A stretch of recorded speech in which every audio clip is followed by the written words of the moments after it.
So today's a good day. I'm actually headed to Waco, Texas, and the reason why I'm headed to Waco, Texas is because I'm going to pick up my first cart. Well, actually, it's not my first cart, but it'll be the first cart that I take serious and actually build on, because I'm actually getting a Comp Cart Covert 3R chassis, and it's about 95% done. Only thing I'm lacking is a motor. A little backstory to this cart. I've always been interested in karting, but about 4 to 5 months ago, I got reintroduced into karting. And when I started looking online and kind of taking it serious and like, yeah, I'm really gonna go do this race car driver route, right? I'm really gonna take it serious at 31, right? Kind of late, but it doesn't matter. That was the first cart I came upon like online. And I was like, yo, this is beautiful with the fluorescent, with the green, the yellows and the blues. Like, it meshed well. It felt good. Like, I felt like the colors meshed well with my spirit. And I always looked at the price. I was like, I ain't gonna be able to get that right now, at least, right? Maybe I'll give me a little beater cart, start on that, and then move my way up. But whatever, save a little money at the time, you know. And then I put out an in search of ad on North Texas Carters, and a guy wrote me, contacted me, and let me know that he had a cart.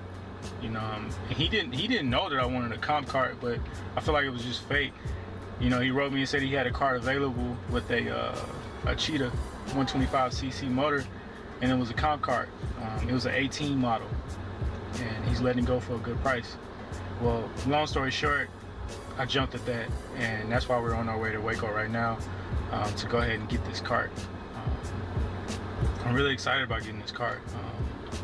Because my goal is to start in LL206 and then him to where he can just keep the 125cc motor and just keep it, because I feel like there might be a little bit too much maintenance for me right now, just because of my circumstances where I live and just, you know, just things like that, right? But I'm gonna get it bare. The only thing is lacking is just a motor. That's it. But once I get my LL206, which is not gonna be a problem, I should be able to get that next week. Then we're gonna get that put on, and then once all this virus stuff dies down or whatever, then I'll go ahead and jump into the next races in the series and start my career and start on this journey and this path. So yeah, but stay tuned.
Before I continue, if you're in the market for a used cart, be sure to check out Illegal Alien's tips to buying a used cart.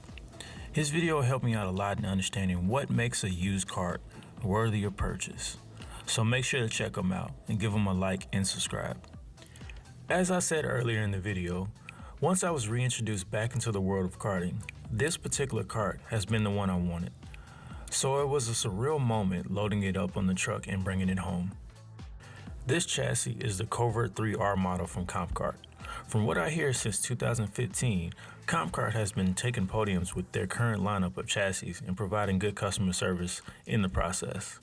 Keep in mind, this is what I've read through my personal research involving the company, so don't quote me. Given I am the third owner of the cart, I did expect the cart to show some signs of wear. So my main objective when inspecting the cart before the purchase was to check the condition of the frame. The frame was in good condition. It was straight and showed minimum wear on the bottom with no signs of welds. The axle was in pretty good condition and is basically new since the owner bought a new one and installed it on the cart and has only raced it one time. The Micron 4 works just fine and came attached with all the appropriate leads. The brakes stop on a dime and show no signs of malfunctioning, but I do plan on bleeding them and replacing the pads in the near future. The spindles are in great condition and link well to the steering linkage. The tires are shot though, so I do plan on changing them before any serious racing is done. The sticker kit is well overdue for a change, but that can be easily replaced with the new 19 livery, as well as the steering wheel, in which I do plan on upgrading that to the 18 Covert 4R model wheel in the near future. Overall, I'm really happy with this new kart, and I have no complaints. I'm really anxious to get out there on the track and improve my racecraft and dive deeper into the world of karting. If you would like to donate to this build or would like to offer any insight on the world of karting since I'm fairly new to it, please feel free to drop a comment below or send donations to the link in the description. Once again, I do appreciate you tuning in, and make sure to drop a like and subscribe. Thank you.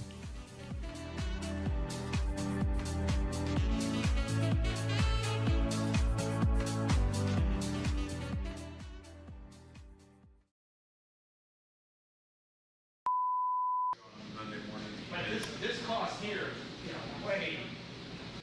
Yeah. Sorry, it wouldn't take long. See how it blows out? Did you? That whole thing about. You didn't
Yeah, it's kind of like dying on the street. No, I know. I think it needs to be richened up.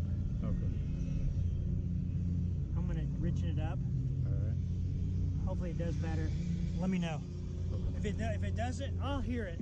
If it doesn't, stop back by here. Yeah.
welcome back to my channel.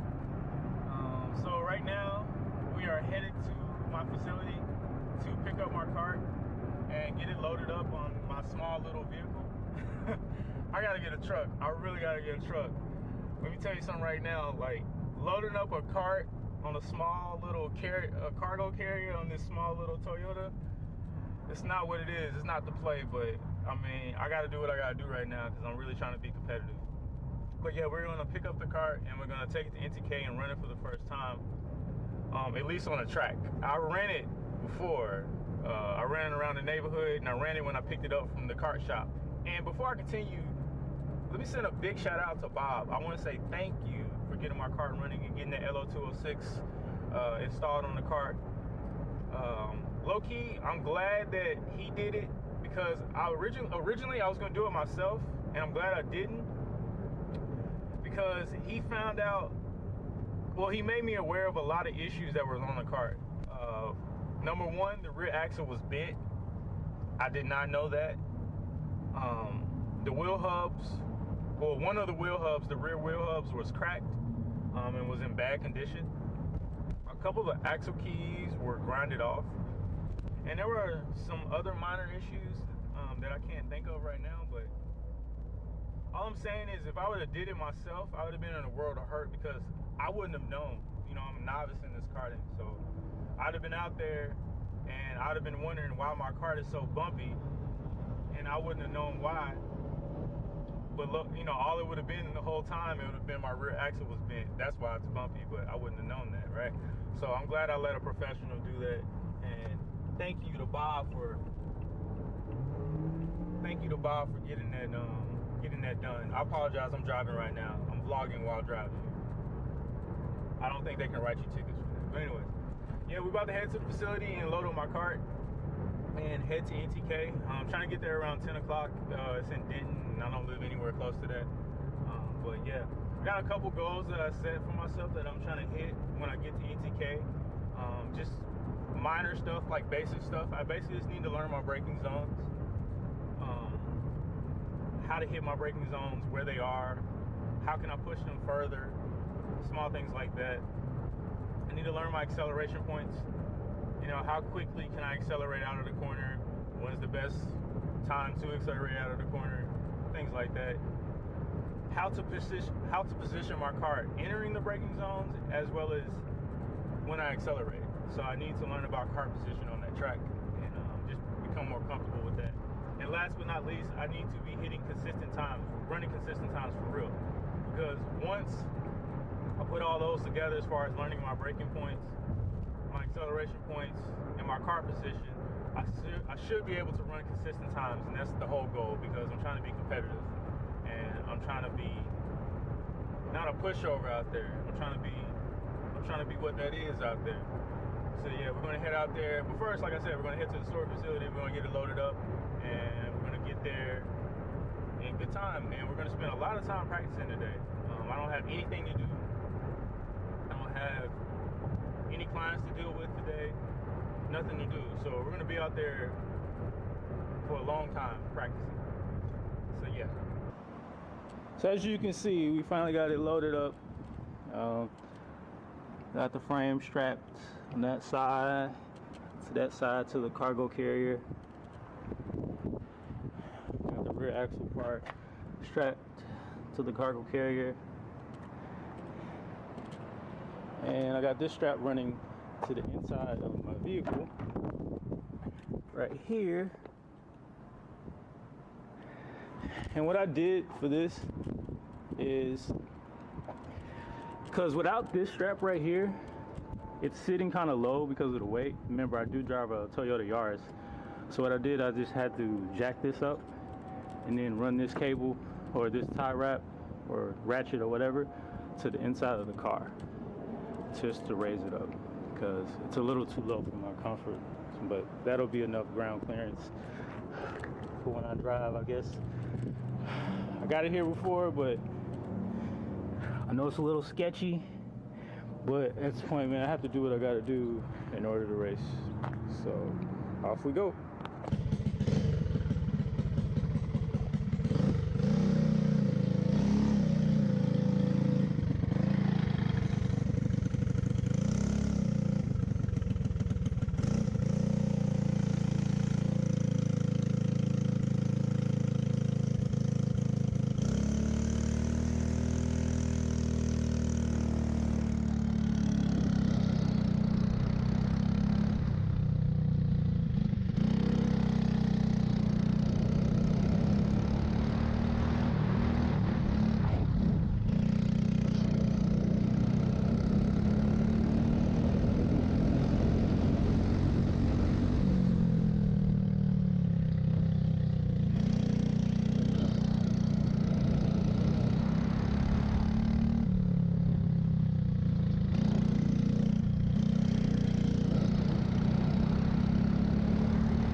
been a very, what would you say, a very eventful day. First time out, the cart wasn't running too good. The cart itself wanted to lose the rear every time I went into a turn. So going into a turn, and I always wanted the rear end wanted to come out from under me. So I wasn't really too sure why that was. It was just very unstable. So what I did is went ahead and messaged some of my friends to see what was going on, see what they had, and they gave me just some simple solutions as far as just tightening the rear bumper as well as the side pods, and just checking some inches, the width of the axle, and just seeing how that goes. But what I did is I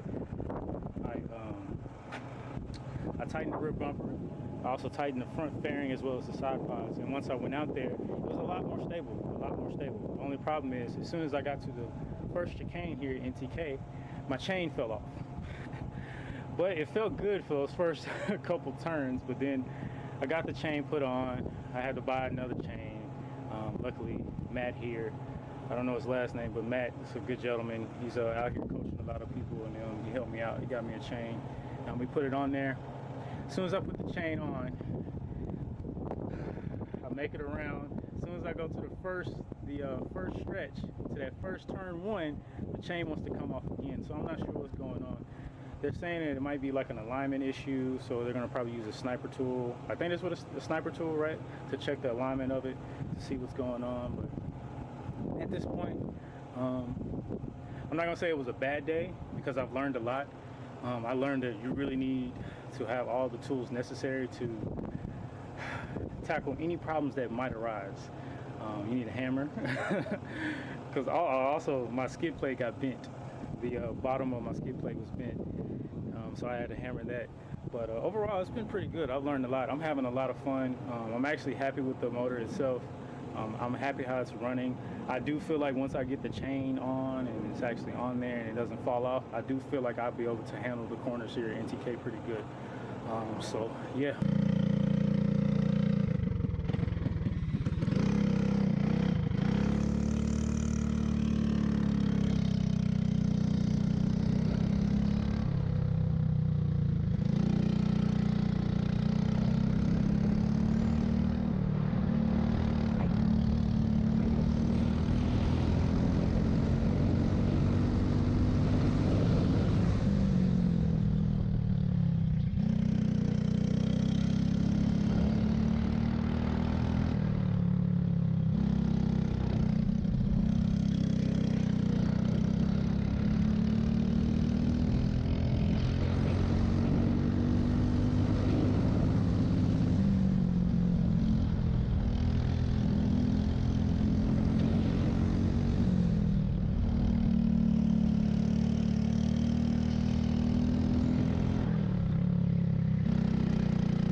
I tell you, what a day.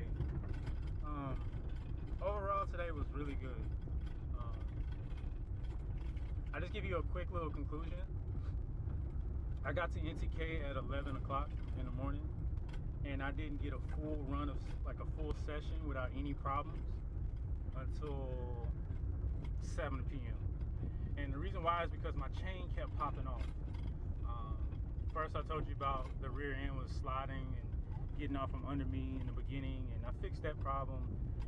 But then once I fixed that, it was running good. I was able to corner good and everything like that, but the actual chain itself kept popping off.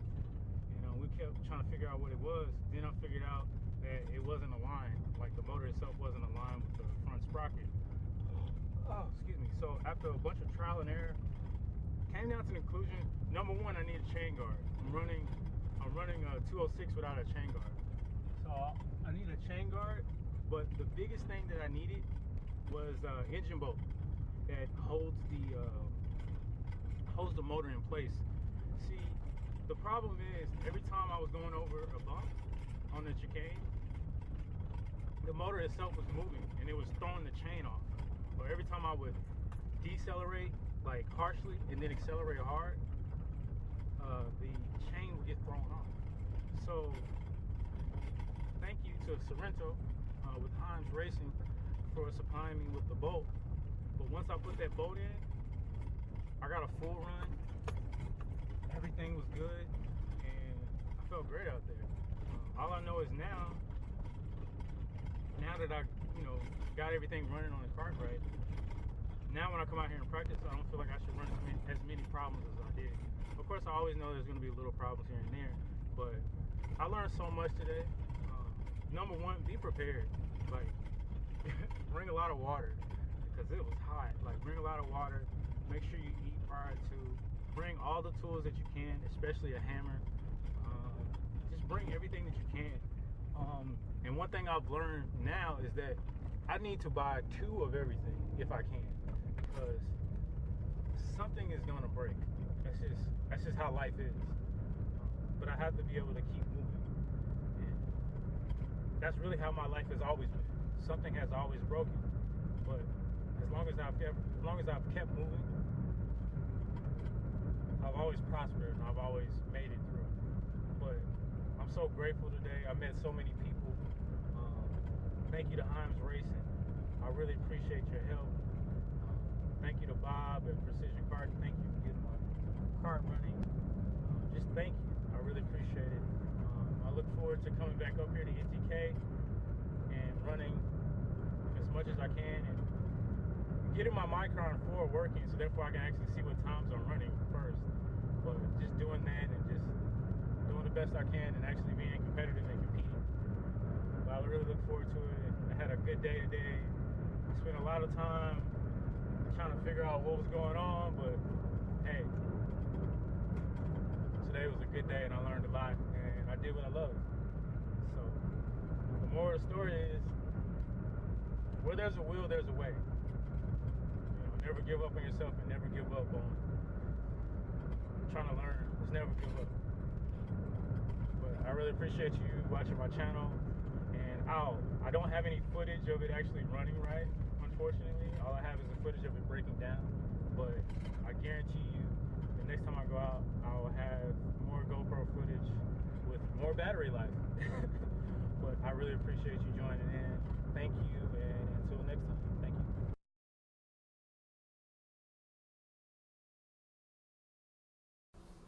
For starters, just be aware that this particular track day was very, very cold.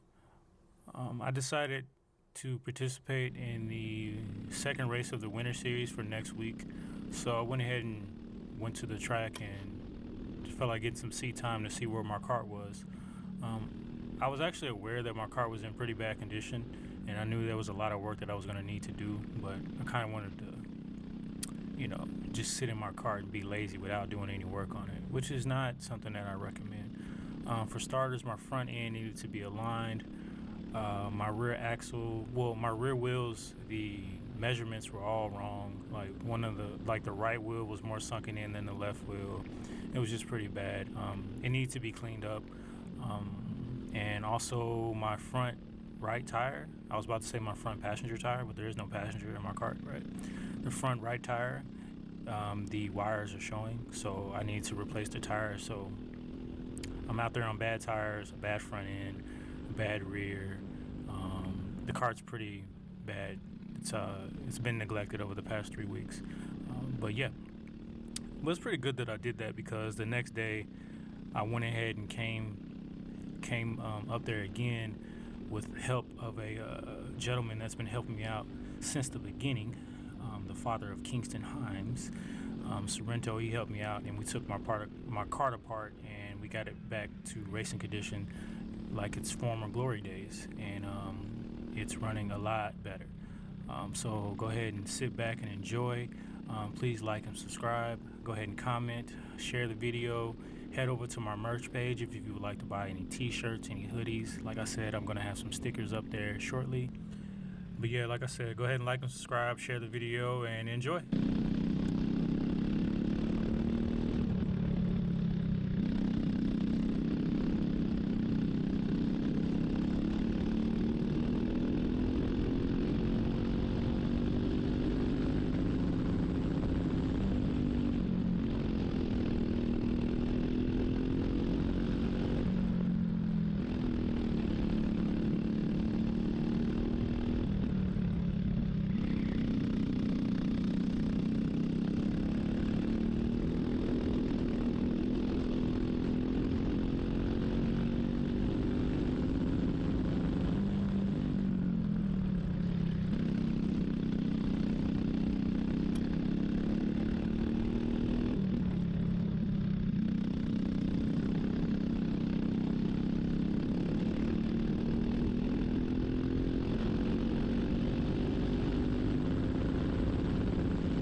This kid that I'm about to come up on now, his name is Alfie.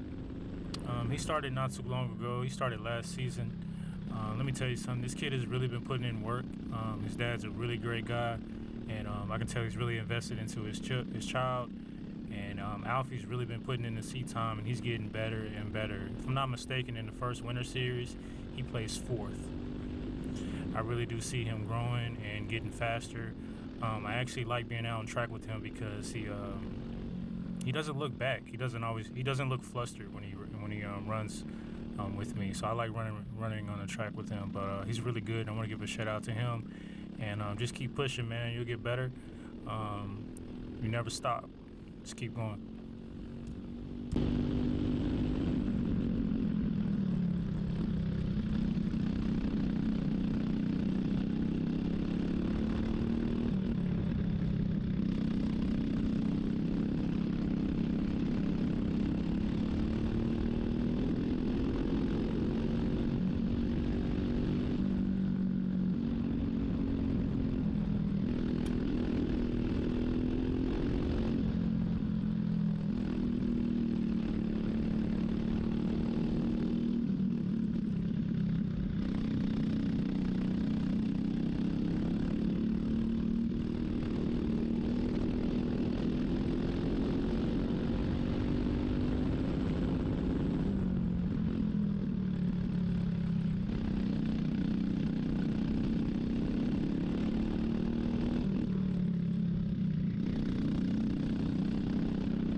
This is the second session. Nothing really changed as far as condition of my cart. Nothing really changed. I didn't even really change the tire pressures. I went out there on the same tire pressure I went out there in the first session. I'm not sure if you noticed, but in turn one, I'm not really taking it too confident. I'm not able to go full throttle like I normally do because I just don't feel confident in my cart. The tires are giving me so much understeer, it's ridiculous.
Today we're going to be talking about the top 5 beginner karting tips that you should take into consideration before you jump to the very expensive or very cheap world of karting. But before we go ahead and continue with the video, go ahead and give this video a like and go ahead and subscribe and hit that notification bell so you can know when I'm uploading videos and you can stay in the loop of what I have going on here. Also, I have new merchandise up at the shop, so go ahead and head over to the website and see what you would like to purchase. You can wear the shirt anywhere. You can wear it to a car meet, you can wear it to the racetrack, you can wear it to the gas station, you can wear it to the bathroom. You can buy it for anybody. You can buy it for your kids, your grandma, anybody. Just go ahead and head over to the website and try to represent the brand. And like I always say, I appreciate the support. But without further ado, let's go ahead and get on with the first tip. You have to know your budget. This is one of the most important thing on this list I really feel like you should pay attention to. You have to know your budget. You have to be aware of how much you have to spend per month on this expensive hobby that you've decided.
I pay the same amount that I would be paying at a storage facility, like off track, at the track. So it works out for me. But those are just some of the small costs that you have to think about. I'll take that back. Sometimes it's small, sometimes it's large. It really depends on what you want to get into and how serious you want to take it, which leads us into our second tip. Know your budget. It should lead you into knowing what class you would like to start in. So there's a lot of variables. Well, not really a lot, but there's some variables that will lead you into knowing what class you want to start in. Number one, you need to know what's running or what's popular at your local track.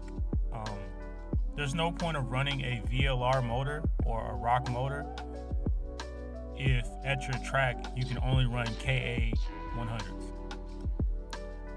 There's no point of trying to run a world formula if at your track you can only run LO206s.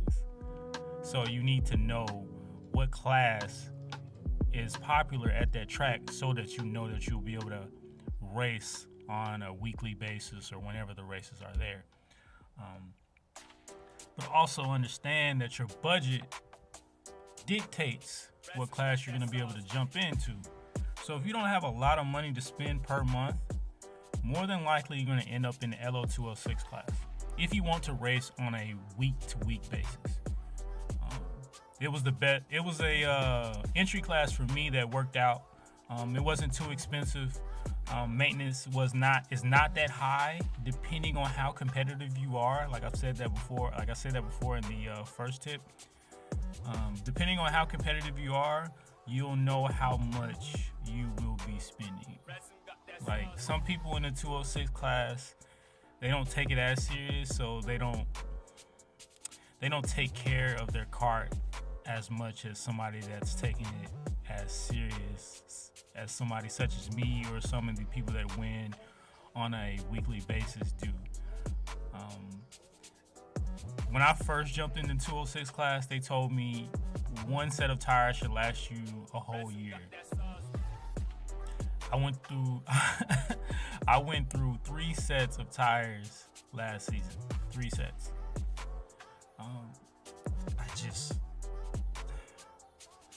I got really competitive at it. And as you guys all know, I want to become a race car driver. So I'm not kind of taking this as a joke. I'm taking it serious. So my budget went up. You know, I was spending a lot of money in the 206 class last season. Probably could have spent more. I probably spent enough money to be in a tag class, but that's neither here or there. But you have to think about these things. With the 206, it's pretty budget based. Most of the things that you'll run through is brake pads. Depending on your driving style, if you're pretty aggressive, you're gonna run through brake pads. So you just need to have some, extra set of brake pads and steering shafts and steering rods, because the 206 class is it's pretty bumper cartish, if you want to say. At our track, it's pretty competitive, and no one wants to give up the spots. So you're gonna need to have a little spare parts on hand just in case something happens, but you won't be breaking the bank by having to have so much spare parts like you might have to have in a tag class. So if your budget is on a smaller side, you can jump into 206. But I also think that a 206 is good for beginners. Just from my experience, what I've seen, I feel like it's best for beginners because it teaches you the basics of driving. It just teaches you the basics of becoming mechanical minded. I do know how to work on things here and there, fix things here at the house, here and there, but once you learn how to work on your cart with the 206 motor, you become more solution based. You start to fix problems, and this is really with any class that you join. When you start working on your cart by yourself or getting advice from other carters there at the track, you start to learn how to work on things and make things work and get you through to the next race. You learn how to make the decision, do I really need to fix that right now? And yeah, that's the 206 class, or really just any class will teach you that. But your budget's gonna dictate what class you would like to start in, but also what's gonna choose what class you will start in is the amounts of races that are offered to those classes at your local track. Because the truth of the matter is, if you have a low budget and you want to join a shifter class, just know that the maintenance items and the amount of work that you're gonna have to do on your motor and your cart, as far as rebuilding the top end and the low end of the motor, like, it's gonna get ridiculous, and you're gonna find yourself only doing like 1 race a season or 2 races at most, because with those shifter motors and some of the higher tag motors, like, there's like a certain amount of hours that the motors, so basically you have to rebuild the motor at a certain amount of hours, and that's not something you have to worry about with the LO206. So that's why it's good for a lower budget people. But if you're like me, you like to have your motor in tip-top shape. I like to make sure my motor is not leaking and all the valves are sealed, so I spend a little money on that end just to try to keep it cool on that end. But besides that, if you're on the lower side of the budget, 206 is your best bet. Number 3, you have to know your competitive nature and how serious you are. This is important because this will tell you what type of driver you will be. And ultimately, this will determine the driver you will aspire to be. Once you know your competitive nature, this will show you how you will move about the paddock, how you will approach driving your kart, how you will approach the maintenance of your kart. Some people like to have their karts dirty, like they don't clean their karts. They have dirt from last season on their kart. Some people take their karts apart every single weekend just to make sure that it's in tip-top shape. Some people check every single screw, every single bolt, and they make sure that kart is really clean. From what I've seen, the people that take care of their karts in this type of nature, in regards to keeping it very clean, their competitive nature is very high.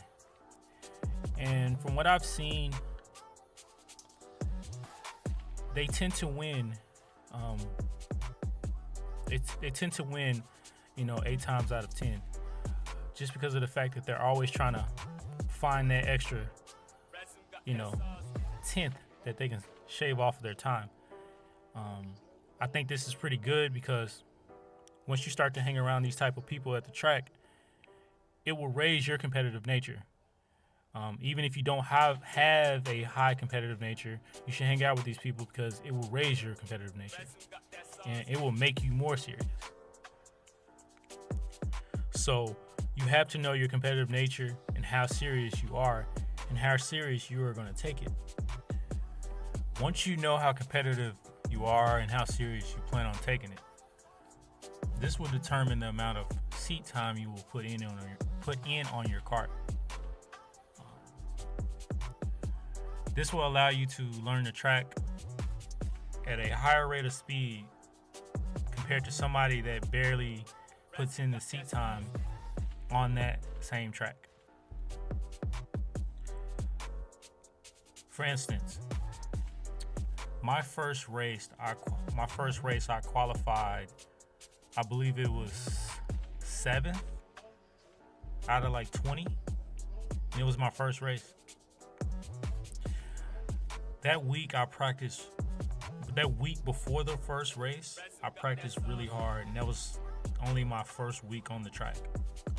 I was out there really, really hard, and I had a lot of help to getting to that point. But with that being said, I know that my competitive nature and how serious I was and still am about racing propelled me to have a good qualifying on my first race, and I was pretty proud of myself.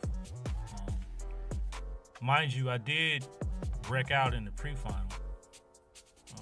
I bent a steering shaft and steering rods on my first race,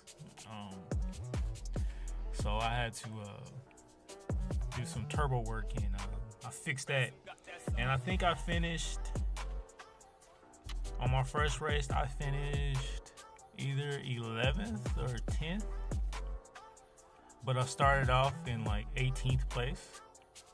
So that was pretty good for my first race, and I was pretty proud of myself for that. But I do know that I would not have gotten that high of a finishing position, if I did not know my competitive nature and how serious I was about it. So I say all that to say that you have to know your competitive nature and how serious you are, because once you know that will dictate how serious you would take it and what you're willing to do in order to be a top 5 driver. Make a karting friend or become aware of karting repair resources. This is very important. A lot of people go out to the track and they just bring their kart for the first time, and they're not aware of any resources to actually work on the kart, or they don't have any friends at the track, or they don't have anybody that can help them or help guide them through this karting world. Because I'm gonna let you know right now, things will break. Things will break, and if you don't have the right tools, or you don't have the right knowledge, the right acquired knowledge, you're going to be sitting on the sideline. Many tracks nowadays probably have Facebook groups, so I would put yourself out there and announce yourself to the group saying, hey, I'm a beginner, I got a cart, such and such, or whatever. I'm gonna be out at the track on Saturday at 2 p.m. Is there gonna be anybody there? Just somebody that can give me tips. Trust me, there's gonna be somebody there that's gonna help you out. Here at our track at NTK North Texas Carters, everybody up there is very, very helpful. There were so many people that helped me out on my first day there. It was ridiculous. And ultimately, you do fall into a friend group to where you have buddies there that you normally speak to that help you out, which is normal. That's pretty much how it goes with anything. So what you should do, like I said, you join a Facebook group, you announce yourself, you say you're going to be there at a certain time, and you make friends. Also, another thing you should do is find repair sources. If there's a karting shop near you, I suggest you stop by one Saturday and say, hey, I got a cart. I'm just trying to get some information on how to run the cart. What should I be looking for? Ask them for their tips on how to begin, and they'll give you your tips. Make friends with the owner, with the mechanics. Just make friends with them, because you never know when you're gonna need these people. You never know, so you need to be aware of all repair resources in friends that are at the track, as well as off track shops as well. There are many ways to do this. Like I said, there's Facebook groups. You can use Google. I'm pretty sure you can still use Yellow Pages. I haven't seen any Yellow Pages in years, but I'm pretty sure if they're out there, they have they have local shops probably still listed. I'm telling you this because this is the route that I went, and it worked for me. Number 5, be curious. Just like anything in life, if you want to be good, you have to become curious. You have to question everything. You have to look at your cart and say, why does it run like this? Okay, the top 3 are running in the 41s and I'm running in the 45s. What are they doing that I'm not doing? You have to become curious. You have to ask questions. I will honestly say you need to go as far as asking them what's their secret. They may or may not tell you. Some people are very secretive about what they do to get their cart running to how they have it running. I'm not gonna lie. There's certain things I will tell you, and there's certain things I won't tell you, because I want to have that competitive edge. Like, that's just racing just in general. Like, people aren't going to tell you how they're getting their times, but they'll tell you a little bit, but it's up to you to figure it out. But you have to look at that as a really good thing, because once you realize what makes you fast, that's what separates you from the pack. If you try to be like somebody at the track, you will always be in their shadow. You have to make yourself different, which is why you have to become curious. You have to search forums. You have to search Facebook groups. You have to make you have to post stupid questions in Facebook groups and allow yourself to be ridiculed and made fun of for asking stupid questions in order to get the right answers. You have to do that, because the goal is to be the fastest on the track. That's your main goal. Well, at least that's my main goal. But that always, that goes back to I think it was the second tip, how competitive you are. But that goes back to that. But for me, I want to be the fastest on the track. So I have to figure things out. I'm in my second season right now, and I'm just now becoming more curious. Starting to dabble in messing with the ride height. Messing with the carburetor, figuring out certain things, float levels, weight distribution. There's so many things you can become curious about on your kart. Even on the track itself, sometimes you should walk the track. You should look at the gravel, look at the pavement, the surface of the track, and just try to look at it and see if you see something that can give you an edge on your opponents that they do not see. If you see that there's a particular part of the track that you feel probably has more grip than the other part, but no one seems to be using it, and it's not going to veer you off your line too much, maybe you should try it. This game is all about taking advantage of missed opportunities. That's all it's about. The only way you can take advantage of missed opportunities is to become curious. I can't stress this enough. You have to become curious when driving a kart, because the goal is to become a top runner. And the only way you become a top runner is if you become curious. You have to mess up in order to win. There's no getting around it.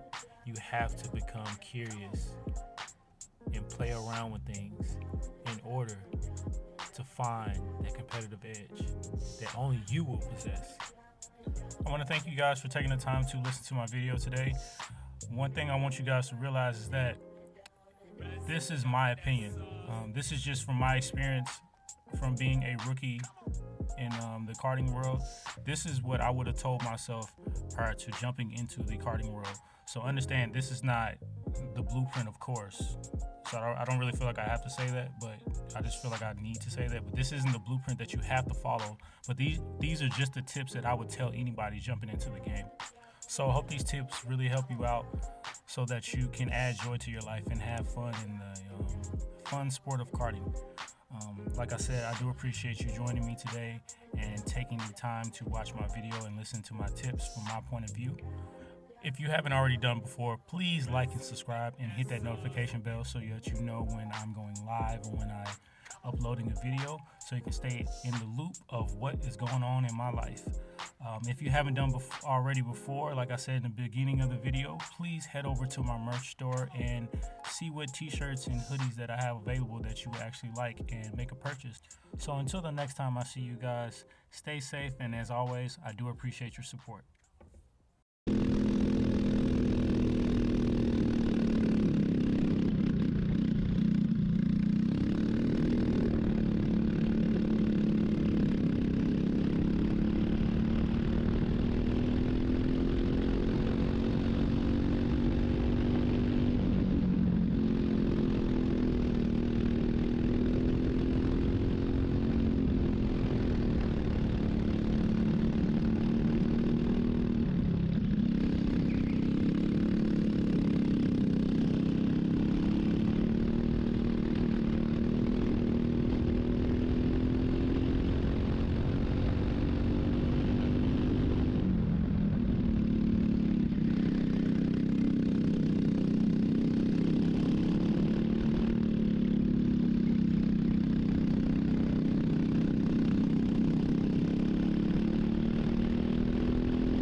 Welcome back to Keto Auto. I know I've been away for a while, but I do appreciate you guys joining me today.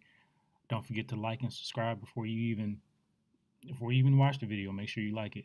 This is my first time racing in my new comp cart. It's a Covert 4R chassis, a 2020 chassis. This is the Spring 3 race at North Texas Carters. Just to give you a little brief summary of how qualifying is going to go. I catch a draft of around 3 people in front of me.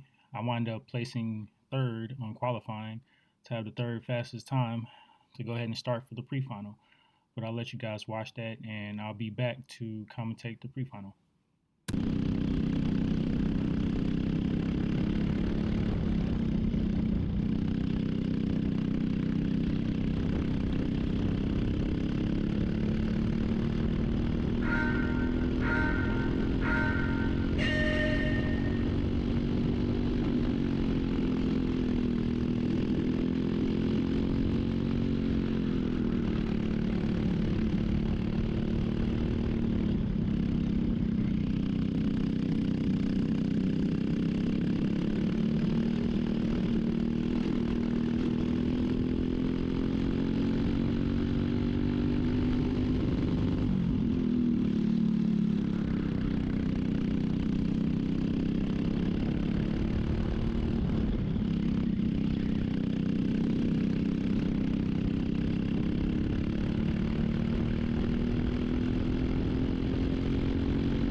So by this time, my tires are fully up to temperature. I have maximum grip for this session. The 3 in front of me are kind of being really competitive. They're starting to pass each other and battle each other. It all plays to my advantage because on qualifying, I'm not really too much worried about trying to fight with people.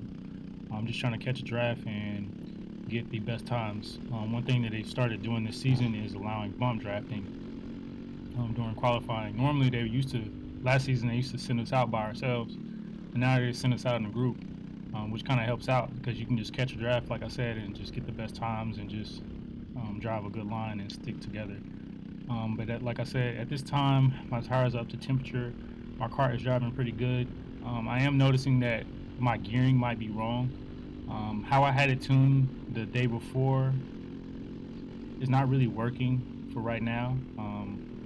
One of the main reasons why is because the day before the track wasn't as hot as it is now. There's more carts on the track, so which it's has a hotter track, so the times are going to go down, which means that my gearing probably needs to go down as well.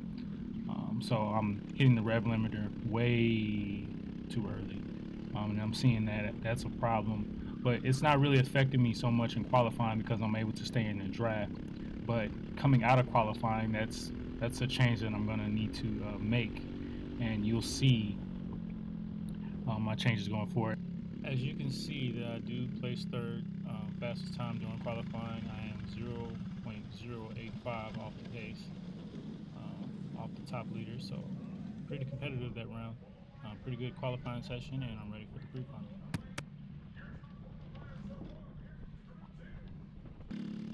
So a funny thing happened to me pre-final. So pre-final, I was slotted to start in P3, but they installed a speedometer on the straight of the track, which monitors your speed. And we got 2 go-arounds, and the top 1-2 weren't able to stay under the right speed limit. So I moved up to pole.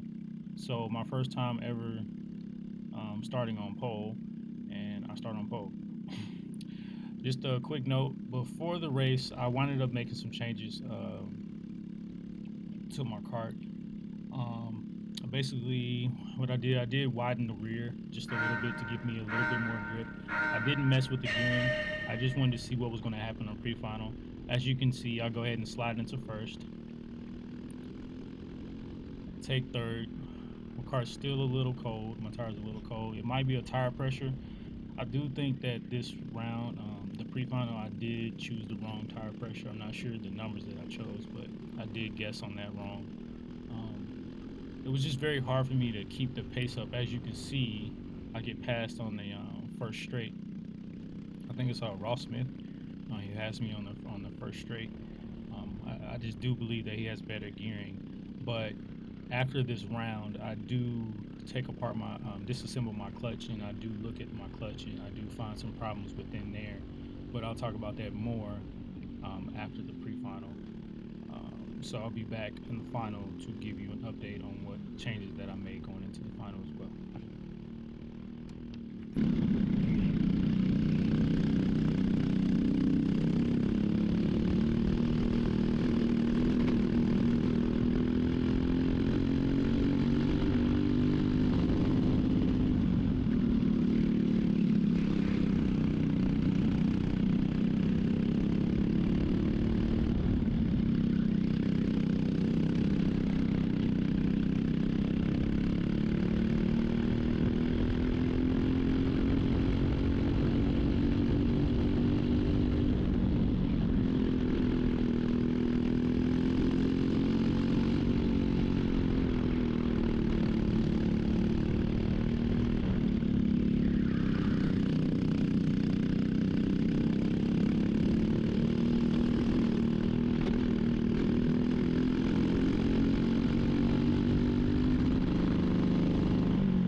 right, so I do wind up placing 5th. Started first.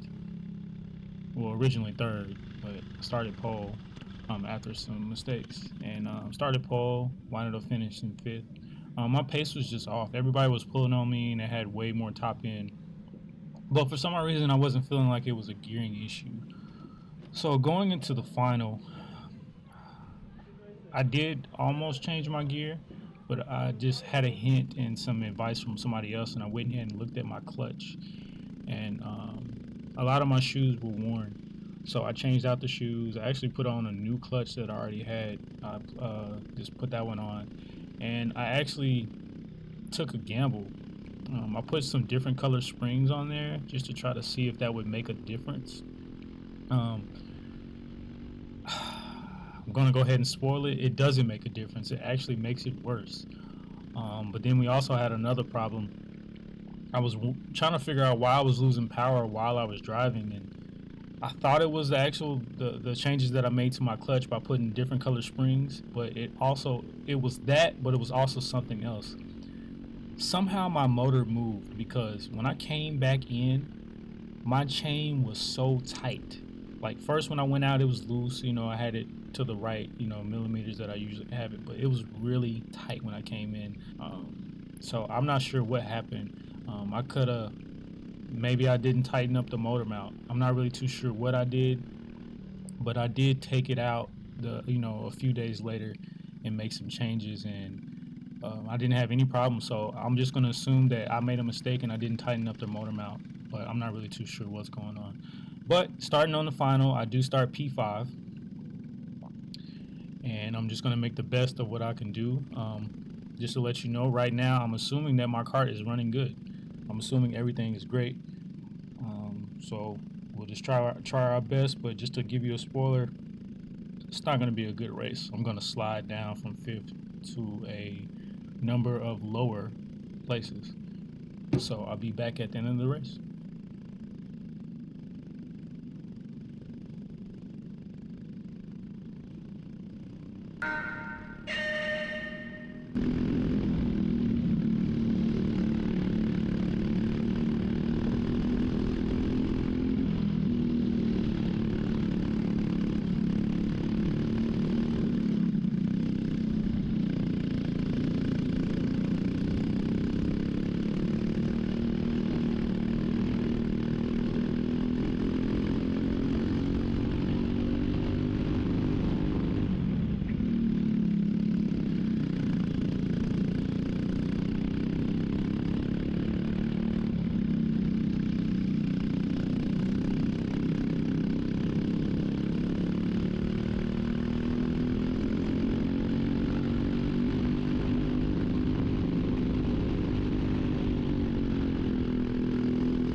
So I do wind up placing 11th. Started P5, went to 11th.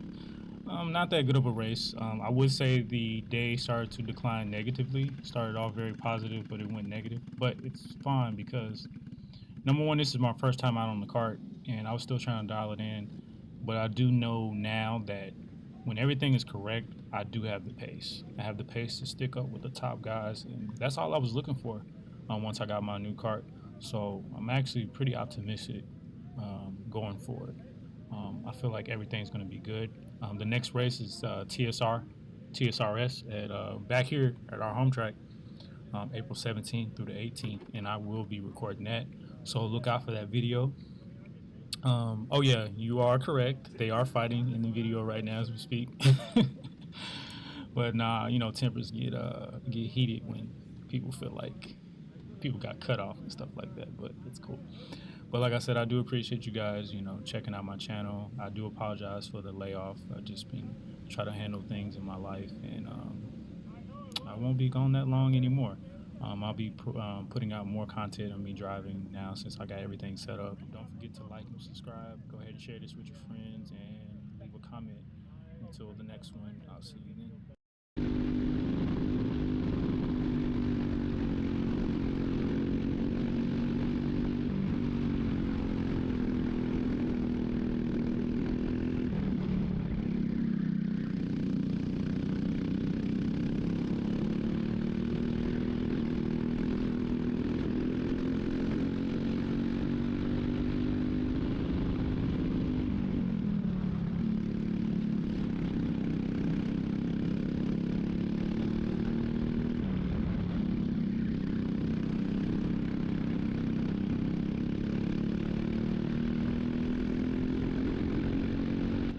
So Mackenzie, who is driving really well this race, really the whole weekend, she makes a move on the 628 cart. At this point, I was already following her and behind her draft, so I was trying to get close enough so I can make a move on him as well. So I follow him out to turn 3. Normally, on a club race, I would have made that move through the chicane. I know that was a little dangerous to some folks, but I would have made that move. I feel like I had way more momentum, and I could have took that.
So coming out of turn 9, we're going down the main straight. The 608 cart in front of me, I feel like he's losing a little momentum. So I'm going to build my momentum, catch his draft, and try to set him up for overtake. At this point, I am thinking about overtaking him through turn 3 or the chicane.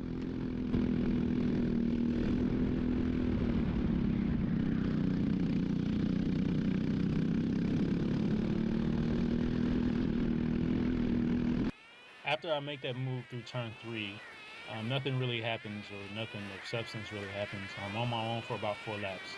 At this point, this is when my lack of endurance starts to set in, and I start to make way more mistakes than I normally do. So approaching turn 7, Ross Smith, he gets the run on me down the inside and makes his move and gets the overtake done. At this point, like I said, this is when I started making mistakes. I wasn't thinking too clearly and I wasn't using my brain. Instead of trying to battle Ross into turn one, I really just should have rode his coattail. Number one, he had a better pace than me. I should have rode his coattail to the front and we could have got, more closer to the pack up in front of us. So instead of that, I make my moves and I overturn. I really start to overdrive the car. I almost lose it out of turn 3, out of chicane. I know he's on my bumper, so I know he's going to make a move either here or somewhere in the near future because, like I said, he has a better pace than me, and I should have, succeeded to that. It's not even that. I think it's Colton or Colin Underhill. They catch up, and they're going to make a move on me because, like I said, I started making mistakes and he had a better pace than me as well. So he gets the move on me. So now I just lost 2 positions just from fighting. At this point in my mind, I'm like, yeah, I need to start working together with these guys because I know them.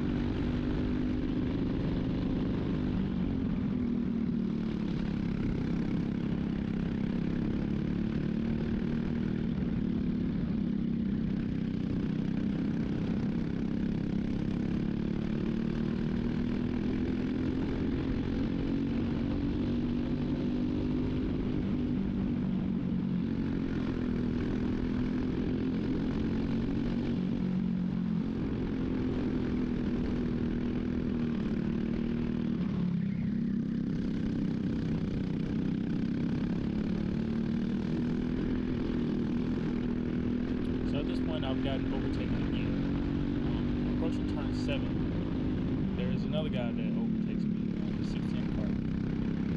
They just had the pace. I don't want to make any excuses, but I do know that there's a lot of things at this point that I am seeing wrong in my driving. One is mental endurance, physical endurance, and decision making. My discernment on track needs to be better. It's clear at this point. This race, I am really analyzing myself. Like in my helmet right now, I am analyzing myself very, very hard.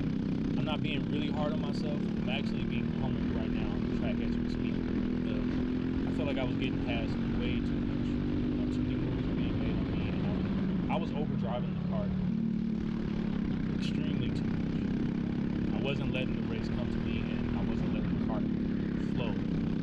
I felt like the car was set up really good. I feel like my motor was right. My gearing could have been a little bit better. I probably could have went down maybe 2T or maybe even 1. But I didn't want to make too many changes. I felt like I was okay in that department. But like I said, this race really humbled me. Like I said, it made me understand what I needed to change about myself as far as going forward in this karting world, what I need to do to get better.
So, entering turn 7, I am aware that there is a cart behind me. What I wasn't aware of is that there were 2 carts behind me. So, I do get overtaken by 2 carts. The 610 cart, he kind of pushes me wide. I talked to him after the race. I kind of knew that wasn't intentional. I was thinking that during the race, so I didn't take that too personally. That was just racing. He really didn't have no choice. He came in there hot, so he was going to experience some understeer, so that was normal. I should have kind of been aware of that. I put that on myself. So, I get overtaken by him. And yeah, they're off they're off in the distance. At this point, I am by myself. I don't think I see any action for a very long time.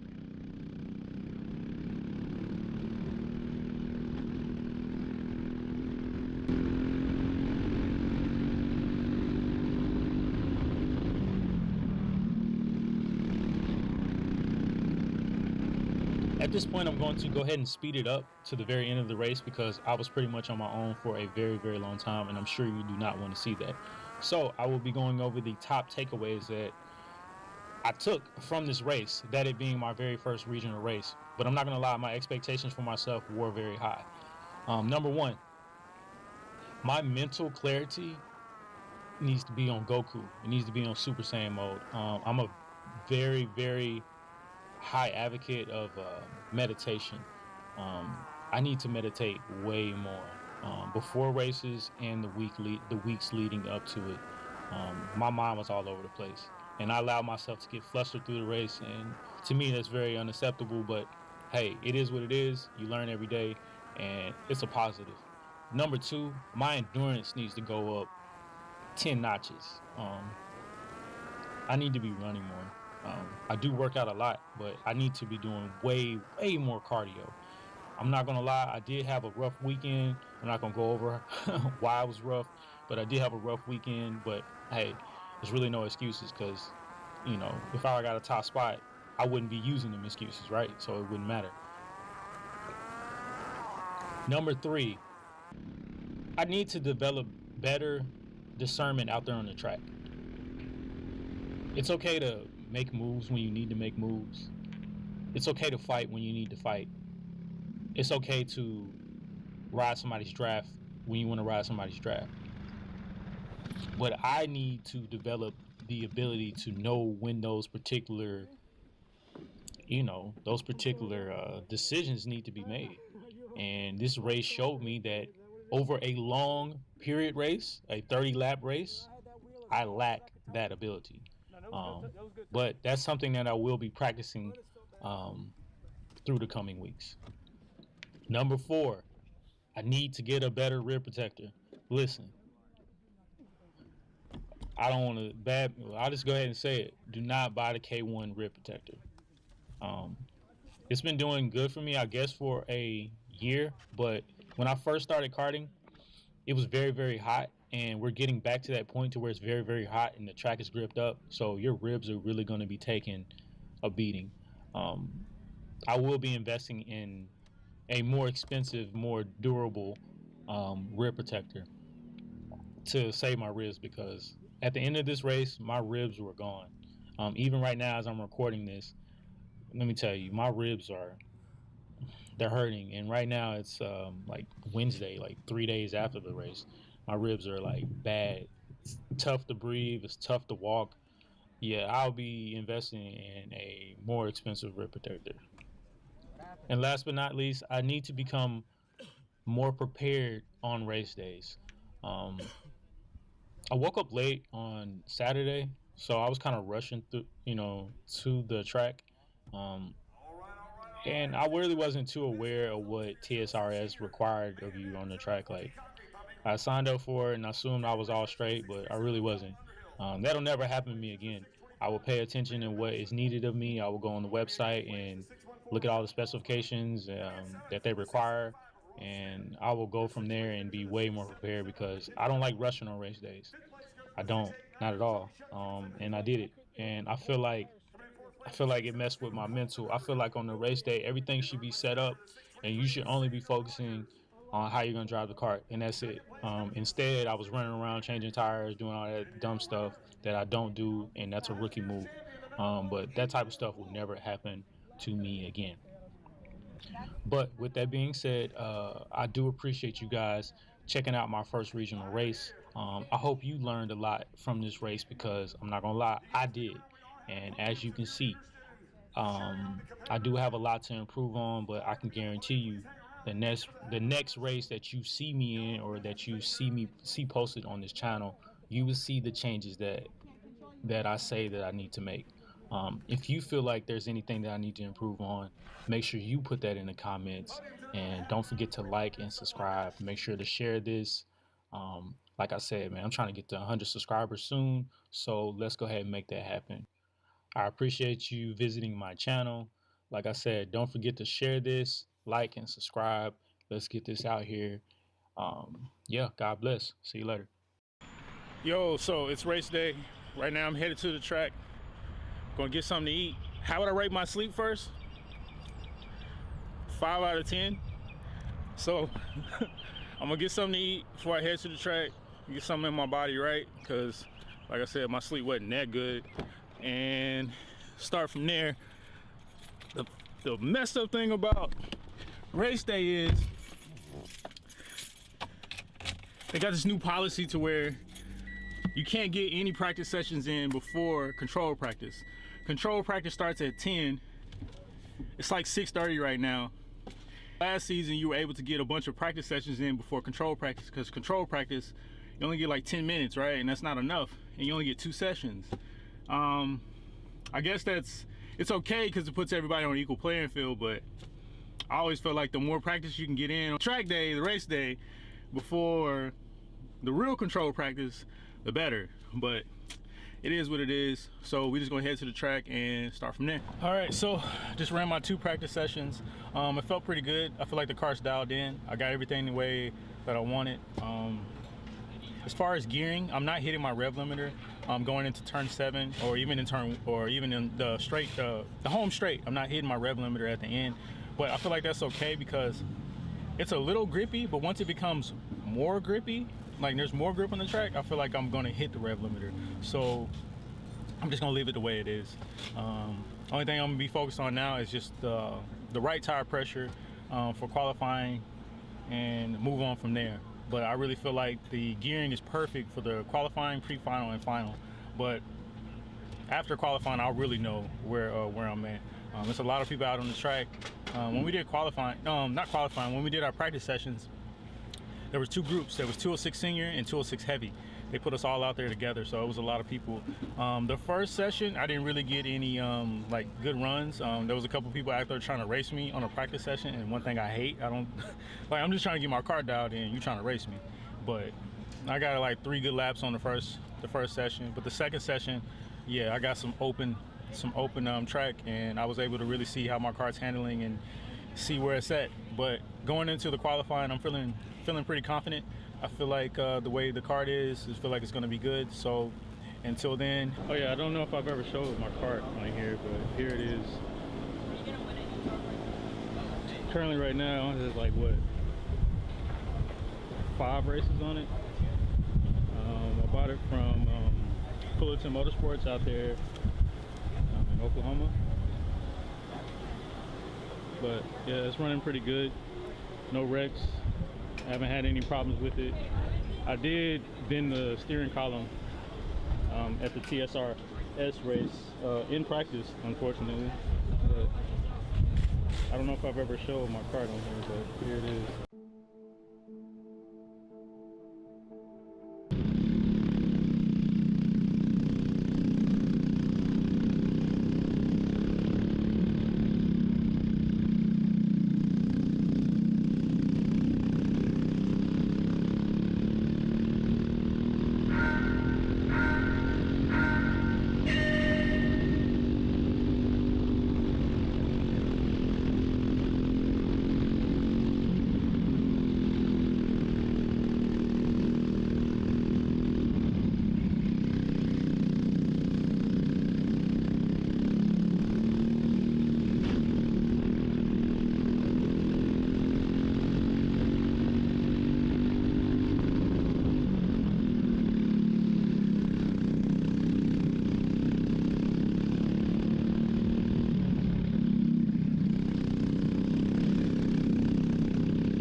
So the cart had a little bit too much grip for my liking, so I tried some things.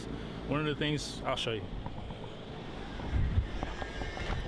One of the things I did was take off one of these spacers and push it in a little bit more to take off some grip. I believe the caster, I had it in the front, I just moved it to the back. I didn't mess with the rear because the rear was already as wide as it can go. But I forgot to say, in qualifying, I did qualify 9th. I feel like I could have gotten better. The freaking chain guard got loose. I'm not really too sure why, but it got loose. I'm not sure if that was hindering my performance, but I did tighten that. Oh, and then another thing, I rebuilt my clutch. Put new springs and new shoes on there. So hopefully that gives me more engagement and a little bit more power and pickup speed. So yeah, I think I'm all ready for the pre-final, so we'll see how that goes.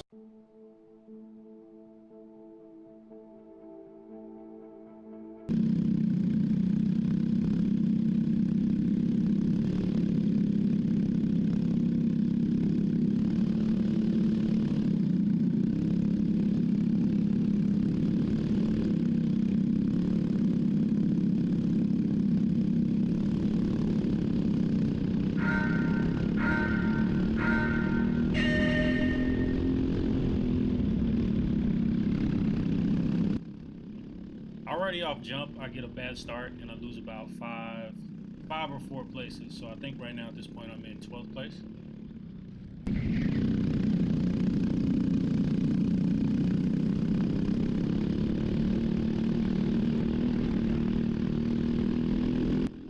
Pay attention to the cart in front of me, number 20. He's going to be somebody that I'm going to battle with throughout the pre-final as well as the final. So you want to stay tuned and pay attention to him.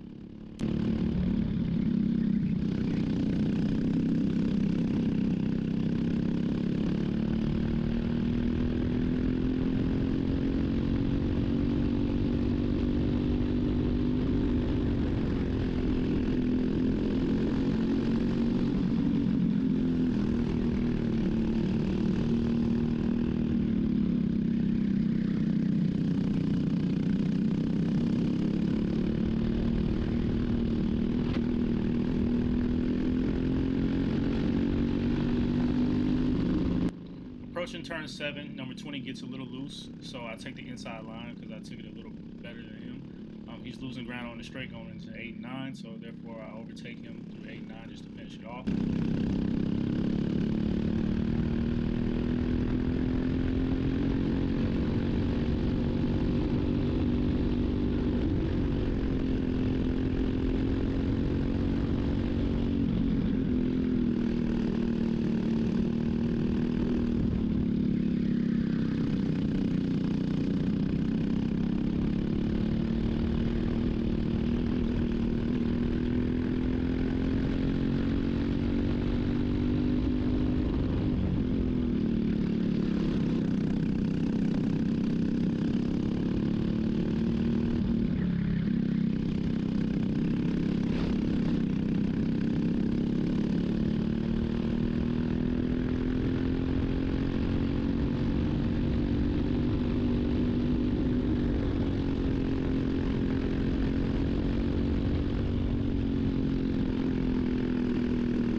Into turn 7, number 20 is right on my bumper.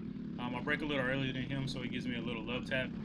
He pushes me wide, so I lose ground to him as well as Colton, or I think it was Colton Underhill. I'm not really too sure what I could have done better in that situation. That was my normal braking point. You know, I guess he was just a little impatient and gave me a love tap. Maybe I could have held the wheel more steadier, but you know, it really doesn't matter because I'm going to go ahead and get my payback on the next lap as well as the next round. So pay attention to that.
Right about now, the Underhill twin, he makes his move on number 20.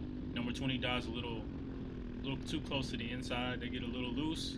I see number 20 falls back as well as Underhill, so therefore I go ahead and make my move. I thought I had 2 overtakes right then and there, but they're still side by side with me going into turn 3 to the chicane. I get pushed a little wide. I try to hold it. I can't hold it. Then I spin out. Luckily, there was nobody behind me, because that would have been a terrible wreck. And I don't have the money right now to buy anything new for my car, so good thing that nothing broke. I'll go ahead and fast forward it to the end of the race. I just have 1 lap left. I wound up finishing P18. I wasn't too happy about it, but hey, you know, there's always the final. So we'll just see how many places I can make up in the final.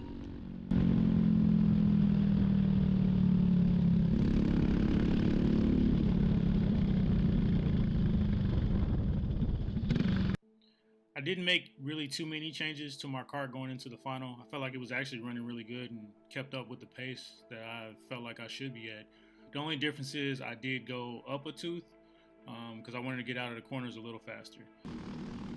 Okay, so here we are in the start of the final. One thing I wanted to focus on during the final, I just wanted to give that same energy back to the number 20 cart. It wasn't personal, it's just, I feel like I wanted to get that same energy back as well as make up some of the spots that I lost in the last round.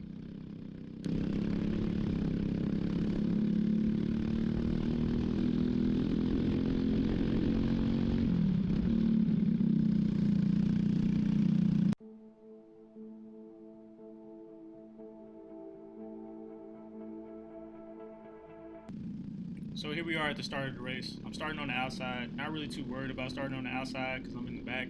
So I can just kind of watch things just unfold in front of me, and they do. A couple people get pushed off in the first turn. Then there's some mayhem up here. Number 20 pushes Richard Fogarty off the track. So I'll go ahead and get past him. And from this point on, I'm going to lock on to number 20 and just ride him because he does have good pace.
Right here, number 20 makes a crazy move right there. I could have went for it, but I don't think 76 would have saw me, and I think I would have been off. So I just bided my time and just made my way past 76 coming out of the chicane.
Coming out of one, I wanted to make the move right here on number 20. It's like he's like a wild horse. he got the fast pace, but it was just kind of wild right there. So I didn't want to take myself out because, like I said, I'm trying to finish within the top 10. Actually, I did say that before, but that was my whole main thinking at this point. Like, I need to finish in the top 10 because spring hasn't been a good time for me. So I'm just gonna ride number 20 majority of the race, get on this bumper, and then you see me make my move. Just a little. I think it's the next lap or a couple more laps after this.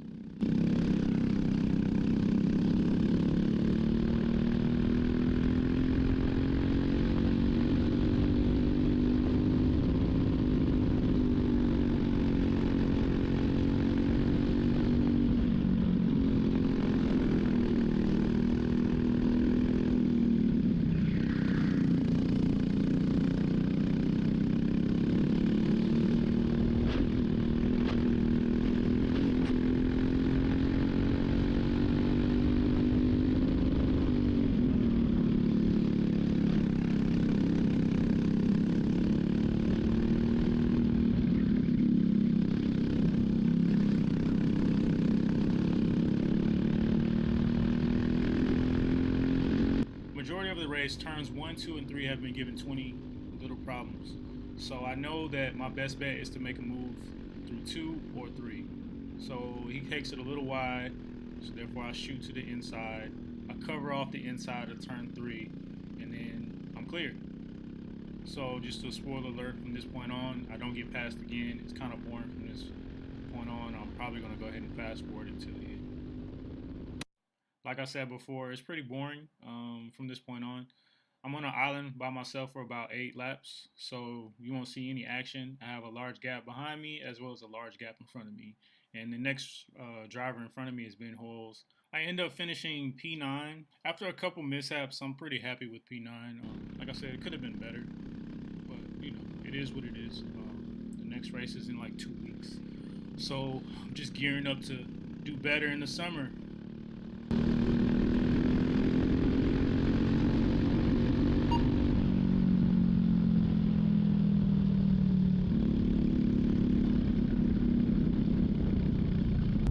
All right, and that's the end of the race day. I think I finished 9th, 10th, 11th, or 12th.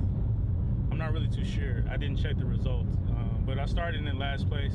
And the pre-final, as you saw, I got bumped off a good amount of times. That won't happen again. But I did kind of wind up getting payback on the guy that was bumping me off in the final. So I kind of redeemed myself for that, you know, for the pre-final.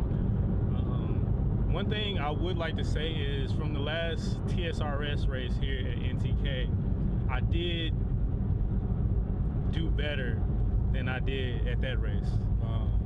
I didn't make the same mistakes that I made at TSRS. I was way more like calm and collective. I was way more focused. I didn't let the moment get to me.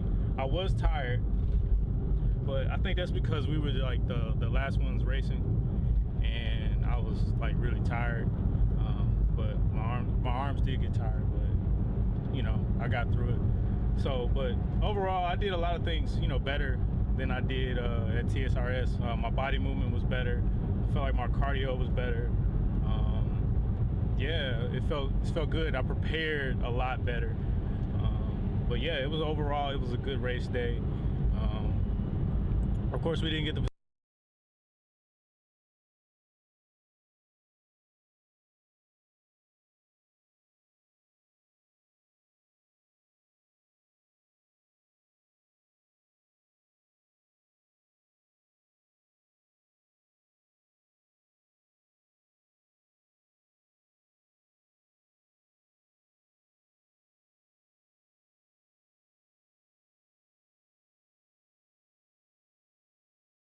What up, everybody? I appreciate you coming to my channel. Make sure you like and subscribe. Make sure you share this. Like I said, I'm almost at 100 subscribers. I'm like 30 away. I can get there real soon by the end of this month if you guys could help me out. And like I said, like and subscribe. A few updates. I do have a computer now, so I am streaming iRacing and anything on the computer. So my streaming is about to go to another level. But let's just go ahead and jump right into it. This is the Summer Series 1 at NTK. It was a pretty good race. One thing I do want to let you guys know that I'm not going to be talking that much during the videos. I'm gonna try something new and see if I like it better, because that last video I feel like it was long, but I was also talking too much, but it was also a vlog, so you can kind of, you know, give me some leeway with that. But I'm gonna try something new. I didn't really vlog it, but I just recorded the sessions, the qualifying, the pre-final, and the final. So I'm gonna go ahead and shoot that off right now, and I hope you guys enjoy. I'll be jumping in from time to time on the video, but yeah.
All right, so there you have it, qualified P11. I really wasn't feeling too good about the running of my cart during qualifying, I'm not gonna lie. I did feel like there was a lot of grip, like too much grip, and I tried my best to take out as much grip as I could. P11 was the best I could do at that particular time. I did kind of drive sloppy, so it wasn't the best I could do. I could have did better, but I did wind up taking a seat strut off in hopes of getting more losing grip, and I also changed my clutch out, the springs, just to give me some fresh springs for the next heat. So yeah, we're gonna go ahead and move into the pre-final and see how I did there.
So coming out at 8-9, I get a better run on the driver in front of me.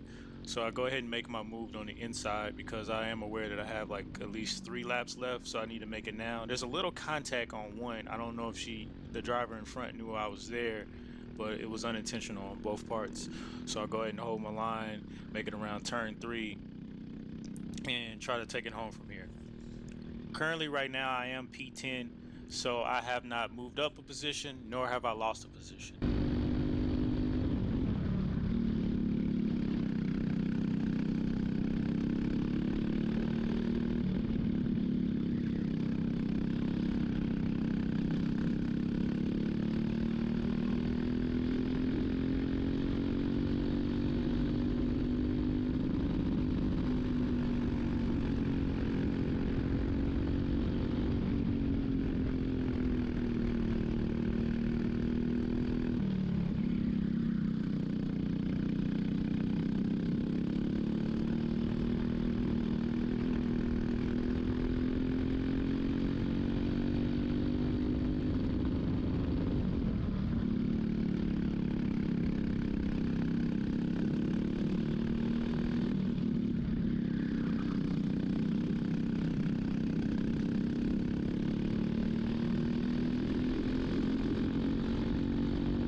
So there you have it. I do finish the pre-final in P10. I did have a bad start and I wasn't driving as smooth as I thought I should be, but that's okay because I do make adjustments in the brake to the pre-final, and I go into the final with a little different setup. I do make some changes to the clutch as far as spring wise, and I do feel that it worked out to the better for me. So yeah, we're gonna jump right into the final. All right, so here we go. It's the final. I do make a few changes. Actually, I didn't. I just checked my cart to make sure everything was running good. The only change that I did make was to the clutch. I did change the springs. I tried a different combination. I felt like, hey, I'll start 10th. I could take a chance. And so I took a chance, and I feel like it paid off. You'll see the place that I get in the end, and you'll be alarmed. You'll be like, man, he made up all those places. That's crazy. He's the greatest driver of all time. So yeah, just stay tuned and you'll see why you can make that declaration.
All right, so going into 8 and 9, I do get a better run on it coming out of it than the driver in front of me.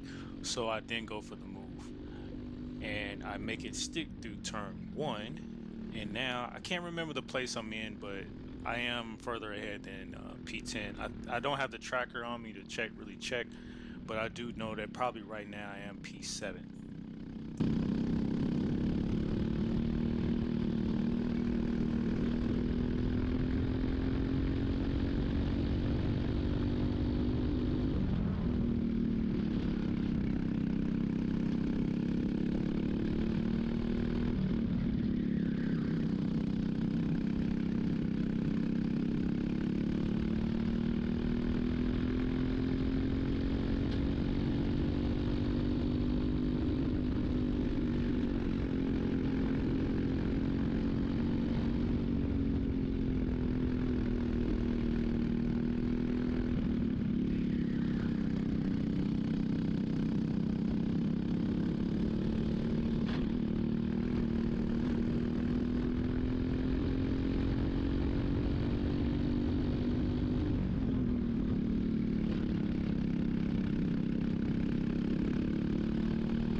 So coming out of turns 8, 9, there's a driver that is riding my draft. They've been on my draft for probably about a good 6 laps now.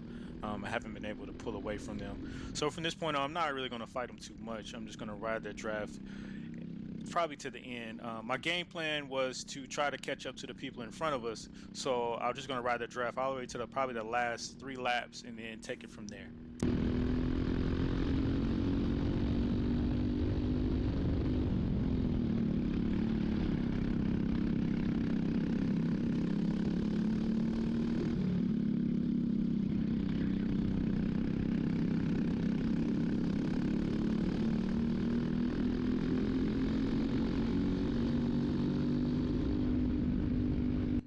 And for the last remaining laps that I'm behind the driver in front, there are a few spots that you'll probably be like, why didn't you make the overtake? And the thinking that was going through my head at the time was, I just need to try to push us further, because I don't know if you can see on the video, but the drivers in front of us are not that far away, and we have a good amount of laps left. So in my mind, I was like, okay, we can both get there, so I'm just going to push. So I could have made some moves, looking back on it, would I've made a move on the driver in front? I probably would have, just because I know how the end's going to turn out, which you're going to find out.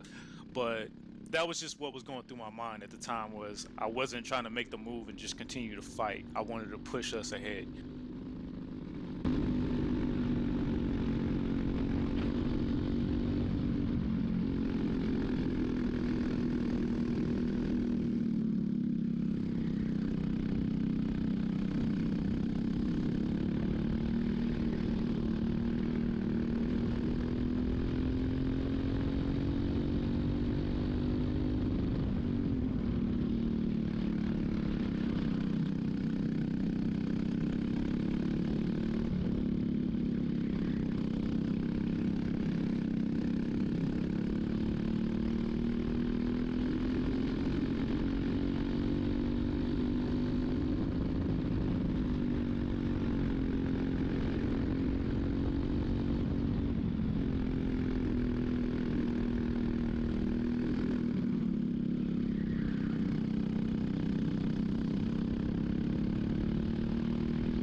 So the flagman gives the signal for 2 laps to go. So this is when I want to start making my move. Just be aware at this time, the grip levels on the track have went up tremendously. My kart was cycling a lot through some of the turns, mostly 1 and 2, not 1, but it was cycling through 2 and 7. 2 and 7, my kart was, the inside 2 wheels were coming up like crazy. And there it is right there, you can see it. I was struggling that, but so just a spoiler alert, I do not get past the driver in front. I did have the pace too, but I couldn't drive my car as smooth as I needed to.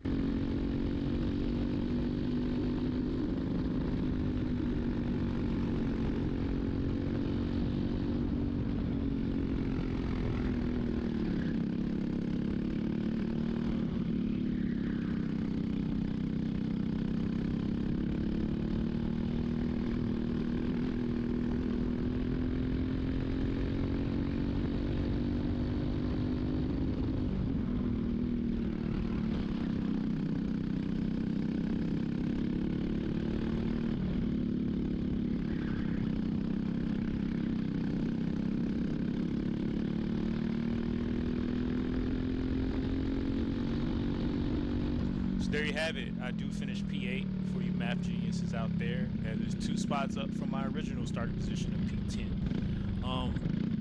I did like this race. I was actually satisfied with this race. I feel like that was a good way to start the series. Of course, finishing further ahead or further to the top would have been better, but I still finished in the top 10, so I'm okay with that. I am looking at ways or exploring ways to deal with the grip issues. I have ways or ideas in my head. I just need to execute them, and we'll apply them to the kart because it's only going to get hotter here in Texas. So I can only imagine how much grip is going to be applied to the track during the summer series. But I thank you guys for joining me. Make sure you like and subscribe. Make sure you share it. And be on the lookout for my streams if you want to see me streaming live and playing iRacing, Assetto Corsa, or Gran Turismo. I'll be on there as well. I'll have more vlogs coming soon. Matter of fact, as I'm recording this, we do have the Summer Series 2 race that is 2 days away. So I'll be vlogging that, and that content will be on the channel as well. So like I said, like and subscribe, make sure you share it, and I appreciate you guys joining me, and until the next one, thank you. Welcome back to my channel. I do appreciate you joining me. Make sure you like and subscribe, and make sure you share it. Guess what? We're almost at 100 subscribers. Almost at 100 subscribers. So like I said before, make sure you like, subscribe, and share this so we can grow the channel. Okay, so just jumping right off into it, I qualified 9th. It was a weird day. Actually, people thought it was going to rain. They actually declared this race a rain race, but it didn't rain. There's a lot of clouds and a lot of blue skies, so that didn't happen. So starting off in qualifying, I qualified P9. And then we move into the pre-final, and I wind up finishing 4th. It was not too much action in the pre-final, so I didn't really feel like it was any point of me showing it. It was just me driving in 4th place by myself, nobody in front of me and nobody behind me. So here we are in the final, and my starting position is P4.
Currently, right now, I am in P7. I lost a few positions due to a bad start and getting caught up in a little bit of traffic coming out of turn 3 in the last lap. The driver in front decides to go defensive, so I kind of know he's going to kind of overshoot the turn. He takes it a little wide. I dip under, and I hold my line. I kind of push to the middle just to cramp him a little bit, so I wind up moving back into P6 and holding my position.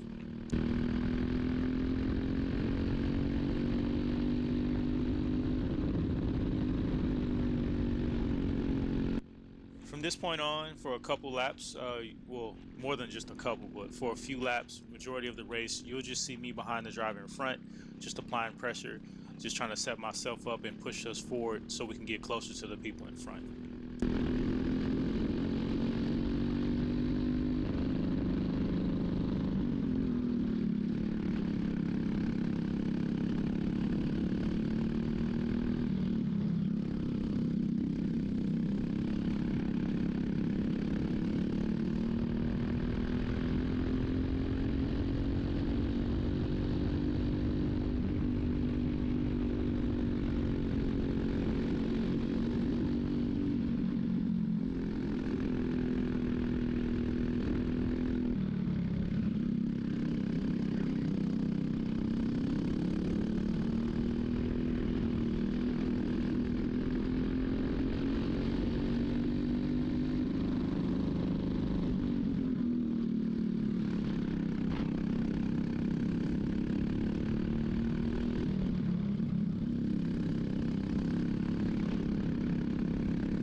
Oh, and I'm stuck. So let me explain what happened. Coming out of the chicane, the driver in front of me had a better run on the driver in front of them. So they decided to go ahead and take the inside of turn 7. So I decided to follow them around turn 7. So as we're going into 8, 9, I'm ahead of the driver that we just passed. So coming into 8 and 9, I already take 8 kind of wide, but he's not giving me any space. So he kind of pushes me out. So therefore my right rear tire goes over their tire and I spin out. He spent out too, but it was just an unfortunate end to my day. At that point I would have been P5 and the driver in front of me was P4. I do feel like I had a better pace than the driver in front of me that I was telling the whole race majority. She winded up getting a P3. She winded up getting a podium because Chris Hoyles, who actually started the race on pole, he spent out on the last lap. I do feel like eventually I would have made my move and figured it out how to get around the driver that I was telling majority of the race. But you know, I learned a lot during this race. I learned that you can't always, like, coming out of a turn, if you get a better run, you can't always just jump for the inside to try to make the move. You kind of got to make the move at the last end if you utilize that draft correctly coming out of a turn leading onto a straight. This is something that I did not do. But the funny thing about this race is I actually had the second fastest times this race.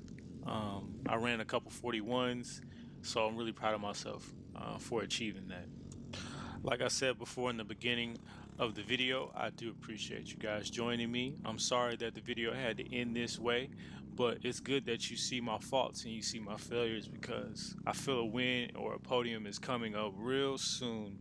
So when you see my failures, you'll see how far I've came.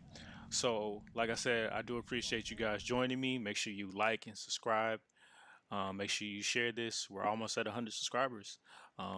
So hey, I appreciate you guys joining me, and until the next one, y'all have a good one.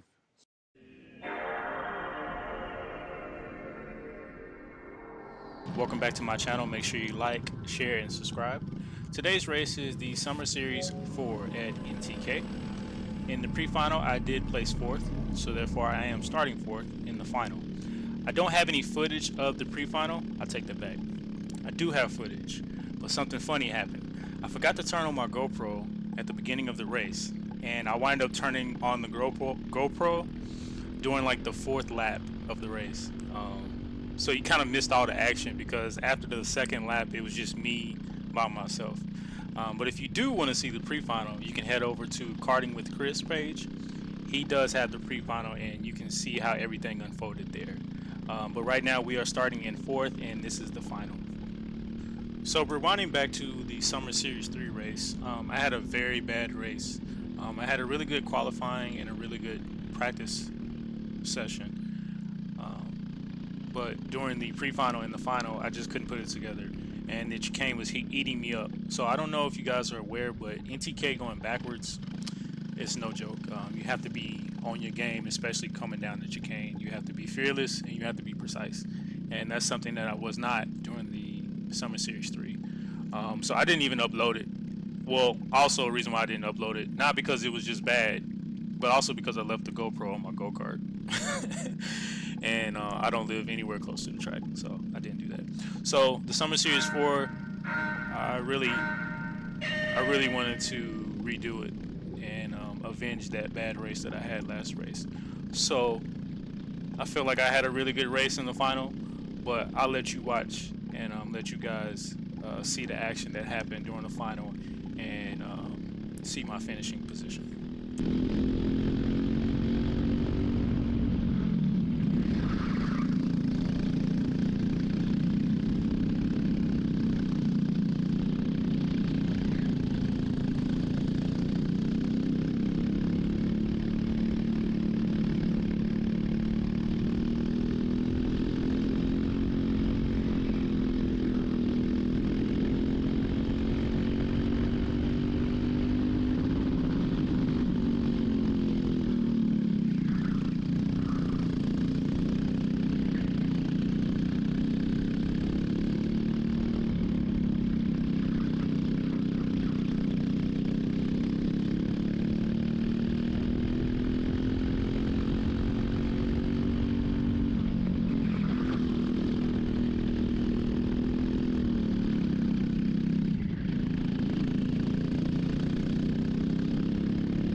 So Ben Hoyle's the cart in front of me. You can see sparks coming off the back of his cart, kind of by the chain area. He's having issues with his seat post. Actually, if you go over to Karting with Chris's page, you can see that the seat post, it snapped. So that's kind of why he's driving erratically, and his cart is not performing to the best of his capabilities. But he's going to pull over sometime soon, probably on the next lap, and he's going to concede his place, which is going to knock me up to 4th place.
So it is now 2 to go.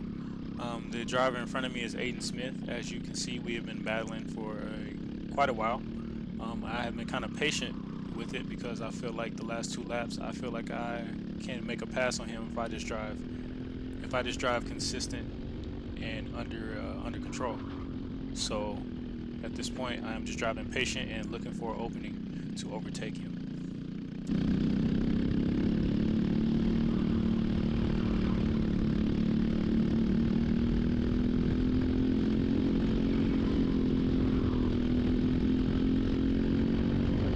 It is now the final lap. Aiden Smith is in front of me. It is do or die time, and I have to make a move.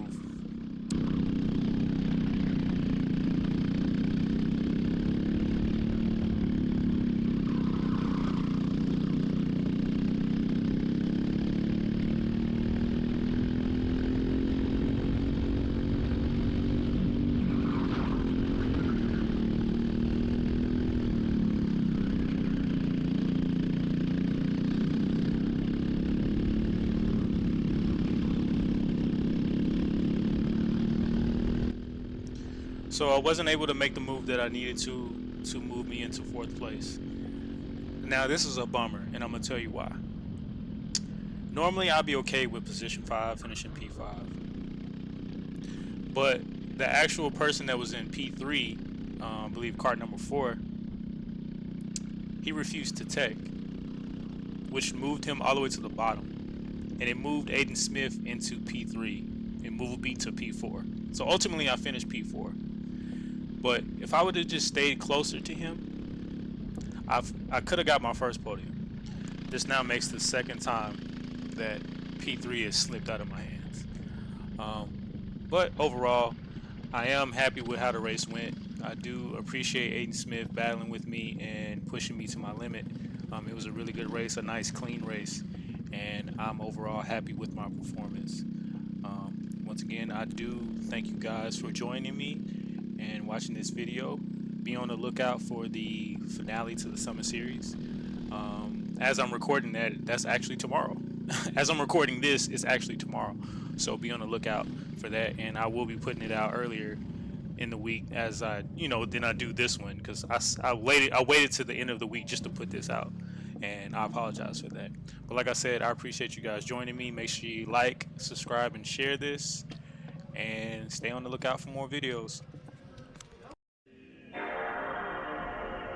Yo, welcome back to my channel. Before we start, every Tuesday and Friday I am streaming live at 11 p.m. You can follow that on Twitch, Facebook, and YouTube. Be sure to tune in, like, and subscribe, and share that with your friends. And make sure to follow me on all social media platforms listed here so you can stay up to date on what's going on at Kita Auto.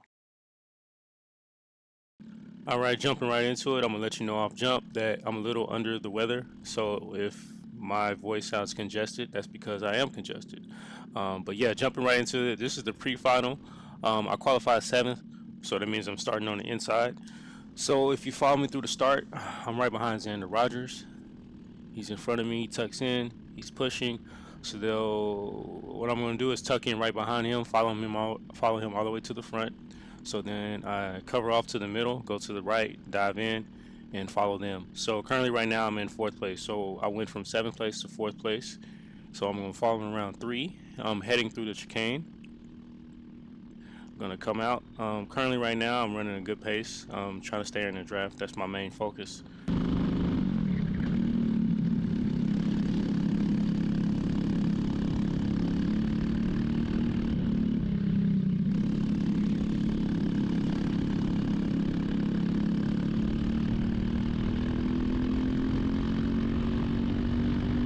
So one thing about being in the front, being with the front runners, is you can't make any mistakes. So if you look right here at turn 2, I dive in, but my cart doesn't bite, so it kind of pushes me to the right side. So Josiah Tracy and I believe one of the Underhill twins, they take me, and there was another guy that was about to pass me, but I was able to cover him off.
All right, heading into turn two, my car's not biting for some odd reason. I believe my tires just weren't up to temperature. So Landon Mills on my outside. Going around turn three, he dives to the inside. Going into the chicane, I went ahead and just decided to concede to him because I feel like at this particular time I have enough laps to get that position back that I just lost. All right, so from here, I'm just going to go ahead and fast forward because for the majority of the race from this point on, I was just behind Landon and just waiting to make a move. You see the white flag being flown. Now it's time for me to make my move. So from this point on, I'm just worried about sticking with Landon and making my move on him. I do feel like I'm faster than him coming out of the chicane, so that's what I was going to set myself up for. He made a mistake going around three. I could have dived in for the chicane, but I feel like that would have been overkill. So therefore, he covers off, but he doesn't go full defensive. He goes halfway, so I dive in. Some people will call it a lunge. I would call it skill. So I'll go around him, kind of cover off, go defensive for a little bit, make my way around 9. I take my peaks left and right. I see that I'm free, so the checker flag is mine for P6, heading into the final.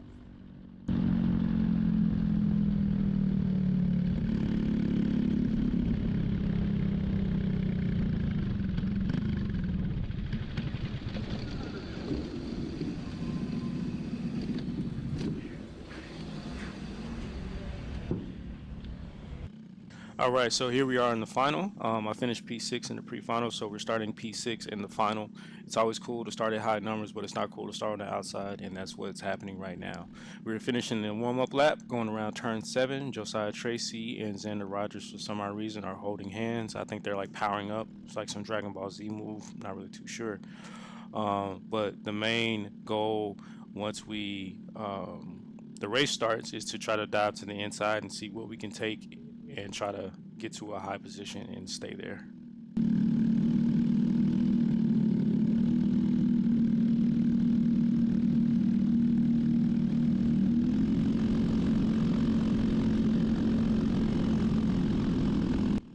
All right, so going around turn 1, my plan doesn't work.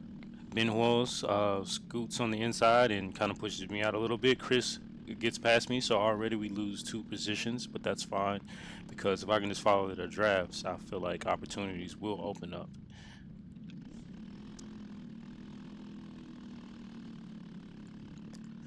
Coming out of the chicane, Josiah Tracy gets caught up with somebody and kind of holds us up a little bit. I get passed by 1, 2, 3 people. I do manage to keep my position from that third person and retake it going into 8. In front of me, I cannot remember his name, and I apologize, man. Mr. Cart 934, Tony OTK Cart. So therefore, I feel like I'm faster than him coming out of 9. So I'll go ahead and take my position back on turn 1. Now in front of me, we have an Underhill twin. And going around turn 2, I am now settled in, and I feel like all the chaos is gone. So now it's just about driving smooth and getting my positions back.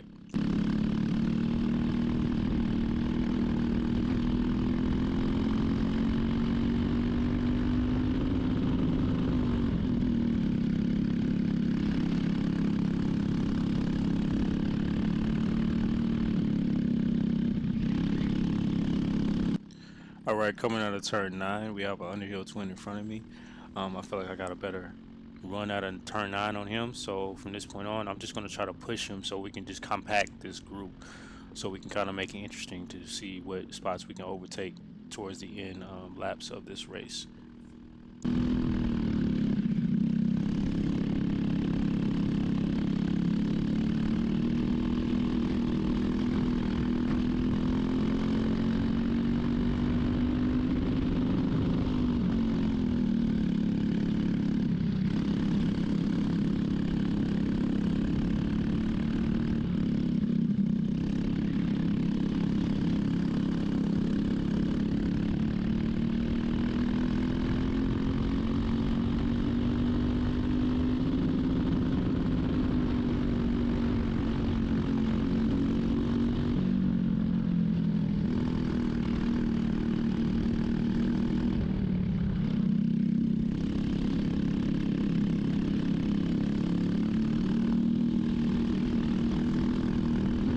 So coming out of chicane, I was trying to push Chris, but he had some mechanical issues. If I'm not mistaken, I think his brakes went out.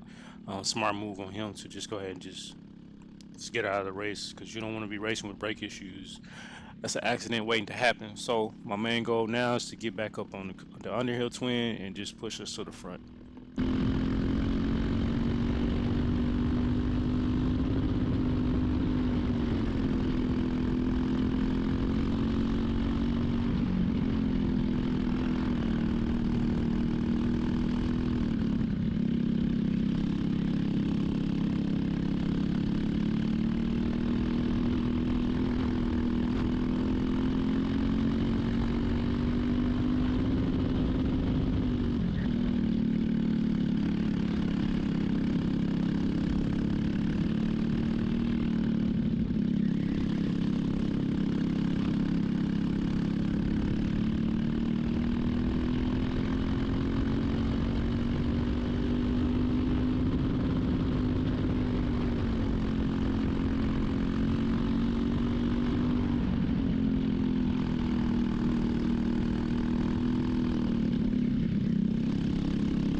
So my plan works to perfection.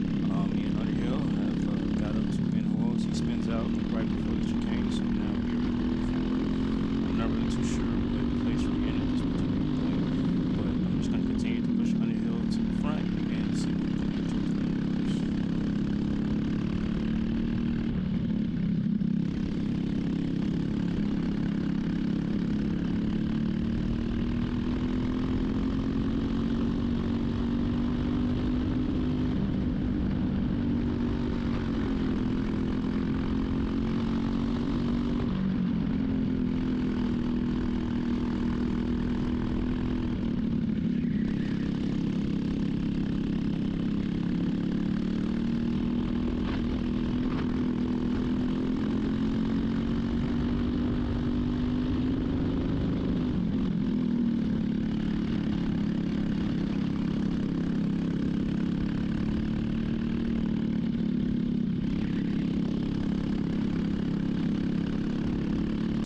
So coming out of 9, I see that I have a better pace than the Underhill Twin in front of me, so I'll go ahead and dive to the inside.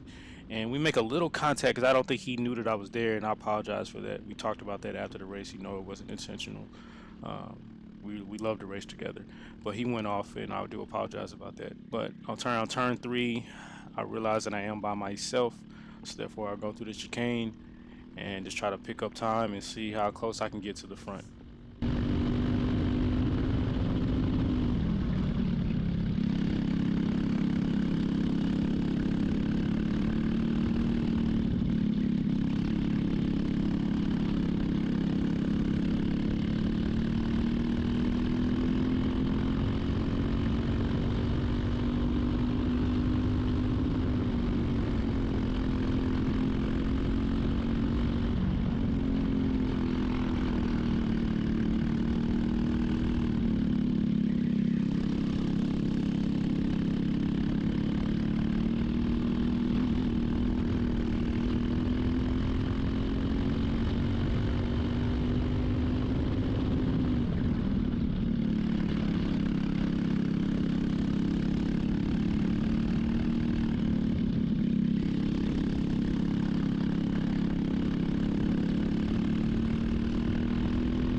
So by this time, a couple people have went off the track due to racing incidents.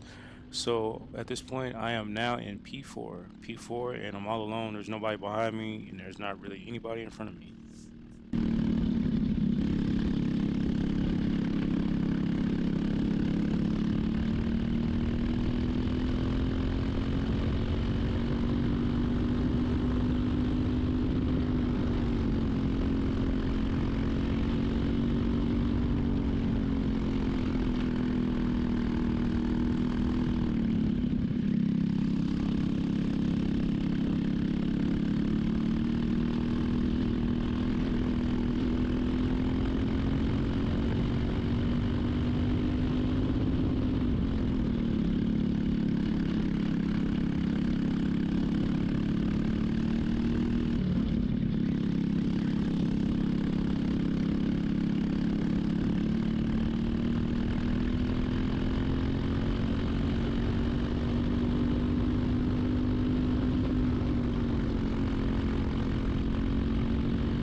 So we are now in the last lap. There's nobody in front of me and there's nobody behind me, so we are scot-free. So we're gonna finish off this race and get P4. I was really happy leaving the track this night. It made me feel real good to just drive consistent and drive as good as I did in order to lock down that P4 position, because I've been working real hard just on my technique, my mental capacity and my mental strength in order to get the results that I'm getting currently. And I'm pretty proud of myself for what I've been achieving so far when it comes to karting as well as sim racing. So yeah, we left this track with a P4 under our belt. We still haven't gotten a podium yet, but we feel it's going to come soon. I do appreciate you guys joining me today, watching my video. Make sure you like and subscribe. Follow me on all social media platforms if you can. I stream live every Tuesday and Friday at 11 p.m. Central Time, so make sure to tune in there. You'll see notifications on YouTube, Facebook, and Twitch. So make sure you follow me, like, share, and subscribe. And as always, I appreciate your support, and I thank you. Welcome back. So today we're going to do something a little different. I'm not going to explain it because I think you guys already know what that difference is. If you know my other videos compared to this one, you can already tell the difference. But good news, I got my first podium this weekend. Thank you, Jesus. I got my first podium. So I'm gonna do a little walkthrough of that video, just show you what I was thinking throughout the race and just explain what was going on and just the circumstances involving that. But first off, I want to give praise and thank you to everybody that's helped me out throughout my journey of finally getting my first podium within a year. For sure, I want to thank the Hines family. I couldn't have been here without you guys. I appreciate all the help that you guys have, given me. Mark French, the Castillo family, Jeff Elders, Anybody that's ever given me help out there in the track, I really appreciate it, and I really appreciate all the help. But jumping right into it, here we are on the warm-up lap. Of course, let's state the obvious. We're going backwards. It was kind of a low entry this weekend. I believe it was Cartoberfest, so everybody was down in New Braunfels. I think that's where they were. So I qualified P3. I was P2, but Chase Myers, he beat me out, and he started P2. So I started P3. Ava Elder, my bad, Ava, she's P1. We got Miles Ho behind me in P4. But going backwards, P3 is actually a pretty good position to start. Just like P3 would be a good position to start if you were going forward. But here we are going around. It's kind of weird starting going backwards, because when they throw the green flag, you're right there at the end of the track. So you really don't have a lot of time to accelerate. So as soon as they throw the green flag, you hit that first turn, and it's like everybody starts crumbling up together, right? So here we are.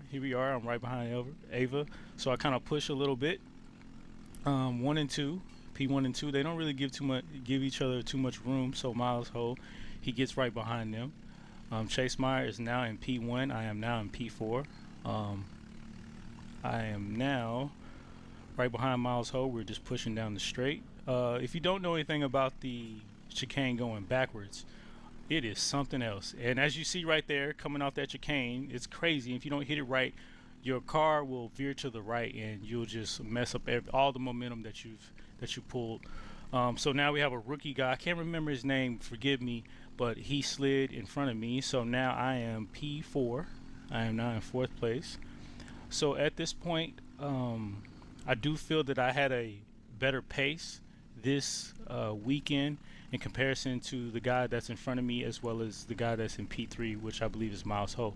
So I felt that it was only a matter of time before I made my moves to get into the right position that I felt was necessary, which was anything P3 and above. So I really wasn't panicking throughout the race if you see me behind this guy. So right now, I'm just kind of getting my tires warm, getting my car up to temperature, just getting everything situated, and I'm trying to work my way up to building the momentum to where I can make the move to where I can go ahead and pass this gentleman that's in front of me. So at this point, you'll see me sliding behind him. Chase Meyer spins out in turn 9, or if you want to call it turn 1 since we're going backwards, but he spins out. So now I am in P3. Miles Ho is behind Ava, and we have the gentleman in front. He's in P3, so I am in P4.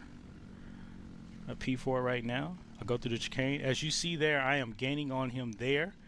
I do believe that he takes turn 3 a little better than me. I give him a little bump, which slows down my momentum, which sets me back. So going backwards, you have to be really careful not to run into each other, because if you run into their rear end, it kind of slows your momentum down, and you lose all momentum that you have gained. But because of my gearing, I feel that I was gaining on him on the first. He takes the turn 9 a little wrong, and I take it a little better, which allows me to gain on him. Turn 7 right there, or if you want to call it turn 3, turn 7, you do not have to hit the brake there. I noticed that throughout the race, throughout the pre-final really, I forgot all about going backwards. You really don't have to hit the brake. You can kind of just let off and kind of coast through.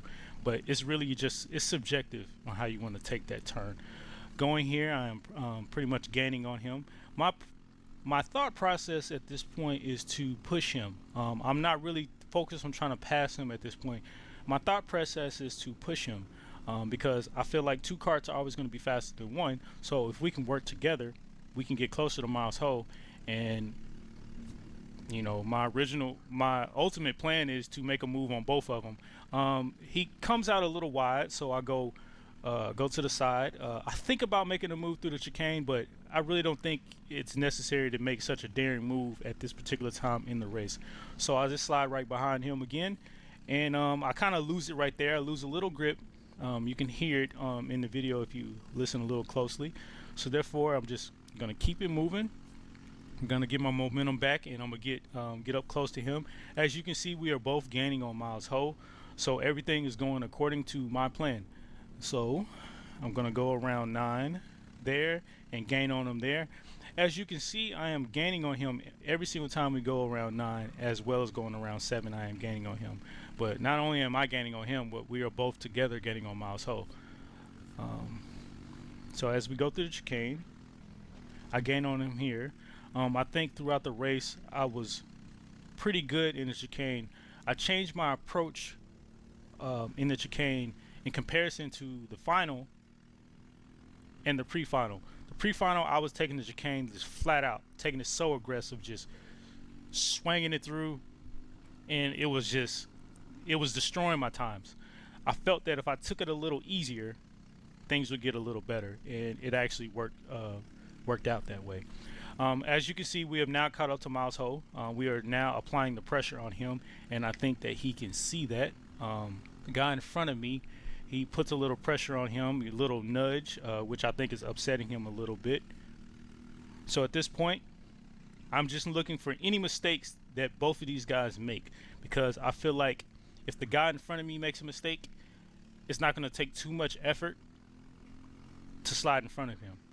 If Miles Ho makes a mistake, I am going to ride the coattail or ride the bumper of the guy in front of me, and we're going to slide past him. So I'm in a win-win situation at this point, because I feel like I have a better pace than both of them.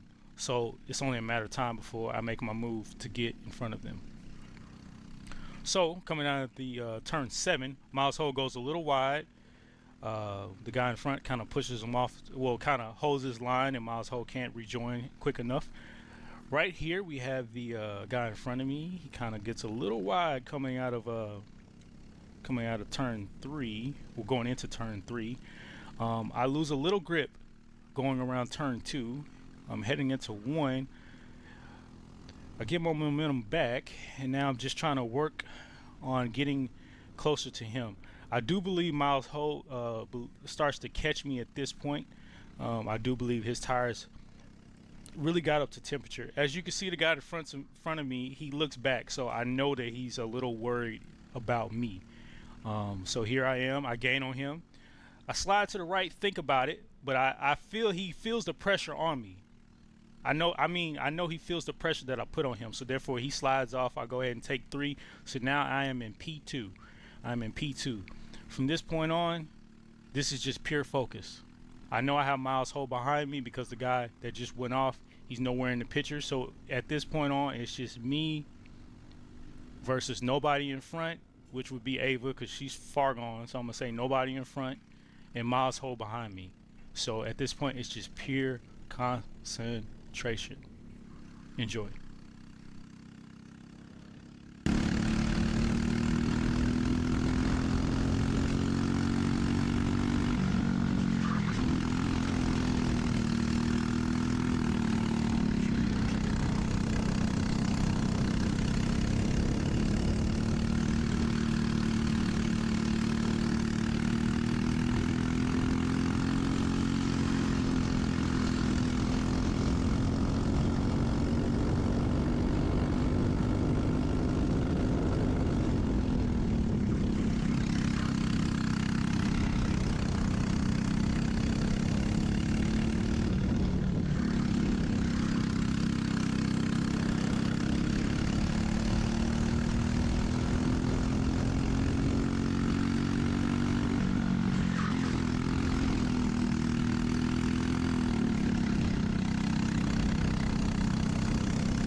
if you look closely, the sun is behind us, so it's putting a reflection on the track. So I can tell Miles Ho is right behind me without me having to look behind. That actually brings up a good point. But first, I'm going to say that point a little later because now we're on a white flag. So no, at this point now, I'm just going to go defensive because I know he's on my bumper. So I'm just going to figure out a way to stay in front of him and just try to keep it there because this is my first time being so close to the podium. So I'm going to do everything that's possible to stay in front of him. And here we go. I go a little defensive. I see that he's nowhere close to me, so I kind of move over a little bit. Take the chicane kind of easier than I've been taking it. Go ahead and take 3 a little easier than I've been taking it as well. I feel that now I looked at the reflection on the track. I don't see he's behind me. So therefore, at this point, there you have it. We have our first podium. It's crazy, man, because like for a year, I've been dealing with self-doubt. I've been dealing with problems on how to get to the track, problems on how to pay for parts, selling the cart, my other cart, wrecking the cart, doing all that type of stuff, and then you finally win. You finally get close to first place. And I know people feel like it's a P2, it's not a P1, but the thing about it is like when you've been trying for so hard and you finally get a P2, a P3, or a P1, and you finally get on that podium, it's a crazy feeling, because you feel like you kind of you've redeemed yourself from all the stress that you put on yourself to try to get there. Because for all you people that race, like, about it, it's like anything can go wrong. Like the first turn you can get spent out, you know what I'm saying? You can have a good race, but then somebody can rear end you and then your race is over with, you know what I'm saying? And that's happened to me too many times. Too many times I've gotten 4th place, too many times I've gotten 5th, and then too many times I've gotten 6th place. And you look at the results and you look at the videos, you're like, damn, you was that close to 1st, 2nd, or 3rd. You was that close. And it actually finally paid off for me. And like I said, I just want to show my appreciation to everybody that's helped me, especially the Hines family. They've really helped me out tremendously. My homie Carlos, right there, you see him clapping. He's helped me out tremendously. Everybody, Jeff Elder, KRS, for sure, TSB Racing, for sure, man. I really appreciate all the help that David has helped me out with. Just everybody that's helped me out from this point on, man, because when I first started karting, man, like, I was gung-ho about it, but I'm not gonna lie, man, after it's like you look at how hard it is to get to the podium, and sometimes it can kind of destroy your confidence and kind of leave you low. But I kept at it, you know what I'm saying, because this is something I really like, something I really love, and I'm just happy I finally got there, but more to come. The next on the list is getting 1st place, and that's what I'm gonna try to do from this point on. I feel like wins and getting good positions, they always breed confidence, and they always breed better positions going forward. So that's what I'm gonna try to do from this point on. So like I said, I appreciate you guys joining me. I appreciate you guys joining my journey to finally getting on the podium. I really appreciate that. All the videos that I watch, just watch my struggles, because what it's going to show you is that you can't give up on yourself, and you can't give up on what you want to do. So you just got to keep moving. You know what I'm saying? But I appreciate you guys joining me today. I hope you guys like this setup. I'm gonna probably start doing these little walkthroughs with me on the screen more, because I feel like it's a little bit more interactive, and I think it's a little better. It'll also help me out with announcing and putting words together on the fly. But I appreciate you guys joining me. Make sure you hit that like button, make sure you subscribe, and make sure you share, and make sure you join me every Tuesday and Friday. I am streaming live on YouTube, Twitch, and Facebook. So make sure you follow me on Facebook at Keto Auto, as well as YouTube at Keto Auto, and Twitch at Keto Auto. Until the next time I see you,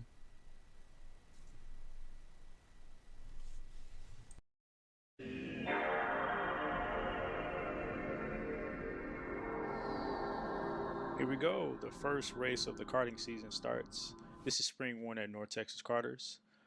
It was a pretty cool day. This is going to be the pre-final, not the actual final. And the pre-final was, it was just crazy to say the least. You'll see throughout the video, but little spoiler alert, I had engine problems for the first time. I've never had actually engine problems. Like I never have. It's always been like body issues, like where something's dragging or something, but I never had engine problems. It's always been, like I said, body issues or some type of steering alignment issues, but I've never had engine problems. But first thing for everything, and let's go ahead and get it out on the first race of the season, so therefore we don't have any more problems for the rest of the season. Like I said, I appreciate you guys joining me today. Go ahead and sit back and enjoy this eventful pre-final.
Going into turn 9, you'll notice that my motor starts to lose power. And the reason why I was losing power was because the actual spark plug cap that connects to the top of the spark plug, it kept coming loose throughout the race. So every time I would hit a little bump, coming over the apex or something like that, it would just come loose.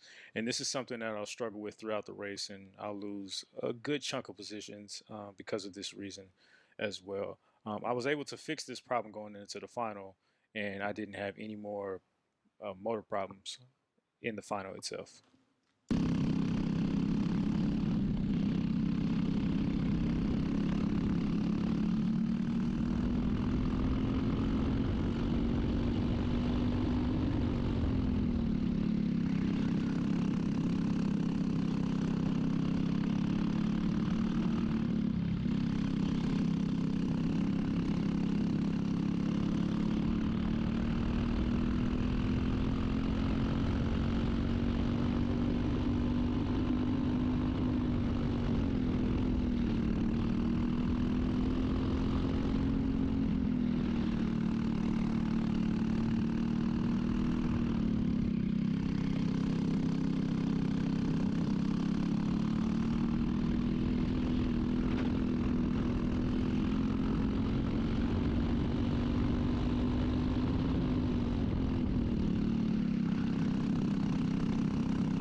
to go.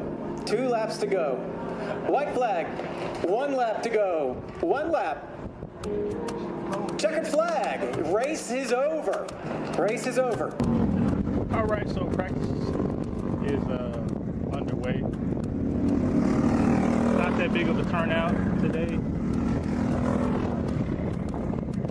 Kind of expected it. Like I said, it's really hot outside.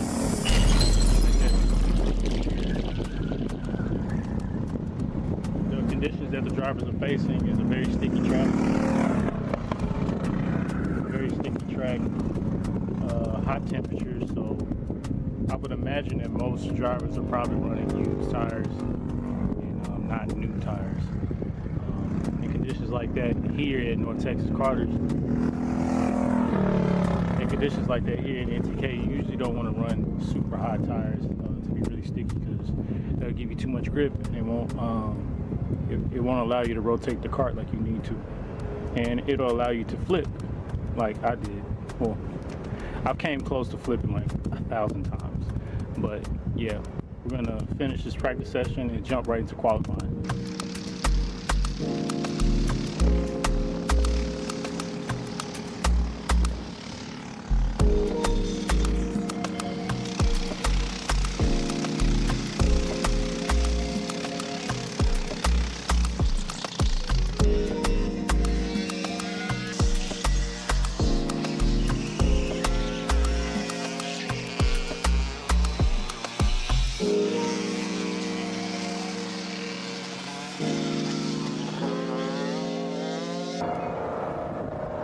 About to head to the corner. They're done with the driver's meeting. Now we're about to move to qualifying. Get set up there.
Okay, I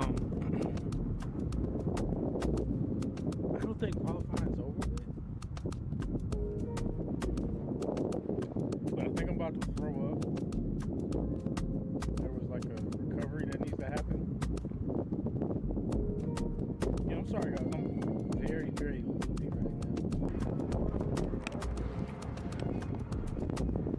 I wonder when the sun goes down, does it like go underground? Like where does it go? So high. Oh my God.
This is a red flag.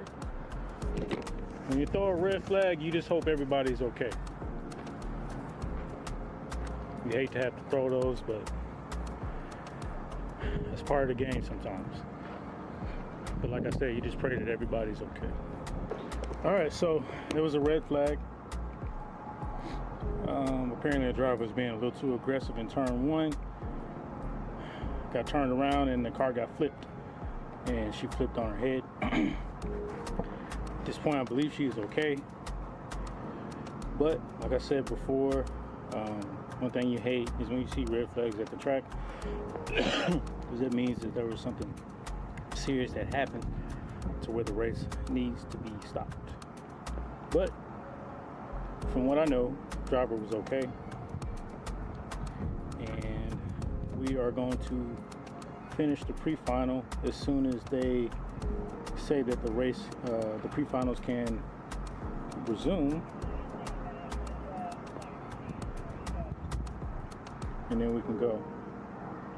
The crazy thing about it is, it's just, this is only the pre-final. We still have the race. Once we have the race, that's when we do, I think they do 12 laps today. 12 laps, and they do 6 laps on the pre-final. They do 12 laps on the final. I guess one good thing about today, me doing corner work, is it wasn't that many people. So it's not like we had a bunch of participants today to where I would be here all night. The sun is down. The lights are up. Sun is down. Lights are up. We have a nice sunset, and it looks nice. So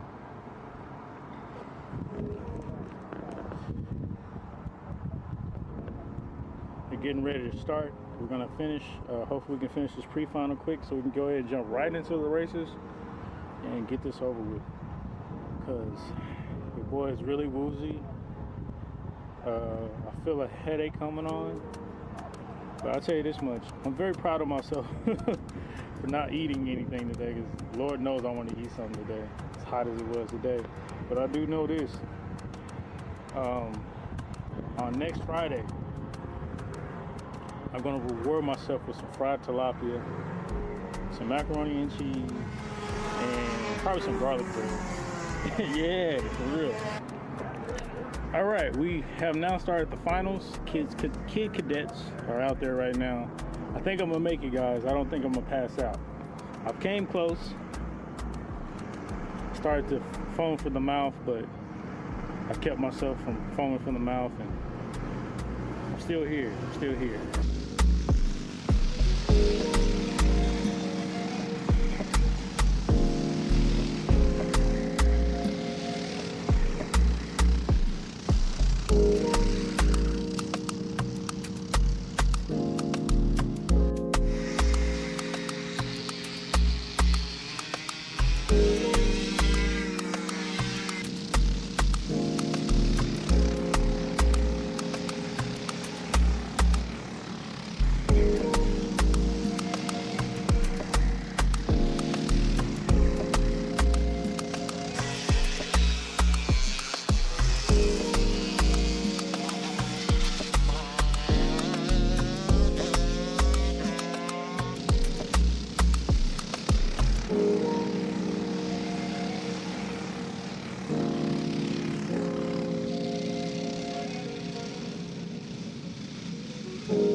Flags, 2 cars that flipped. One girl got the meatball flag because she had a ponytail that was hanging real long, that was very close to her chain. That could have been catastrophic. I haven't did corner work in a very long time. Will I ever do it when it's this hot again? Probably not. Thank y'all for joining me.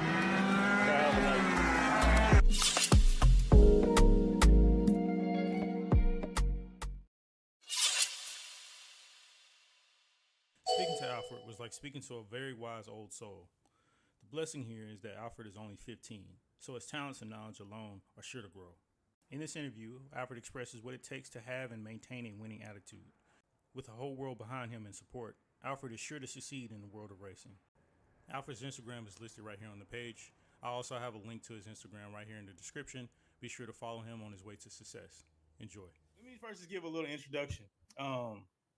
I first met Alfred and his family how long has it been? Like 2 years now? I think about 2 or 3 years. 2 or 3 years. So I met him at North Texas Karters. He came in probably about 6 to 8 months after I started karting. Needless to say, Alfie is a very fast driver. He's a very fast learner. He picked up on a lot of the karting knowledge really quick. Him, his dad, and his family, they really take to a lot of instruction and they take to a lot of instruction and they know where to apply it. So this is a very, very, very talented young man. He's very determined, but I'm gonna let him explain himself more and just give you guys the ins and outs of karting and just tell us who you are, man, and what got you into karting. All right. Hello, everybody. I'm Alfred Alvarez del Castillo, 15 years old, and I'm a go-kart and legend car driver. So what got me into karting? So it was 2015, and my dad, he was a NASCAR fan way back when he was a kid, and then he had just fallen away from the sport. So he shows me one of the Daytona qualifying races, which helped set the field for the Daytona 500. So I saw the red and yellow 22 car, which was Joey Logano. So then he goes on Sunday and he wins the Daytona 500. So from that point on, I was just hooked on the sport of racing. So a few years go by, I had watched racing, and I started racing at K1 over in Arlington, Texas. And then somebody there gave us the opportunity to go do a demo at North Texas Kartway with Bob Shable. So me and my dad and my mom, we all went up there on a Friday evening. I tested a cadet card because at that point I was 11 years old. And then I had a really good time, but I said I wanted to run K1 for a year just to get some more learning experience in driving. So then at this point, it's 2020 and COVID's happened. So we go up, we find somebody to buy an old CRG cart from. And then we go out, get an NTK membership, and just start running laps up there. Okay. So we'll go back to K1. So that was the electric karting, right? Yeah, it was. Okay. Did you ever participate in any of the championships that they had? Yeah, I did the league race in 2019. I won a couple of races, and I finished second overall in the championship. Yeah, I was wanted to go up there, man. They had like a series to where if you won a particular amount of races, you get a free GoPro. Did you ever win a GoPro? No, most I got was medals and a trophy. Okay, so you said your first kart was a CRG. There was a lot of people when I was first starting that were riding CRGs. And it seems like it died down, but I'm seeing a lot more and more people get back on CRGs, only in the two-stroke though. Have you been seeing that? Have you been seeing that growth in that brand? Yeah, so I'll give a quick story about what happened. So about the time both of us got into karting, that's when CRG was just falling down because the quality wasn't as good as it had been over the past few years. So then a few guys down in Houston, I don't remember the names, but they're able to go get with Arcade Motorsport and try to promote the CRG. It's all over the national scene now. A bunch of guys are running and winning races in it. Yeah, I'm seeing a lot more people switch towards it, and it's funny because let me ask you this. So when you first started karting, did somebody ever tell you that there was no difference in karts? Like there was no difference between an OTK, a Burrell, a CRG? Did anybody ever tell you that? I was never told that. No. You never told that? Okay. What did they tell you? Like in regards to like which kart was the best, and actually which car was the best, and why did you ultimately move on from a CRG? So we got the CRG from a local guy who's not in it anymore. Okay. But then we joined DJ Ortiz in Car Racing Solutions, and he was an OTK dealer, and he didn't have parts for a CRG. So our cart was about 3 years old at this point, and honestly, it wasn't very good. So he was able to sell us. It was a 2020 Tony cart, and I was like, "Whoa, this thing's actually really fast compared to my old cart." Yeah. So how was it? I guess see a lot of people don't understand how something can be faster in karting. So explain to us how it was faster. Like, how did the cart feel compared to your older chassis? So my old chassis, going into a turn, it's like the cart just felt like a brick. So the carts are designed to be able to flex through the corners. so that way it can carry as much speed as possible. That cart, it wouldn't flex, so it would just be a brick in a corner, Yeah. turning. I was having to fight it all the time. Yeah, it was kind of the same thing with me. See, I've always rode comp carts, aka Burrells, and my first comp cart was horrible. I literally bought a cart during the COVID times, and I sold it within a week and bought another comp cart, and that cart was really, really, really nice. And then eventually I moved on to a newer cart.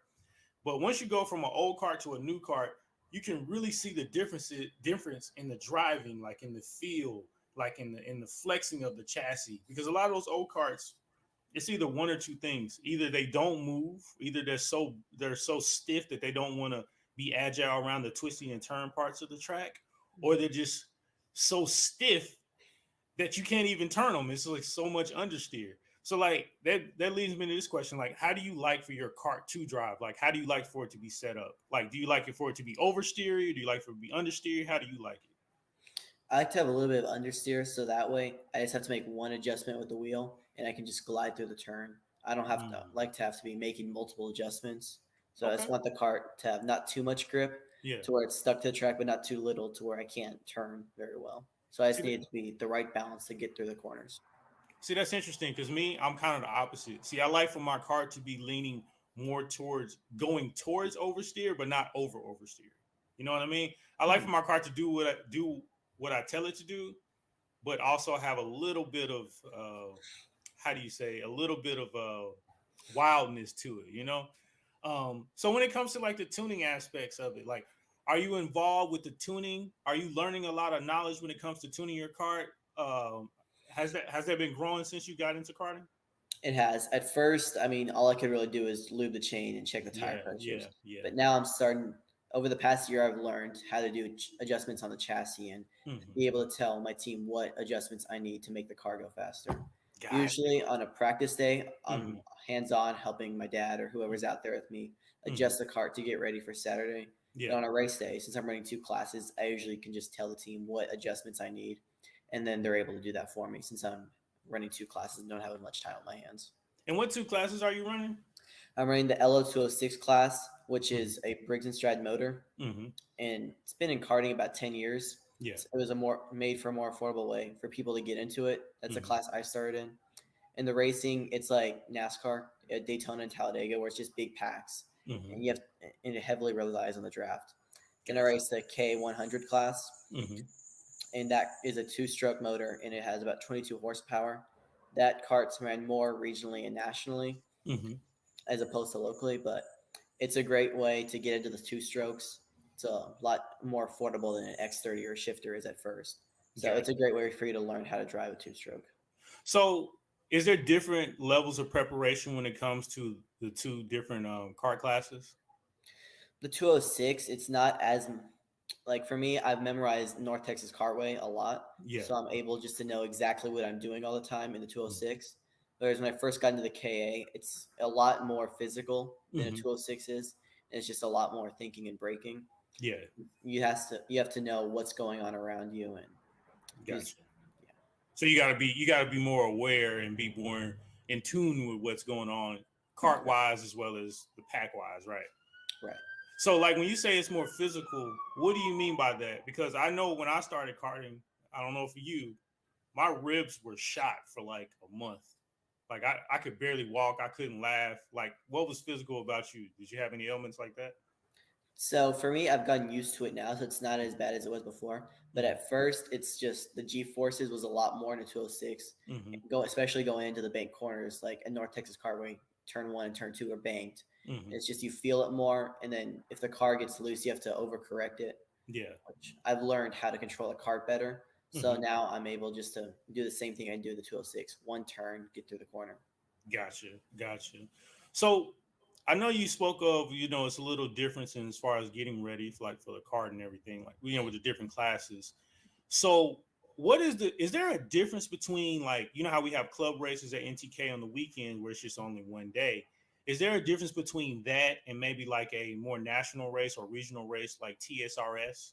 Like, is there a difference in getting ready? There is a difference, yes. So whenever we have a local club race, I'm working out during the week, Mhm. and then on Thursday we usually go up there, get the cart set up, make sure everything's ready for Saturday. Mhm. And Friday I'm able to hydrate my body, and Saturday we go out there race, and then Sunday I usually just take off and rest and get ready for the next week. Gotcha. But Okay.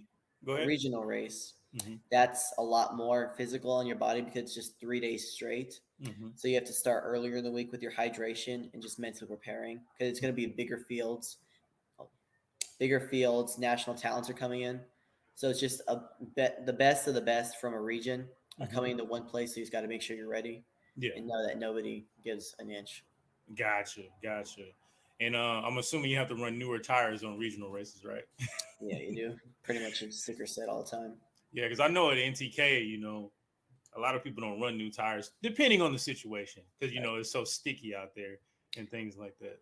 NTK is completely different from any other track I've ever driven on because new Mhm. tires actually make you slower there Yeah. because they've added the Rhino hide. So that just adds a lot more grip. Whereas if you go to a track like Speed Sport in New Mhm. Caney, Texas, Mhm. that track it's kind of like a tire shredder. Mhm. You'll run the set for the weekend, and by the end of the weekend, it's not going to work very well. It's not going to be very fast. So you Gotcha. just have to make sure you're being smart with your tire pressures and just Mhm. not cooking the tires in the first session. Now, I will call you a well traveled carter now. How many carts do you know off the top of your head how many tracks do you know off the top of your head that you actually driven on now? See, I've driven in the go kart. I've driven at North Texas Cartway in both directions Mhm. and the short track.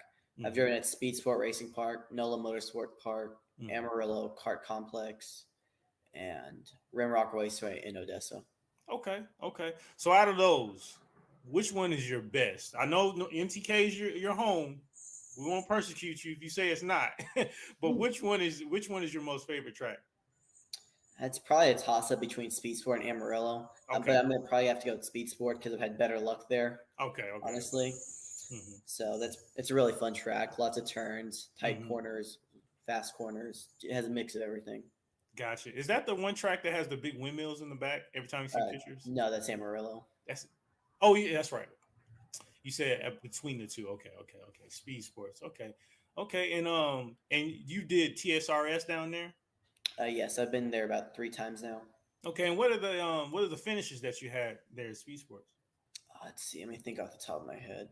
And see, the first time we went there was 2021. I was Mhm. running just 206 at that point. Hmm. I was running up the top three, and then I got bumped off the track, so I ended in ninth. Then the Okay. second year, we had 2 races. Let's see. I honestly don't remember where I finished. Hmm. Like in the spring race, I remember I got top 5 in the 206 and the KA. I Yeah. got in a wreck that just bent my chassis. Yeah. So I had a rough weekend then. I think I ended like 24th. Gotcha. But I mean, judging from your background, man, you win a lot. So, if you don't remember that one time, that's fine. You got a bunch of trophies to remind you of the winning. And speaking of winning, did you win last night at the I club did. race? I won both races last night at NTK. Was able to win the K100 race and the 206 senior race. Okay, so we got a double winner on our hands, man. So take us through your mindset, like how does it feel? Like, do you just kind of feel like when you're out there on the track, how long does it take you to feel like I know I'm going to win this race? Honestly, it can come down to the wire in some of these races. Hmm. Like there have been some races where at the beginning of the last lap, I'm like, I'm gonna have to make a really big move to win this race, and then Hmm. at the end, I'm in shock that I won the race because I was Yeah. able to overcome it. Okay. Okay. So do you ever like practice any like visualization like skills? Like do you like visualize yourself winning the race before you win it? I do usually, which is when I'm at home getting ready for the race. Hmm. There, I'm just envisioning what I can do to put myself in the position to win the race, Hmm. making sure I make the right moves at the right time, Yeah. pass when it's time to pass, and don't do anything dumb to take me out of contention.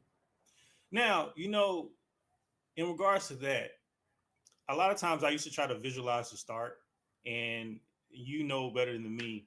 At NTK, the starts are the most dangerous times. Yeah. At NTK, it's the most dangerous time. That 1 and 2 is crazy. So, a lot of people say you can't win the race on the first turn. Do you see yourself as more of an aggressive driver, or do you see yourself as more as a tactful driver? I'd say I'm a little bit of both because Okay. I try to set myself up with my tactics to be in a position to make aggressive moves. Mm-hmm. So, like, there's this one this year whenever TSRS came to NTK, Mm-hmm. I had a rough going into the heat races. I was starting 12th. Yeah. I was able to make some aggressive moves on the start that got me up about 3 or 4 spots. And I was able to just strategize, get around people when they were having issues, take advantage of others' mistakes. And I ended up fourth that race because the leaders had just gotten away. Gotcha. Do you believe in looking back when you drive? Like, say you're in first. Do you believe in looking back? Only at the very end of the race to see if I need to defend my position or not. Oh, okay. Yeah. Do you ever feel like that? Like, it's like an itch. Like, should I look back? Should I look back? Do you ever feel that? I do in the middle of the race, but I Mhm. tell myself, it's still early in the race, so it's not time to look back just yet. Gotcha. Keep going. I got you. So, man, like, what are your plans? Like, you're growing right now. Your interests in life are growing. Sometimes they're changing, but you're steadfast on this racing. So, where do you see yourself next, and where do you see yourself moving up into? So actually this year I'm running karting and legend cars. Next year, I'm still going to run karting, obviously, Mhm. but I'm going to start doing more legend car races Mm-hmm. and just going from there and then hopefully progress up the ranks and get to NASCAR one day. Okay, so NASCAR, that's the ultimate goal, NASCAR, right? That's my ultimate goal. Yes. Okay. So, do you feel like karting has prepared you for the legend cars? I do. It's helped me a lot with racecraft because I've noticed that the legend car, it's similar to Uh-huh. where if you try to go too early to make a pass, then it's not going to work. Mm-hmm. It just taught me a lot of the racecraft and how to learn a track really fast. Okay. So when you try to go too early and pass, it doesn't work. What do you mean? Okay, so there's the draft, obviously. So in the Okay. legend car, it's more amplified because we're going faster. Mm-hmm. So if you're coming on the straightaway like this, Mm-hmm. then you try to go around the other guy. If you go too early before you can get their draft, Mm-hmm. then you're just gonna keep the same gap, and you're just killing your momentum and your lap time. Whether it's what you're supposed to do, which karting has taught me, is you get the draft, then you try to go at the last possible second to go past the guy into the turn, which is Okay. usually done at the end of long straightaways. And legend cars, that's done on regular just gravel track, right? It's Or road course, road oval, course. and dirt. I've only run road course. I did one oval race, Mm-hmm. but next year I'm going to do road course and oval. And road course and oval. Okay. Yeah, I've never actually been into oval. I do know that there's a lot of strategy that goes into it, but my hats goes off to y'all going around in that circle 1,000 times because I think I'll fall asleep doing that, man. But yeah, man, is there anything you want to leave us with? Anything we should look out for in the future? Just keep an eye out for me. You can follow my Instagram. It's alfred.e22racing. I post a lot of my racing updates on there. Mm-hmm. And this weekend, I'm going to be traveling to Speed Sport Racing Park. So it's going to be my first national race, the IKF Grand Nationals. Welcome back to Key to Auto. So lately I've been on a kick to understand more of the aspects of racing, but not from a technical stance, such as like how many pit stops you can do in a race or how many soft tires versus medium tires you can use in a race weekend. Not from that side, but more from a philosophical standpoint, involving the minds of the people that risk their lives in this dangerous sport. I feel like this will help me out more going forward in my racing career. So therefore I can get different viewpoints and how I can tie that into mine. And so therefore I'm able to develop my own just view of racing in itself. And I feel like that'll take me further into racing and help me develop my style so that I'm able to, develop longevity in this sport. So back in November, I posted a question in a Facebook karting group, just asking what auto racing books would anybody recommend for me to read. There were a number of books that people in the group recommended. I would say, I think it was like between 8 to 12 books that people recommended for me to read. But I wound up narrowing it down to 5 books that I felt were going to be beneficial to me going forward.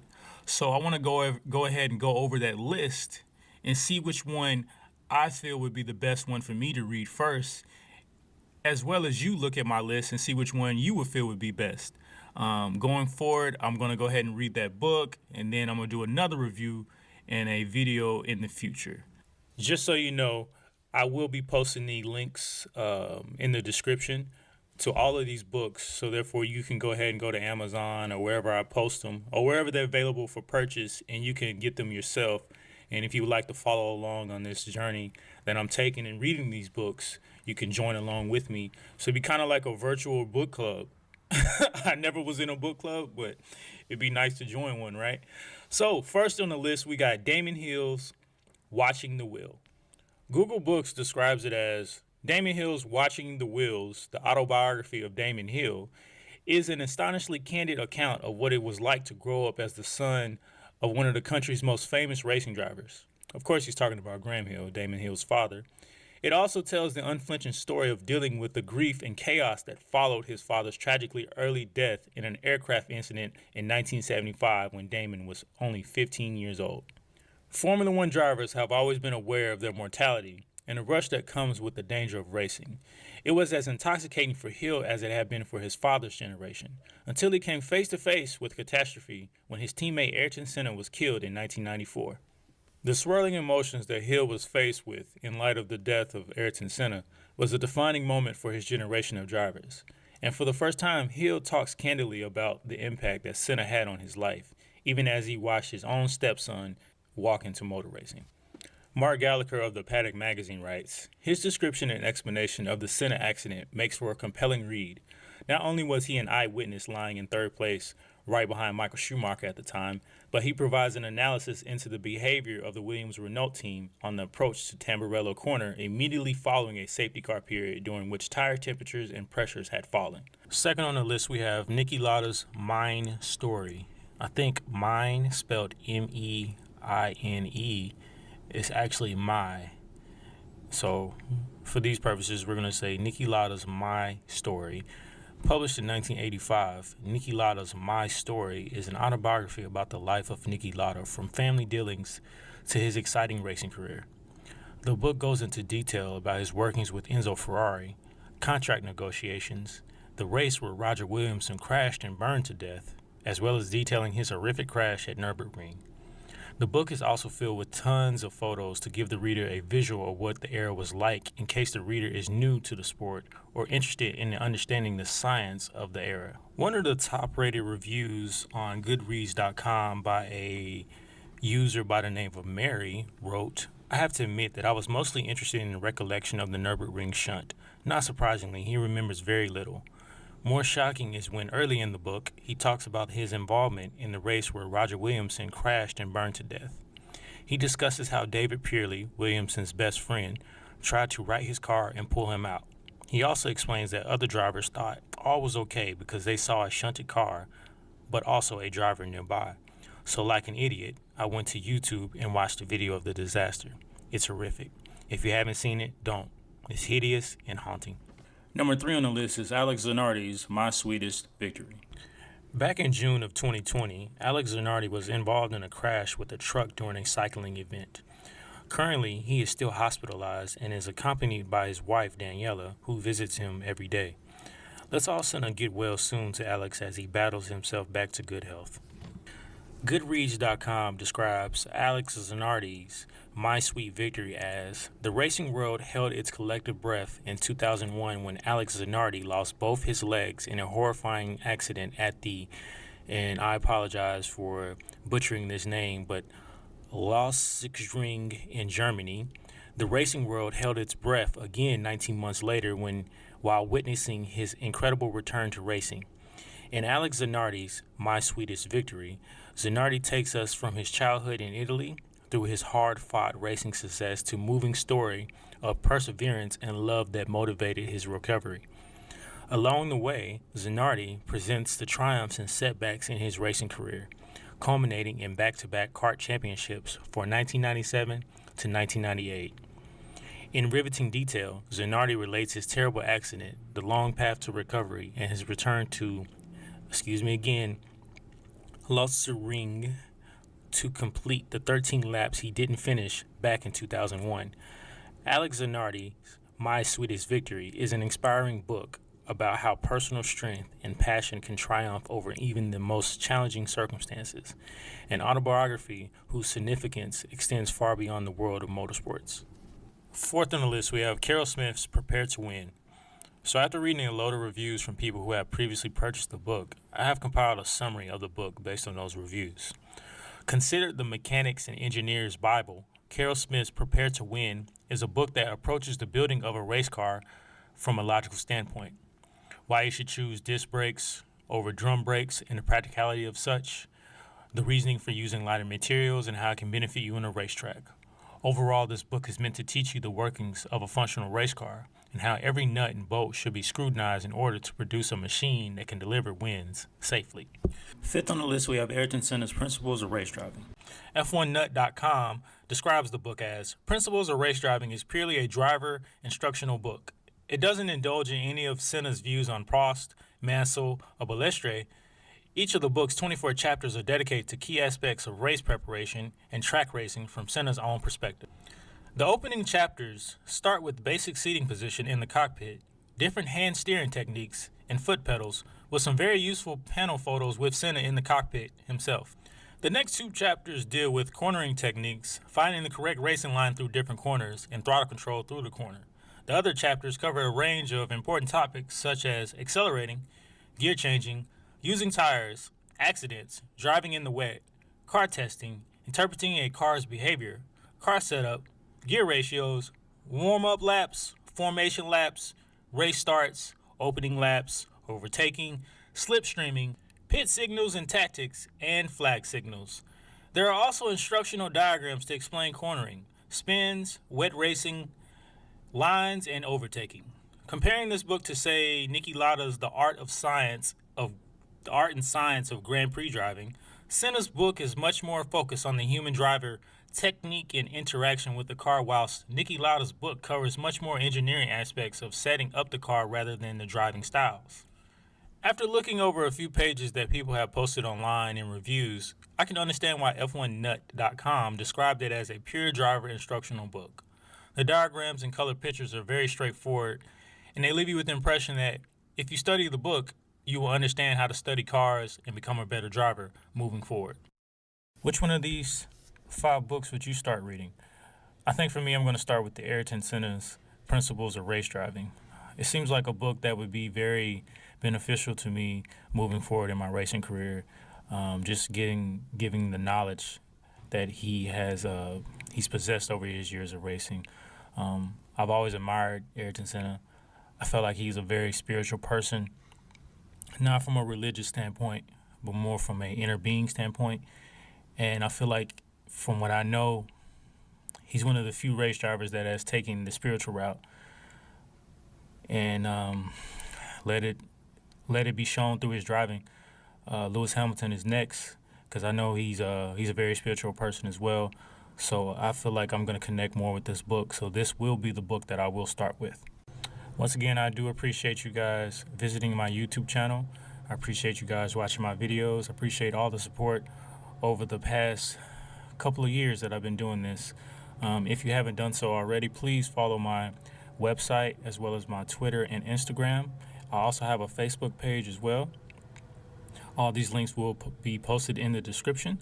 Also, if you would like to donate to my channel, you can also donate through the Streamlab link that I have in my description as well. Once again, I do appreciate it, and thank you.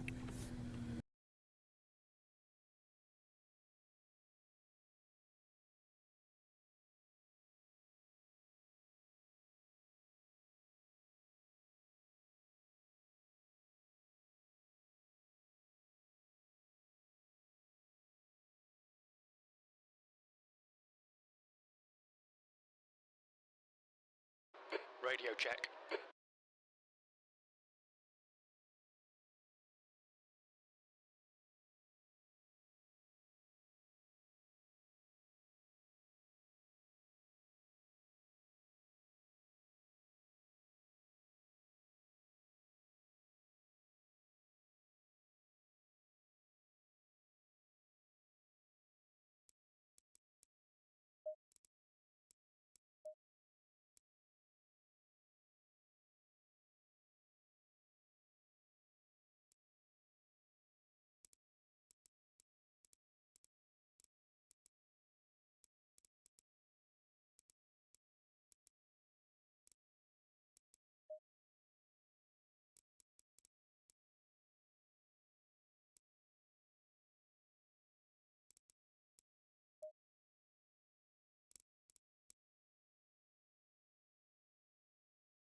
and track temperatures are increasing. Air temp is now 23. The track temp is now 27 Celsius.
Low tire pressure, stay away from curbs. Exit's clear. Push. Your brakes are cold, be careful.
Fastest lap from Kristen, 1:35.06.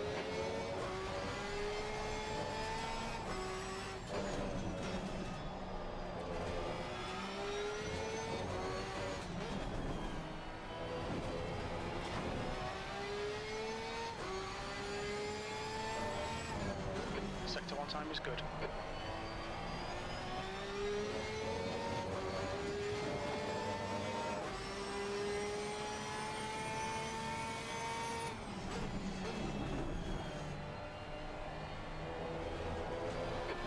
Fastest lap for Marco, 1:33.08.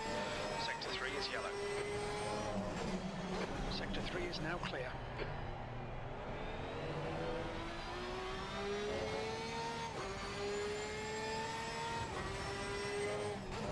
Sector 2 time is okay.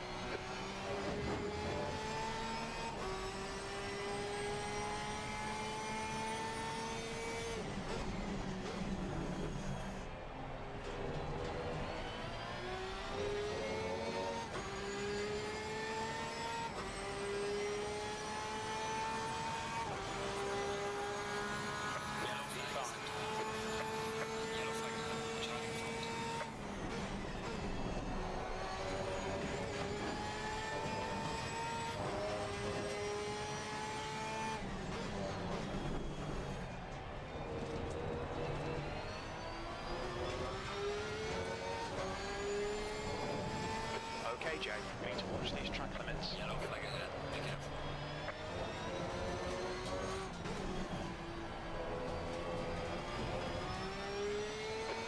in sector 3. Sector 3 is yellow.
Temperatures are pretty high.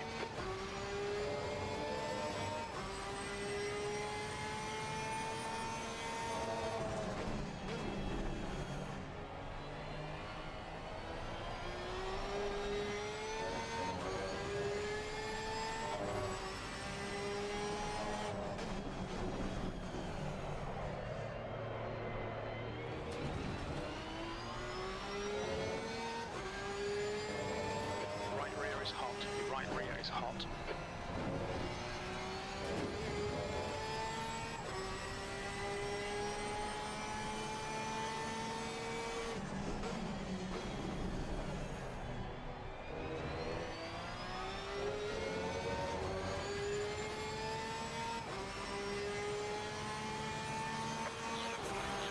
The lap time was at 1:33.65.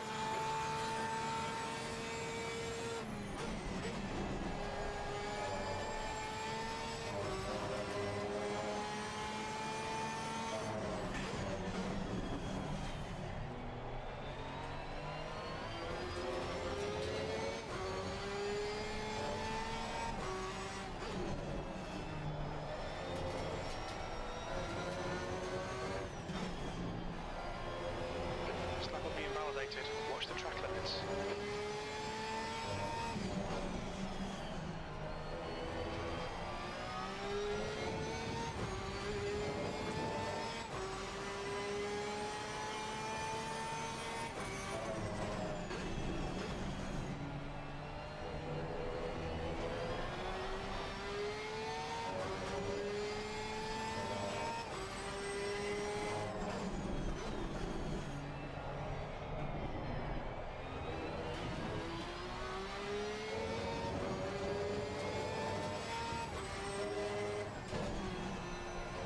Fastest lap for Barnes, 1:31.51.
Sector 3 is clear, green flag.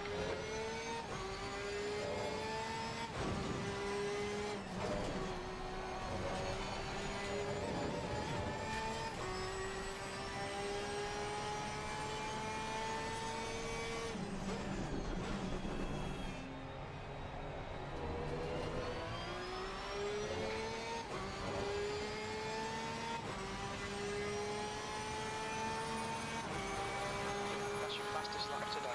Last lap was at 1:33.00. Okay, Jay, 10 minutes of fuel remaining.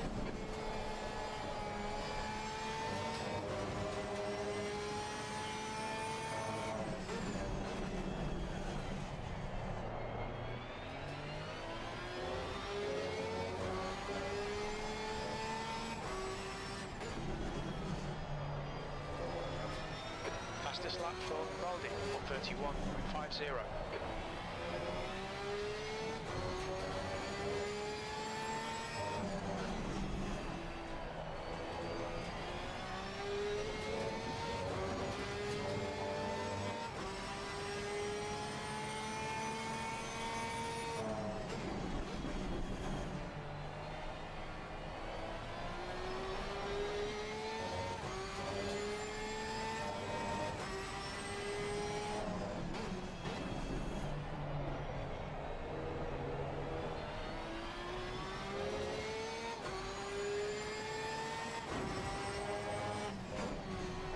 New fastest lap for Pin, 1:31.40.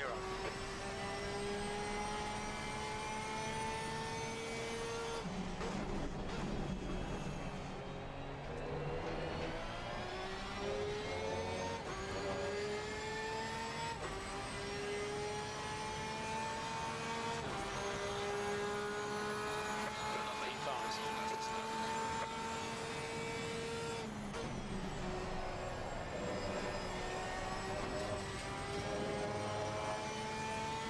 Yellow flag in Sector 3.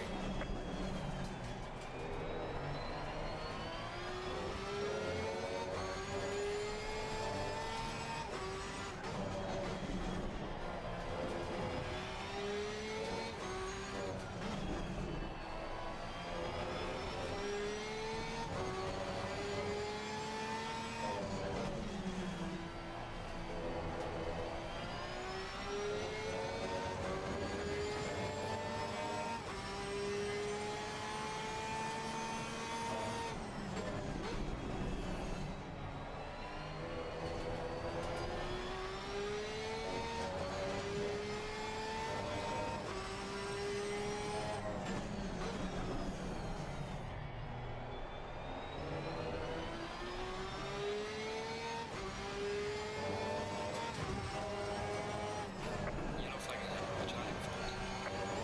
Yellow flag.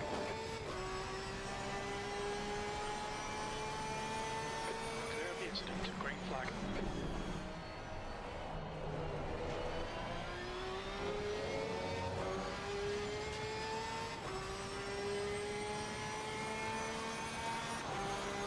That's your quickest lap in this session. That's your fastest lap.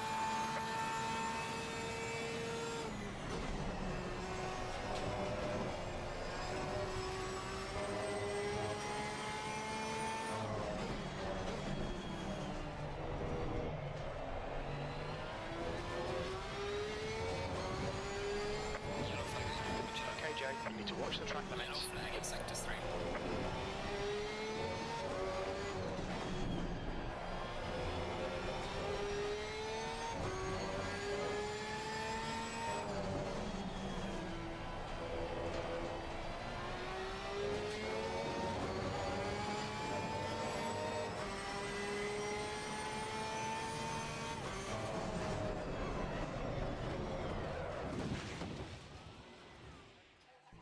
Yellow flag.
pressure. Stay away from curbs. Incident clear. Green flag. Your exit looks clear. Stay behind the line. Got cold brakes all round. Be careful. Green flag in sector 3.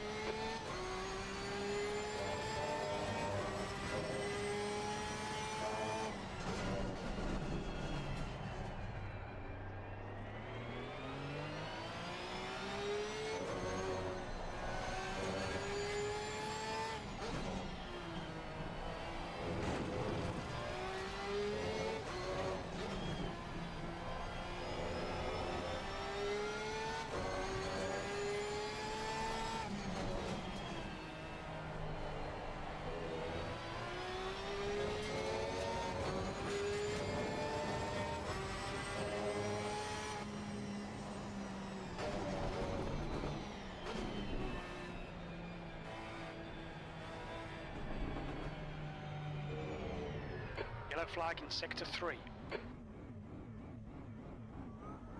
Sector 3 is car right, clear right.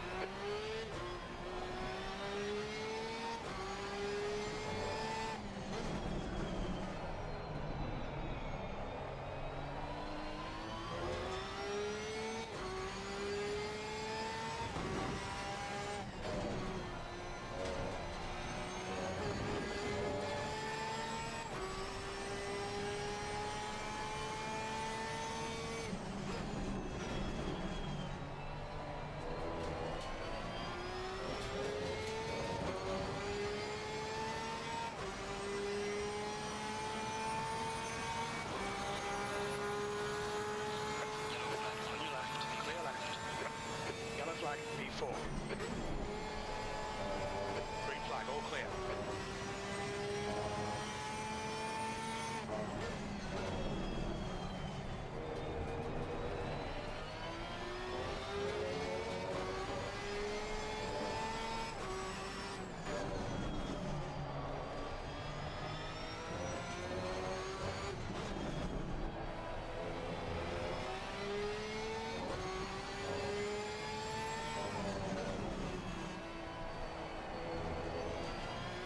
Yellow flag in sector 3.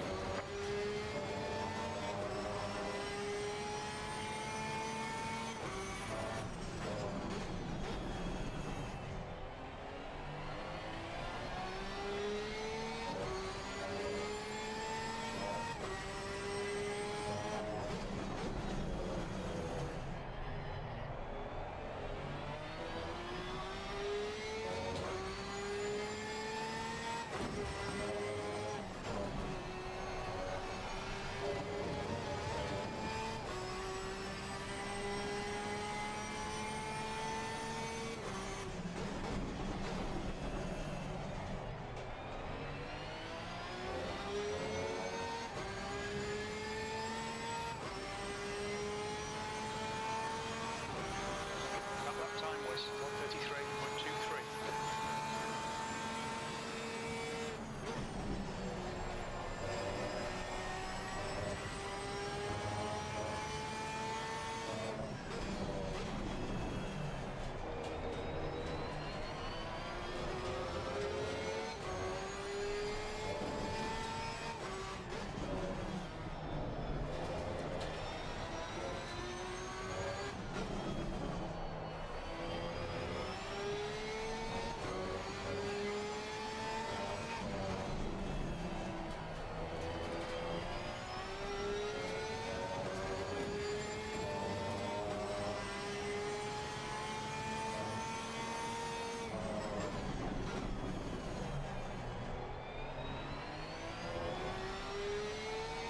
Yellow flag, watch out. You're right.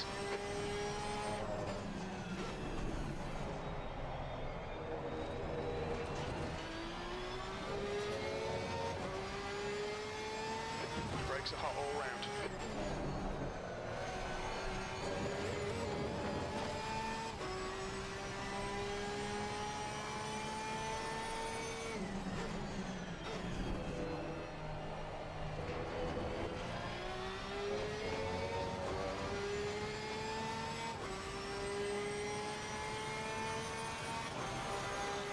You've just done a 1:32.70.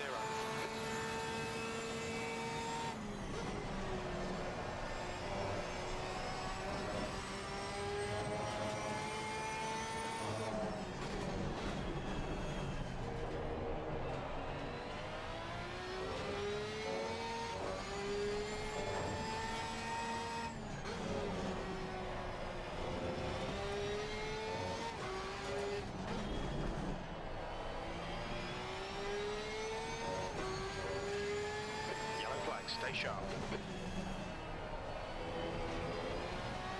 Incident clear. Back to green flag.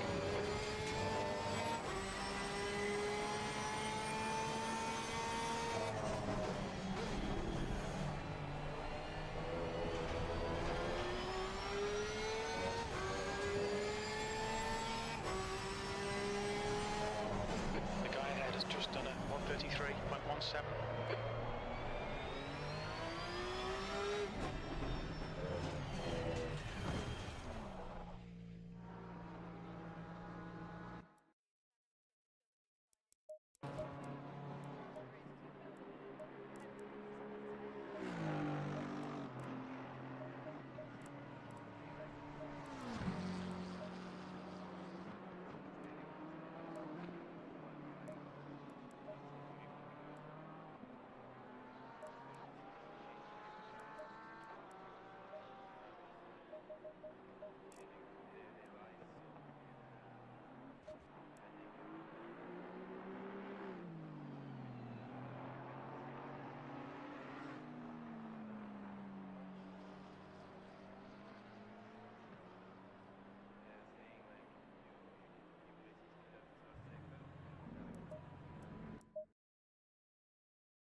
Hey, what's up, Zone? How you doing?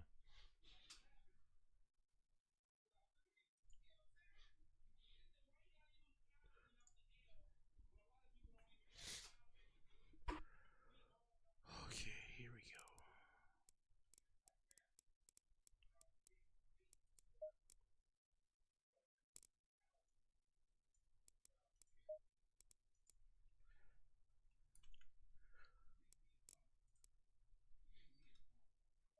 Green light. Had to work quite a bit for it. I mean, it's obviously also the new car since this year, so we had to figure out a bit how to work with it and how to get it fast. The Mercedes have been very strong all season. It's been not easy to beat them. But Hey, man, that's what's up, man. We are where we are. I think we deserve a bit to be. Yesterday, I was exhausted, man. When I got home from work, I don't know, man. I was just past couple days. I've been like extremely exhausted from work. Extremely exhausted. Oh. Yeah, one of my favorite tracks. We have Valencia, a very fun track.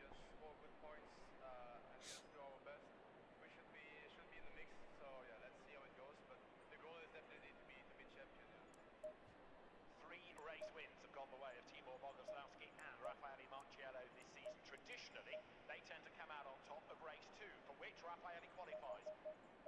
Key to their chances this weekend is going to be the pace of Timo Boguslavski in the qualifying session and how close to the opposition he can stay in the opening stint of the opening race.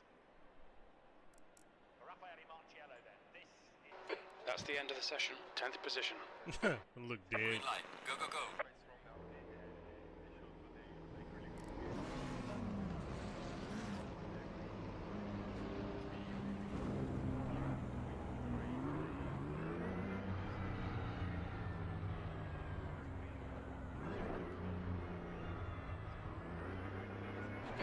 Exit looks clear. All right, Jay, we've got 14 minutes to do the business. The brake temperatures are low. We need to get some heat into them.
Flag.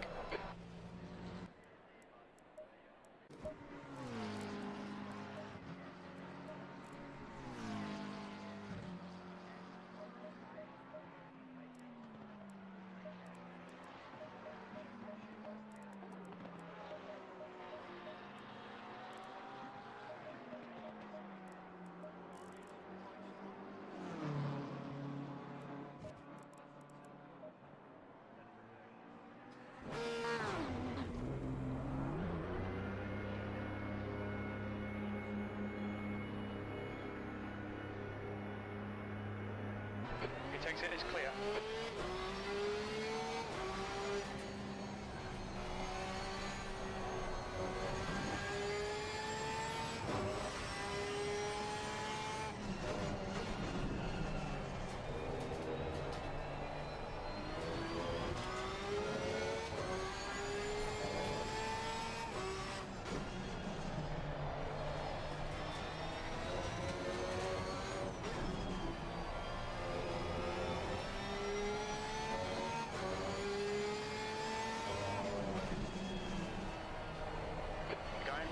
just done at 132.31.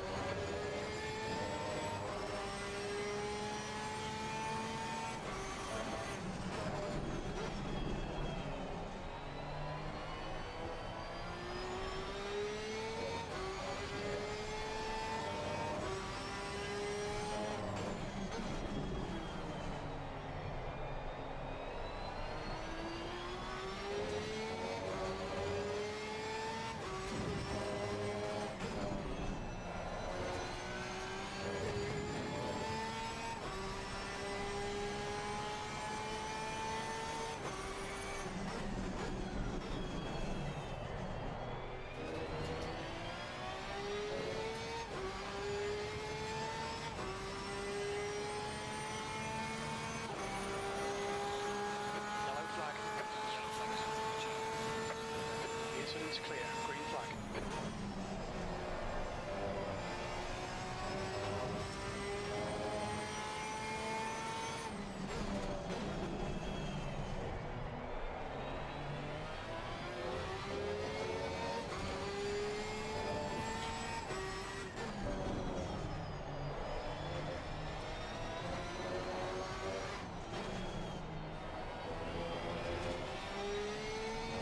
Green flag, sector 3. You're a tenth off the pace in sector 1.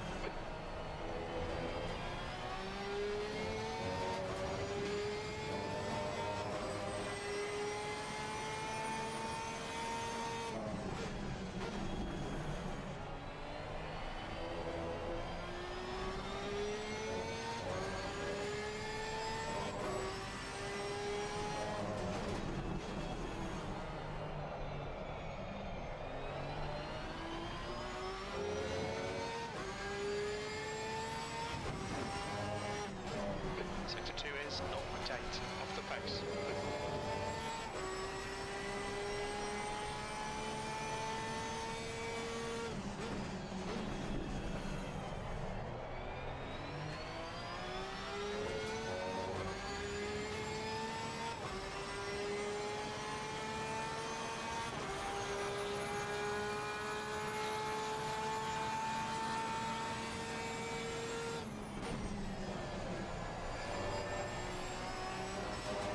Got 10 minutes of fuel remaining. That's a new fastest lap for Jacob, 1:30.56.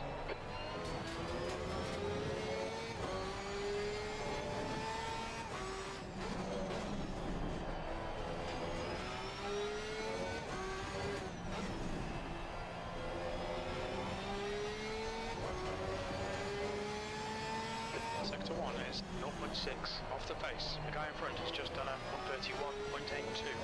Yellow flag in sector 3.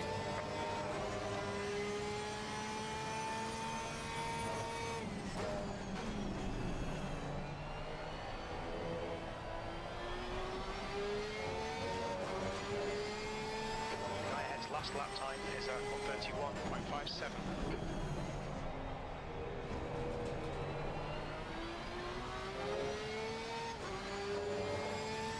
Sector 1, yellow flag.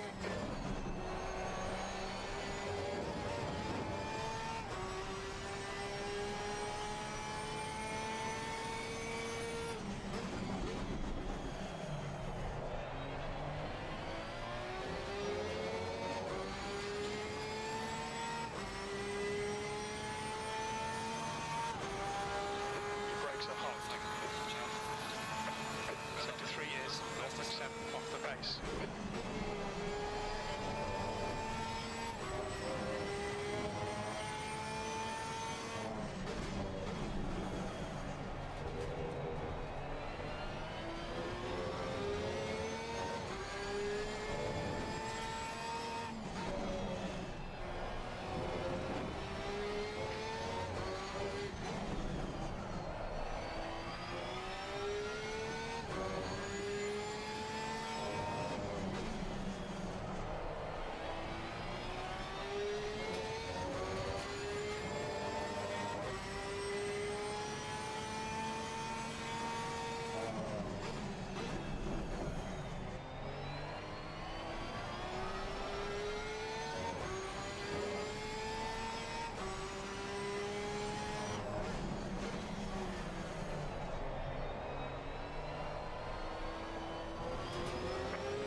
Sector 1 is 0.37 off the pace.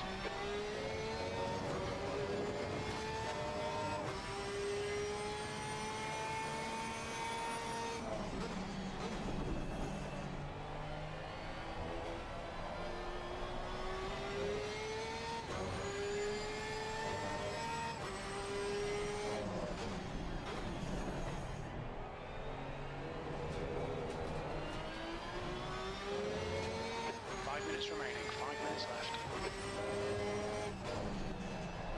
Sector 2 is 0.9 off the pace.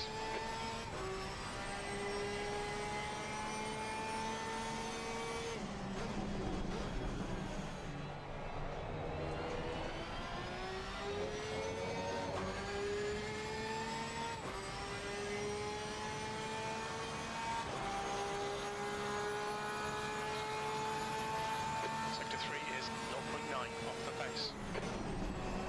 We estimate you've got 5 minutes of fuel remaining.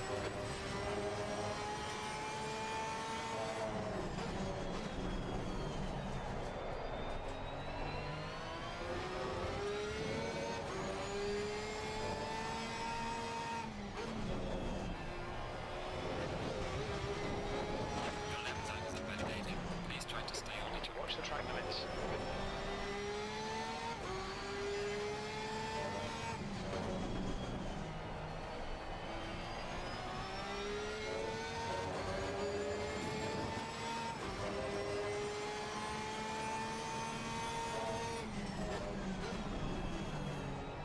Blue flag.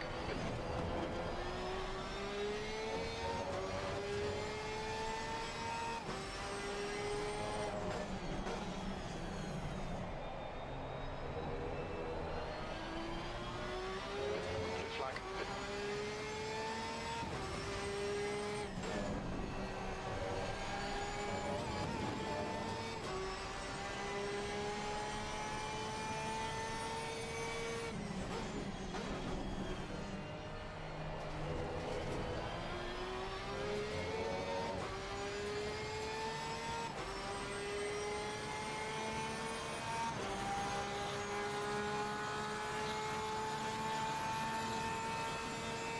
Yellow flag in sector 1.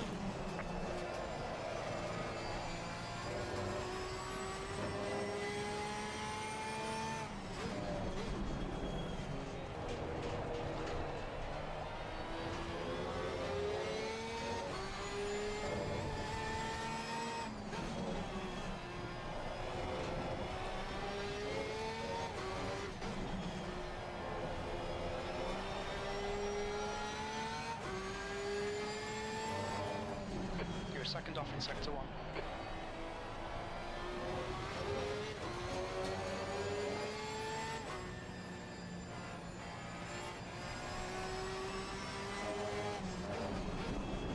Yellow flag in sector 3. Fastest lap for Jacob, 1:30.27.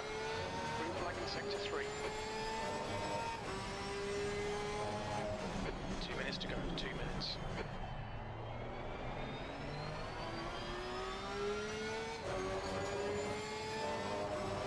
Yellow flag. Sector 2 is 2.0 seconds off the pace. Green flag, incident clear.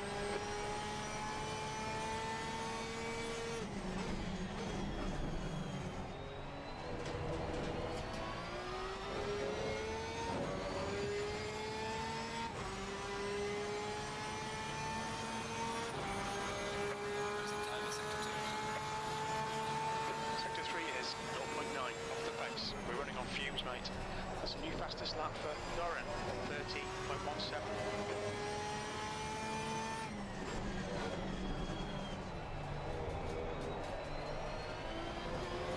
Landing validated. Mind these track limits, please, Jay. Yellow flag in sector 3.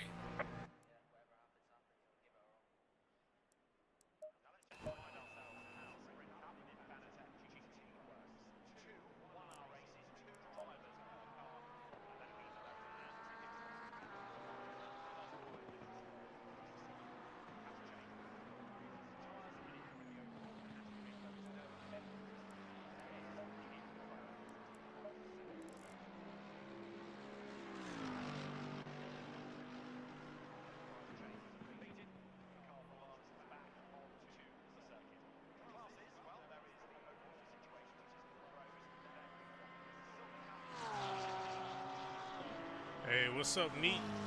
How you been, man?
That's the end of the session. P11.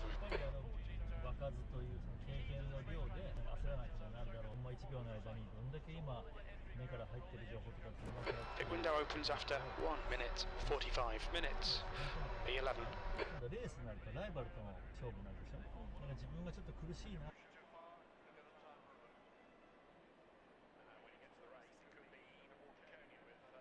The track temp is 23. The air temp is 19 Celsius.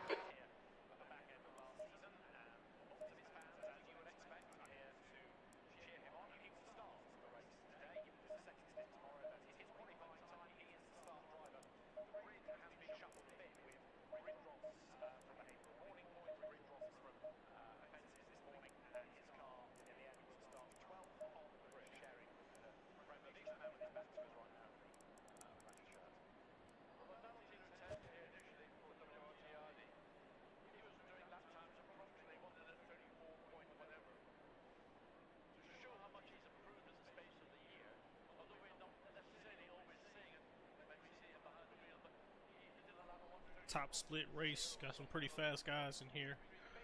Guys hitting 130. The fastest I've ever gotten on this track is like a 131.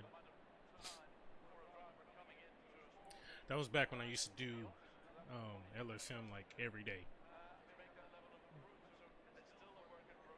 Seems now I only have time to do LFM on Fridays, Saturdays, and Sundays. And yeah. But yeah, it's really good to see you, Neat, bro. AKA Formula Otaku. Good to see you, man.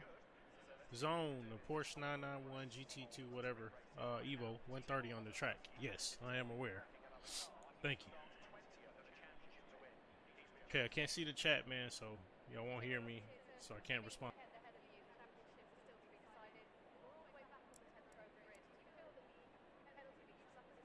30 seconds.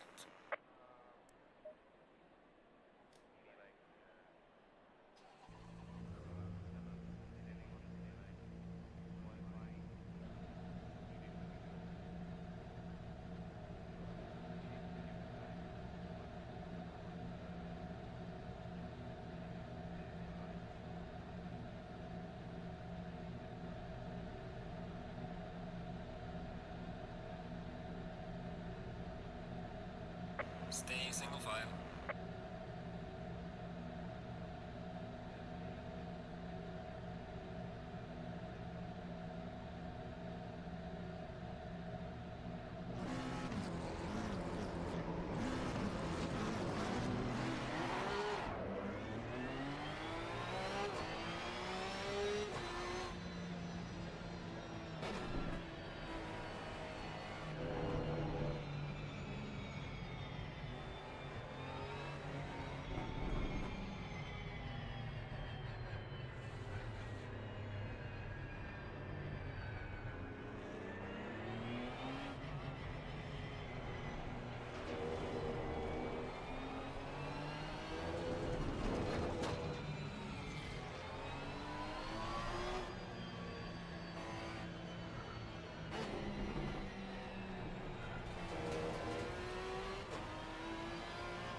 Follow car number 4.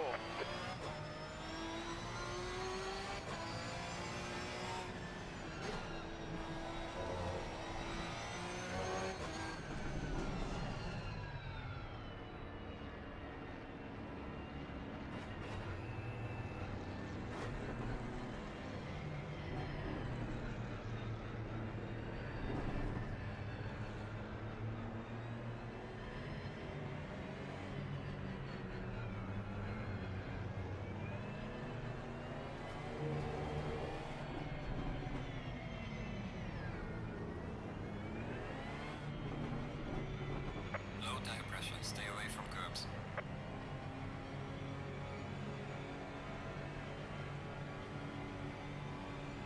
Green light. Green, green, green.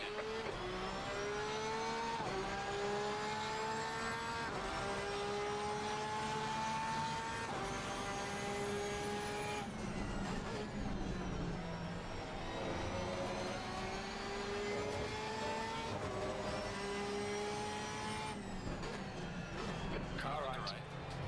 Clear on the right. Clear right.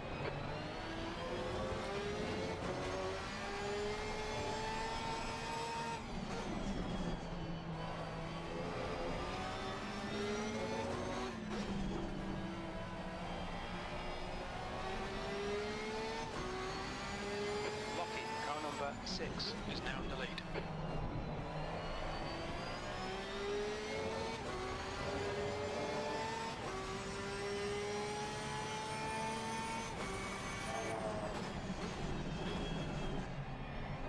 Car clear left.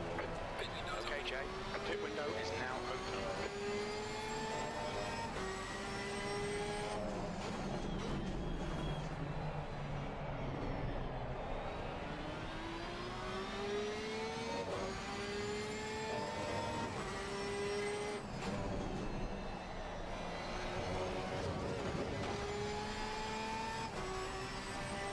Car left. Car on the left. Clear on the left. Still the clear left.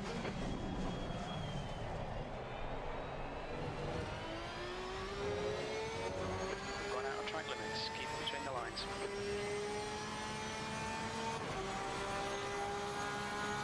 Stay calm. Keep it smooth. 8th place.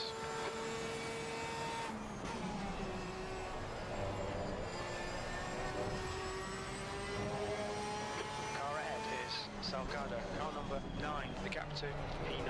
Behind is increasing. It's now 1.6 seconds.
Brakes are hot.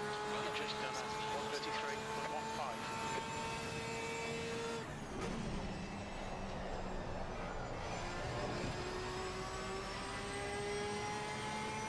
Come on, watch these track limits, please, Jay.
left side.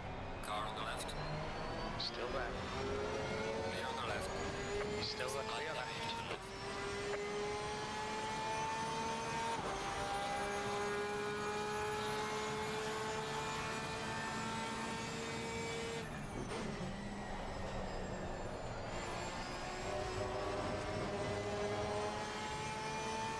Okay, Jay. Hold your nerve. Just keep it smooth. No mistakes.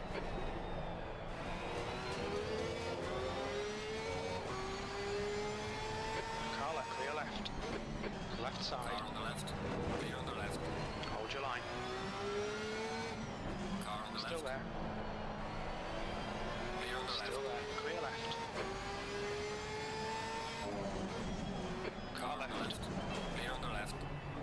Hold your clear left.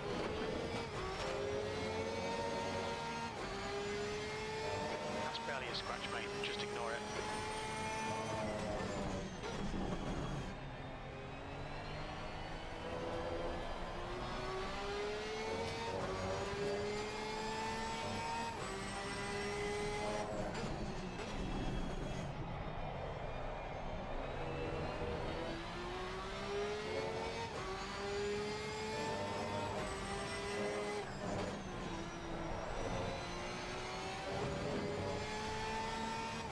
New fastest lap for Doran, 1:13.30.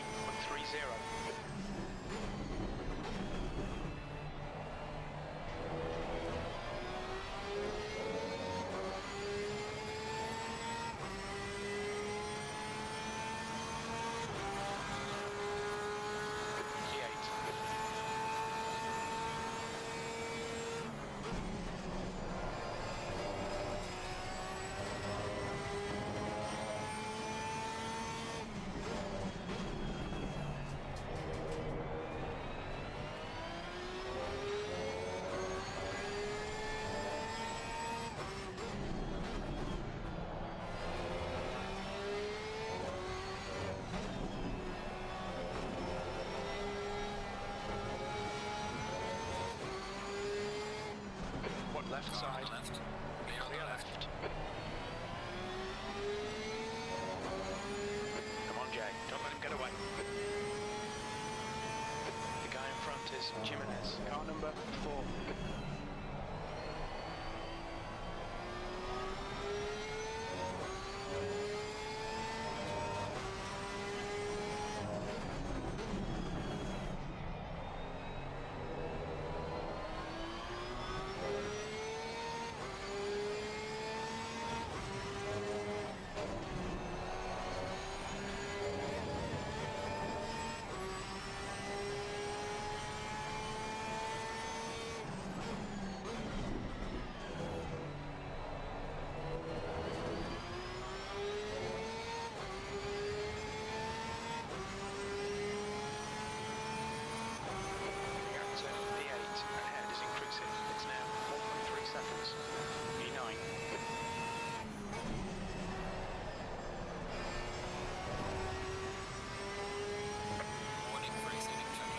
Watch those track limits, we don't want a penalty.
ahead is now 3.6 seconds.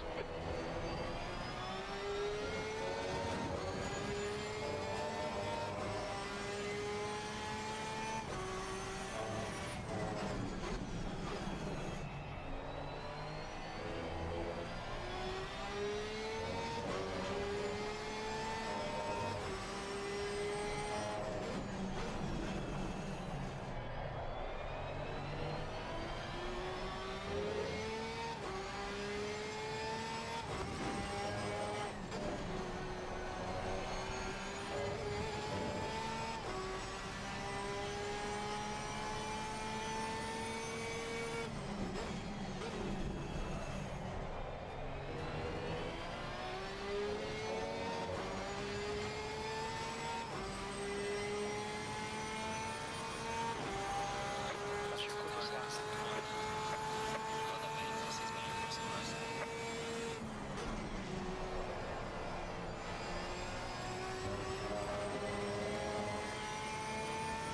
Castro is getting closer. The gap's now 4.2.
Sector 3 is 0.8 off the pace.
Watch the track limits, please.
now 14 seconds.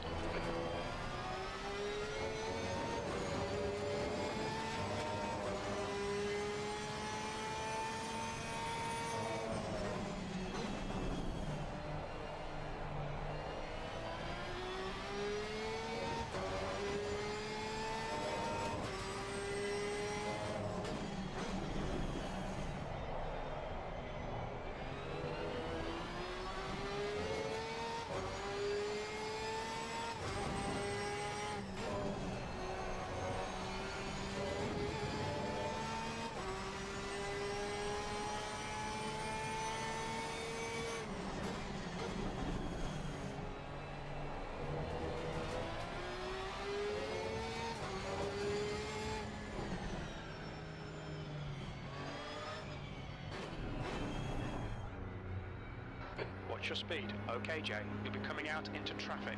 We expect to exit the pits in position 11, close between Rodriguez and Castro.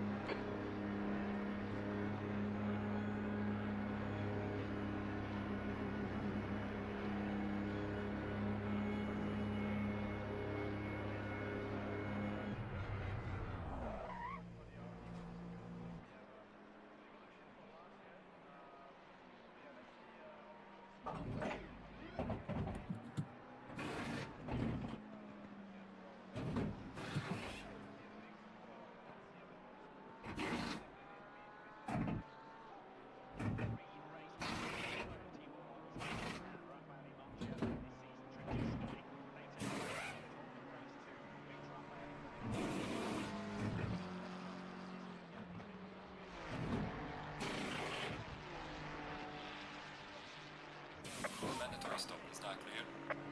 Come on, let's go. Low tire pressure, stay clear of the curbs. There's traffic behind. Take care rejoining with the flag. Your brake temperatures are looking good. Alright, Jay. The next car is Castro, car number 7.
Gap to P5 behind is now 4.8, 2 laps ahead, P11.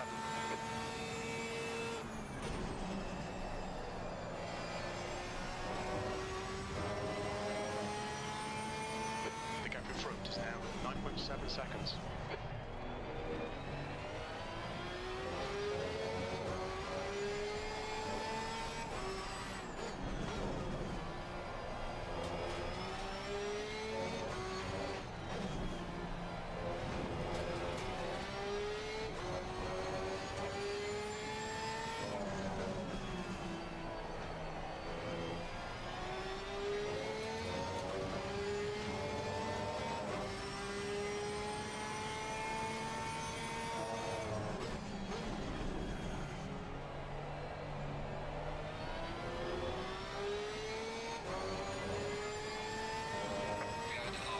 That's half distance. You're looking good for fuel.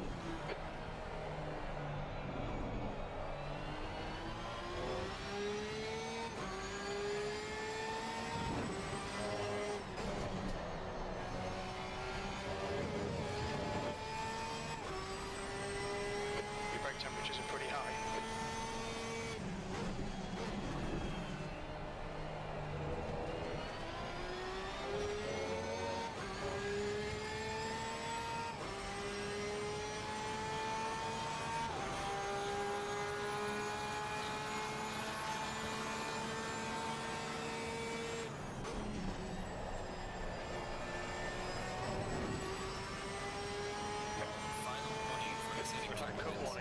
tidy, please, Jay.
7.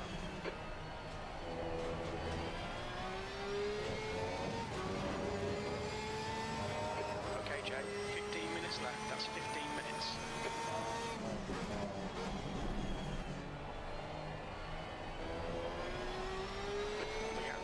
Salgado behind is increasing. It's now 10 seconds.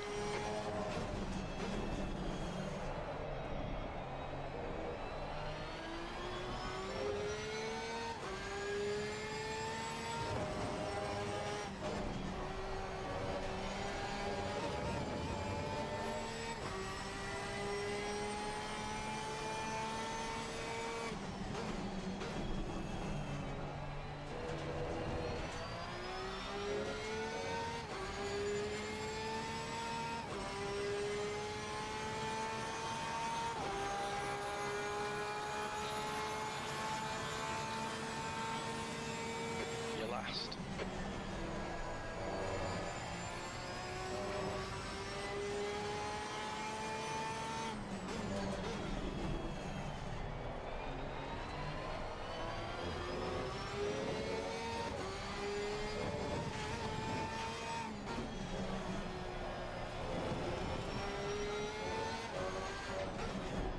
Fastest lap for Doran, 129.92.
Jay, there are chances here. Let's make sure we can take them. P8.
track limits.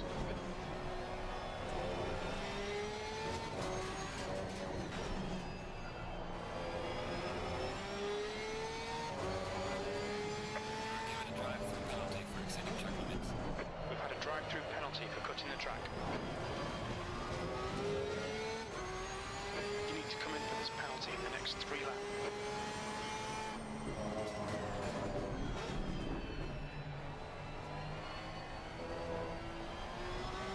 Salgado is reining you in. The gap's now 7.0 seconds.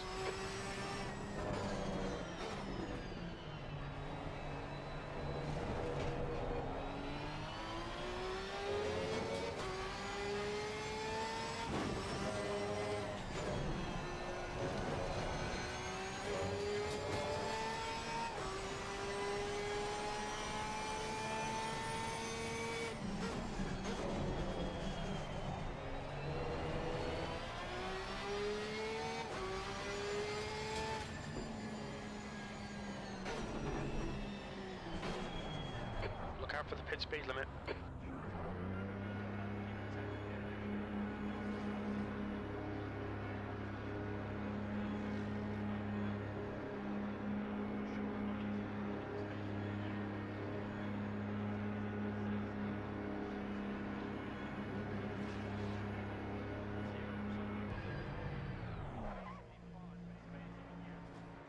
Come on, go, go, go.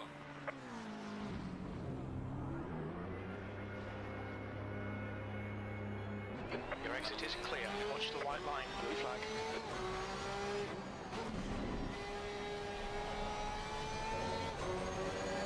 The car in front of us is now Lockheed, car number 6. The brake temperatures are fine, mate.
Stay on it, keep digging. The 11.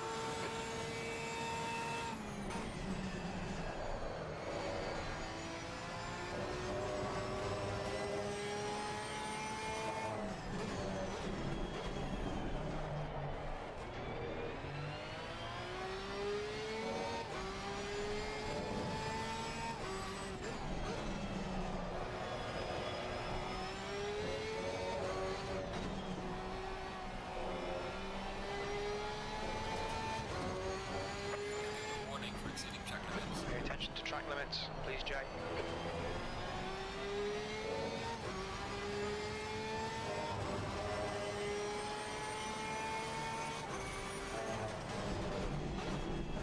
That's 5 minutes to go. 5 minutes. Relax, focus, keep it smooth.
wonders about track limits. Keep it between the lines.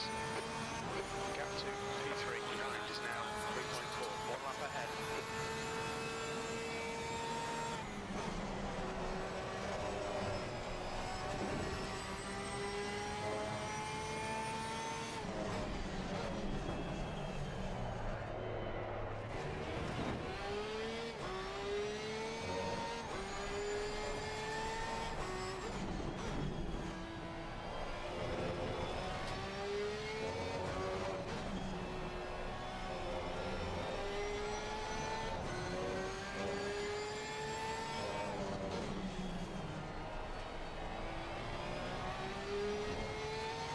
Watch your right rear temperature, it's getting hot.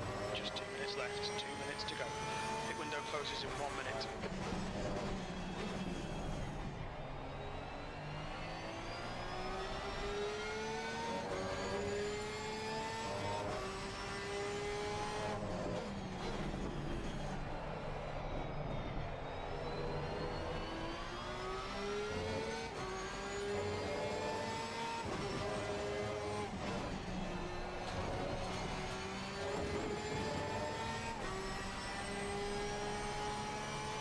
Brakes are hot all round.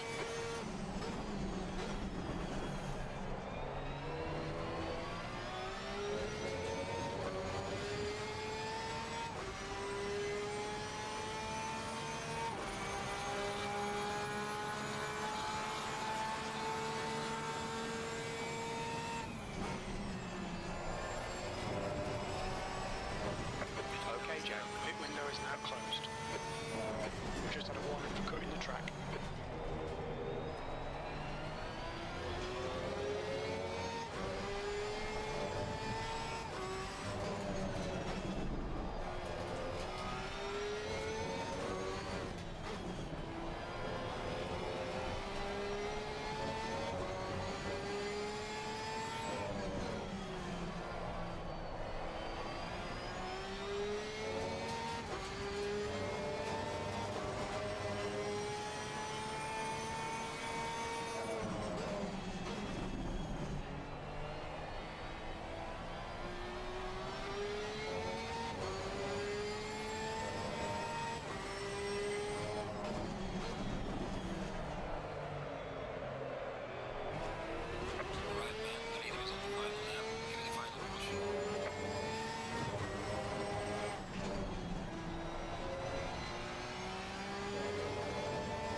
Right side's clear.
Best you could. Take it easy, deep lap. Back end of last season, and lots of his fans, as you would expect, are here to cheer him on, and he will.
been thinking about it because it's like growing up, I never used to care about driving slow or taking my time. I used to drive fast when I was younger. I guess you can call me immature. But since I've gotten older, I don't drive as fast as I used to. It seems like I drive slow. You know, amount of people that get behind me and it's like they're tailgating me. I'm just curious, like, when do people start driving so fast? Because it's like, it's not even just young people. It's older folks that are driving fast. You know what I'm saying? I don't know. It's curious. I'm curious about that.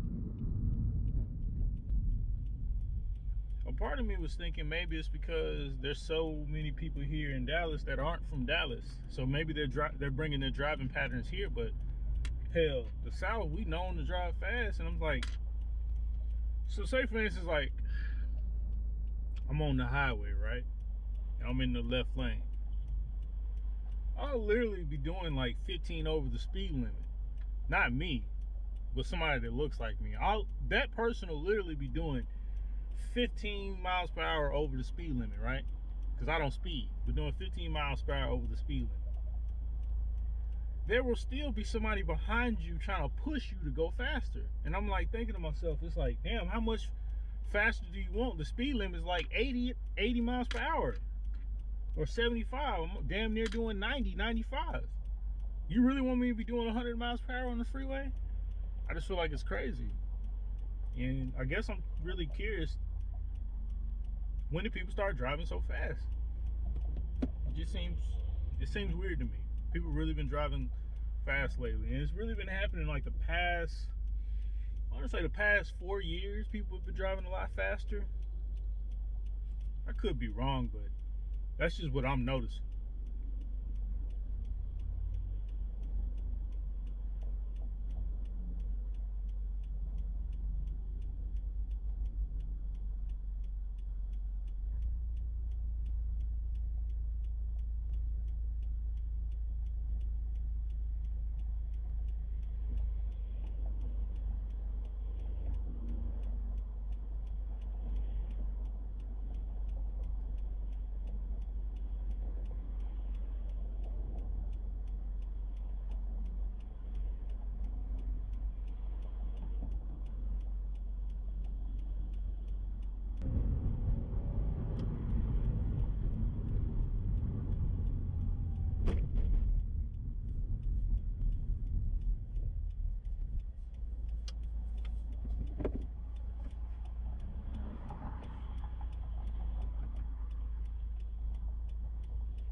Welcome back to Keat Auto. Got another reaction video for you. So my favorite racing series of all time is Super GT, or AKA, if you as old as me, you know it as JGTC, which is Japanese Grand Touring Car. I got first introduced to this particular class when I was playing Gran Turismo back in the day on PlayStation as well as PS2. I want to give a shout out to my boy Joe Lucas. If it wasn't for him, I would have never known about JGTC. They're the ones who put me up on it. For instance, like one of my favorite cars of all time is the Toyota Supra Wood 1 that raced in the GT500 class. My second is, of course, the Castrol, which I didn't know for a very long time it was running a 3S GTE motor, not a 2JZ. Most of them were running the 3Ss when they were running the Mach 4, because from what I learned is that they never got the balance right with the 2Js at that time. So a lot of the cars were running the 3S GTEs, but that's going off topic. But my favorite class of all time is the Super GT out there in Japan, and something popped up on my timeline, Super GT biggest crash compilation. So we're gonna go through them and just react to the videos and see what it does. Okay. Oh Lord. Yo, every single time I see one of those crashes with like Super GT, it's always like that Mario whoa, whoa, whoa, whoa, whoa noise just pops up from like Mario Kart, because like every single time that they crash, they leave so much debris on the track. They leave extreme amount of debris on the track, and then like not to mention like every single time they crash, it's like a 30-minute long safety car. It's like a race in Super GT that should take, I don't know, it should take an hour. It usually takes 2 hours because there's always so many crashes. Whoa, what the hell? Yo, how did that car look like that? The car looks like it's already on fire or something. Hold on. Let's go back. That didn't make any sense. How the camera just cut straight to. It must have already been in a wreck prior to the camera. Hold on. Oh, that's how. Yo, that is the worst thing you want to ever do. Number one, that if they're at Fuji Speedway, you can just tell by the track map at the top right. But how do you spin out on a straightaway? You know? Like, I can understand coming off of a curb, like coming off of a turn and getting onto a straightaway and then spinning out. But he was at the end. How did that even happen? That car's damaged. And there's nobody else that seemed like to push him. Like, so I don't understand how that happened.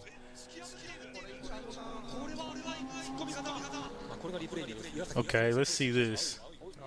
Oh, he must have brake failure. Oh. And the hood just went flying. Look, there go the hood right there. There goes the car. What's running this back? All right. He had brake failure. Damn. And you know what's so crazy? They build these barriers right here. They build these barriers, right? So that this type of thing doesn't happen. And then you have to look at this little runway right here. This is for cars, ATVs, just for track officials, you know, to have a better access to the actual track, just in case something like this happens. You know, it's a good thing nobody was there, because it went straight over that.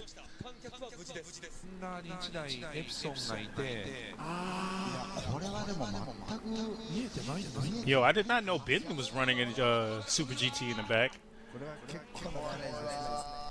You know, a lot of times I like to look at like crashes and just see whose fault it was, because a lot of times in racing we always like to blame somebody. Like, if you're the person that crashes, you usually like to blame the other driver, but sometimes it was just something you couldn't avoid, you know.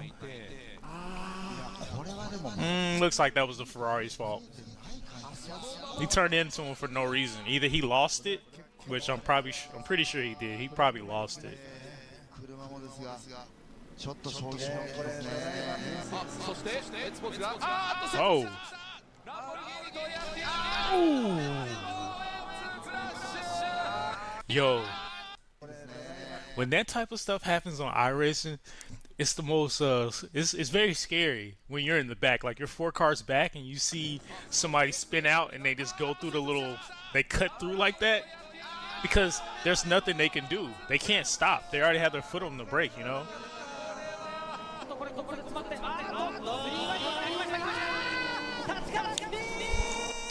It's never a good idea to go 3 wide through any turn. I don't care what anybody says.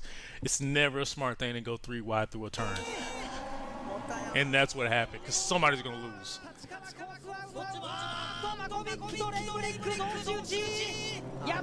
Okay, that right there, that was revenge. That was revenge. There's no way, there's no reason for that one to even like happen.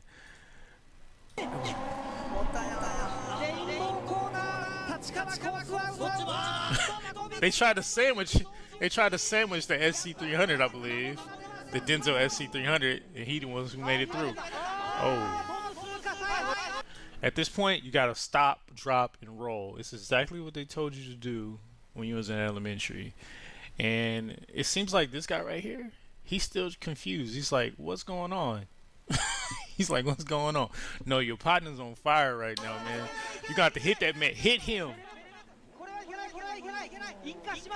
Yo, he's so calm about it. Look how calm he is. I'd have been tripping. That dude he was ablaze. And he was very calm. Look at him. And he hit him and then gave up. He's like, I guess his partner was like, I got it. That's the worst scenario. Car being on fire like that. そうですやはりあ、モデューロはいこれですか。あ、本当だ伊沢煙出てますね。大丈夫かな。伊沢選手これ出ないと煙出てます。さあなんとかこのクラッシュタイヤのクッションに当たって右のフロントがほとんどなくなって。 Well, it is wet, so I'm assuming that's how that happened. Or is this a different one? I think they switched it.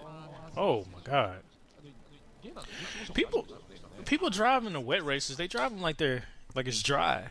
It seems like, you know, something in your mind would say, hey, it's wet. I can't drive as fast as I normally would, but people don't care sometimes.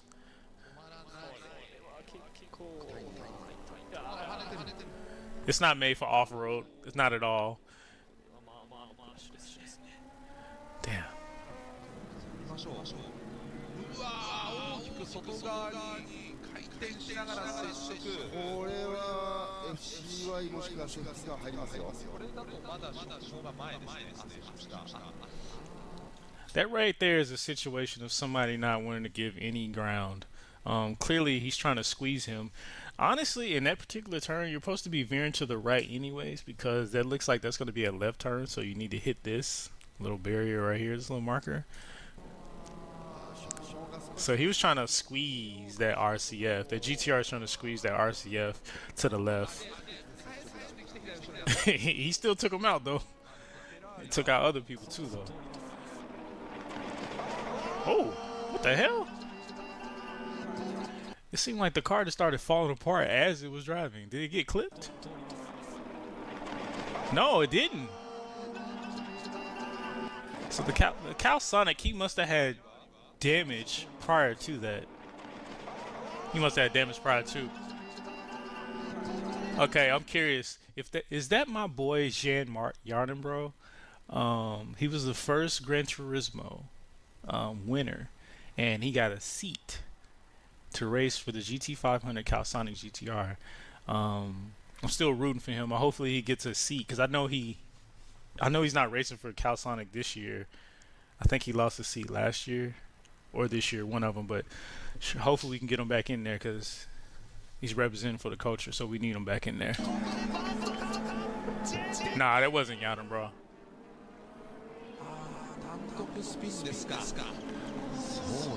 Oof. Must be an Okayama. 接触でしょうね。リアと何かしら当たったようにも見えました。非常にドライバーが心配な状況となっています。 Bad move. Why would you even do that? What made him even do that? That made no sense whatsoever. That was a little bit, that was being a little too ambitious. Watch too much Fast and Furious, thought he could Toretto it up. That ain't gonna work. Damn, that wheel is crushed.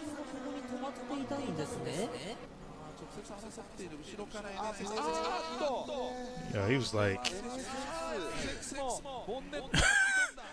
yo, when you try to go straight through him.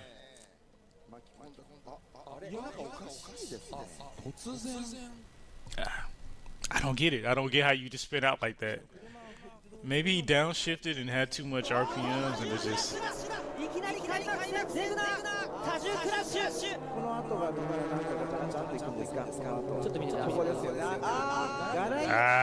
Bad situation. Bad situation. Because when you're in the back, there's really not too much you could do. You're like watching it unfold and you're like, dang, I can't do anything about this situation. I gotta go through it.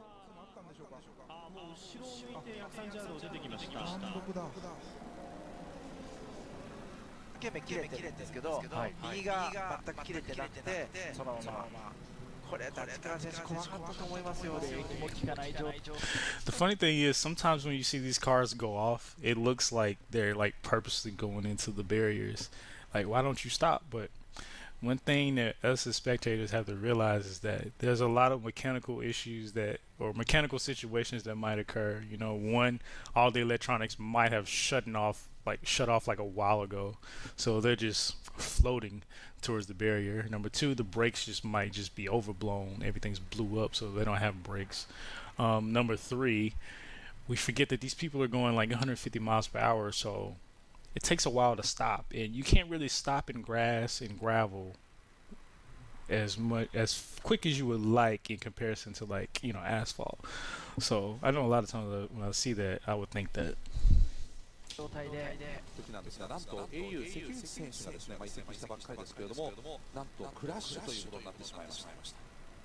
午前中がね、ちょっと雨がパラッと降って、ちょっとハーフヘッド状態でもあったんですよね。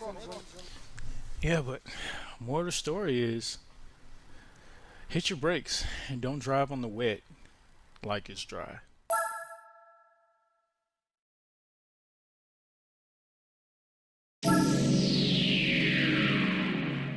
Alright, so here we are, our first drive in AMS2. We're in the Toyota Corolla stock car, Brazil edition. Yeah, this is our first time driving in this track and this car, so we'll just see how this goes. I made a little changes in regards to like some of the settings to make the game recognize the CSLDD and my pedals. It was a little confusing at first, but it really wasn't that tough. But see how it goes. I've heard a lot of good things about this video game. Video game. About this simulator from people like Formula Otaku, as well as other people online. But I heard a lot of good things about it, so I'm expecting. My expectations are pretty high for this game, so let's just see how it goes. Okay. Already, I can tell you, just coming out of the pit lane, 4C back feels pretty good. I do know that this car is heavy on iRacing, but it feels even heavier on here.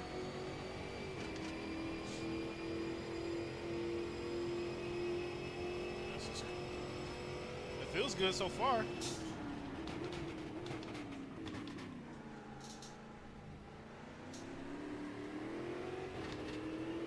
Okay. You can always tell how a game feels on the first braking zone. No, the first braking zone felt really good.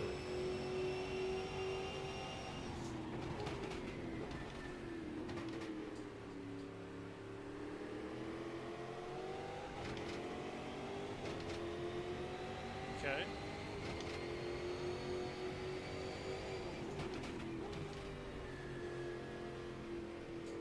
I'm liking it.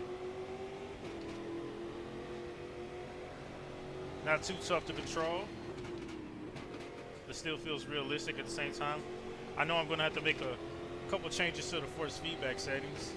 It's a little, well, it's not too strong. It's just probably just right. Just have to get used to it. But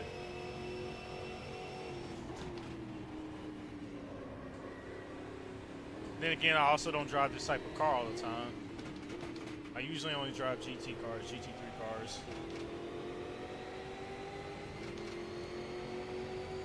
Got my buttons mapped out already.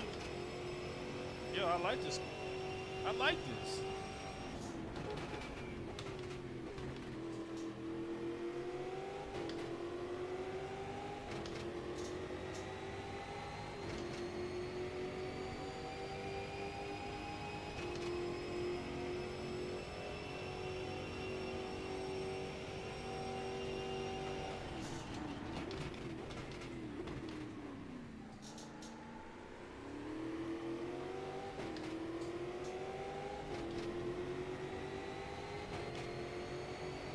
It's like,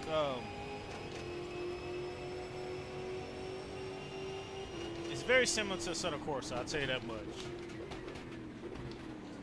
It's very similar to Assetto Corsa. I like the way it feels, I like the way it handles. But then again, that's just this car now. So, I can't say for all cars, so we're gonna test out a few cars and see how they are, but overall, yeah.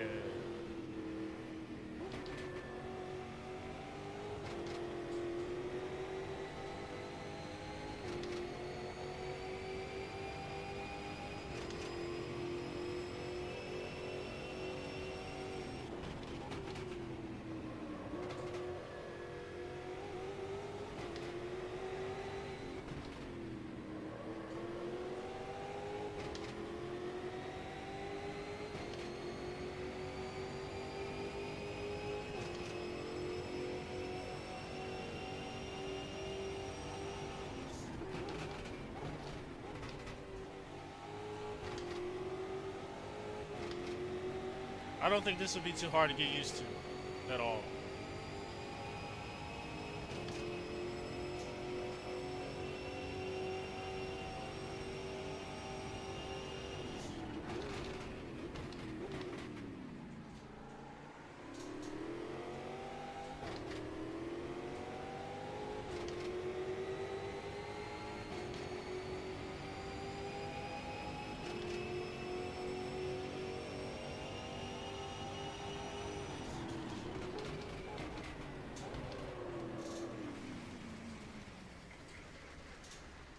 Alright, so first impressions, I like AMS2. It felt very responsive. It didn't feel like it would take like a whole day, or like well, actually I shouldn't say that. It didn't feel like it was going to take like a whole week to get used to it. It seemed like a game you can have a lot of fun, but still face that challenging factor at the same time. So what I like to grade games on now is how challenging it is versus how fun you're going to have with it, right? Like a game like ACC, it's very challenging. It takes you a lot of time to get used to it. In iRacing, it could take a lot of time to get used to it, but I don't feel like it's just as challenging as ACC is. I feel like AMS2 is right in the middle between iRacing and ACC, but it leans more towards the ACC side of the game. That's just off of first glance. Now, let's jump into another car and track combo. We're going to stay at Spielberg, Red Bull Ring, but we're going to try to jump into something with open wheels. All right, here we are in our ultimate wheel. Open wheel car at AMS2. The first test we did was in the Toyota Corolla stock car, Brazil edition, at Red Bull. Now we're in an open wheel. It's a 2019 Formula Ultimate. Not sure what that is. I'm not sure if it's the equivalent to like a Super Formula cars from Japan, but we're gonna see. Let's see how open wheel car drives.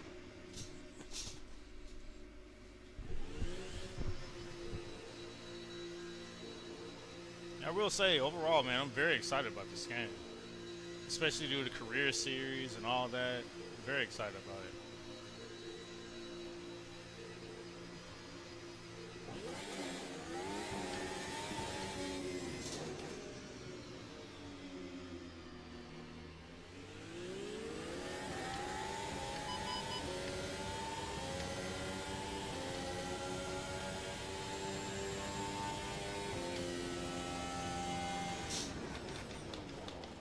Wow. Braking power is pretty high. This feels good. Very reminiscent of F122. A little easier to drive though. This is just this car, so I know there are multiple ones to test out, but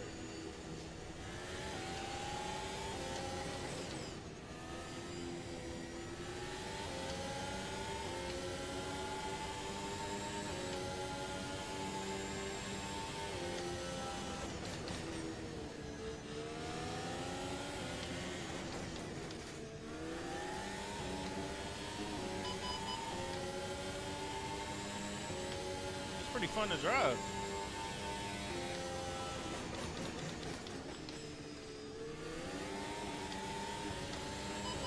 I know I do have traction control on, but I don't think it's that high.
See if we can beat that.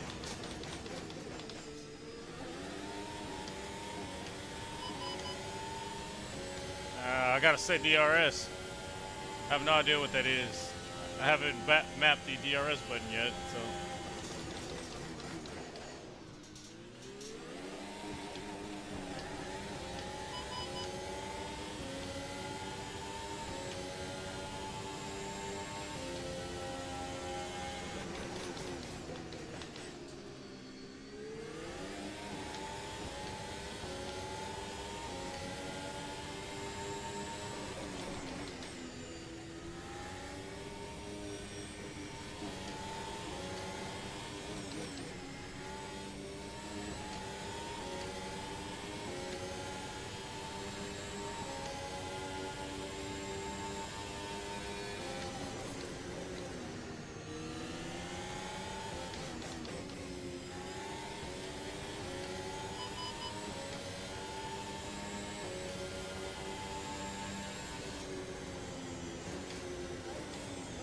That's a fun drive.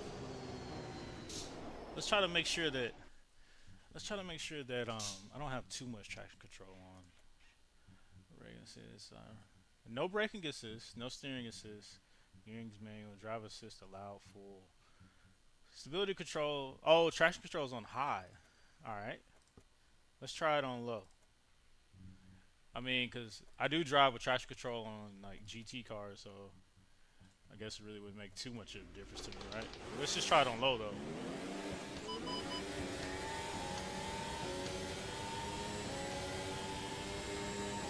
Alright, traction control is now on low.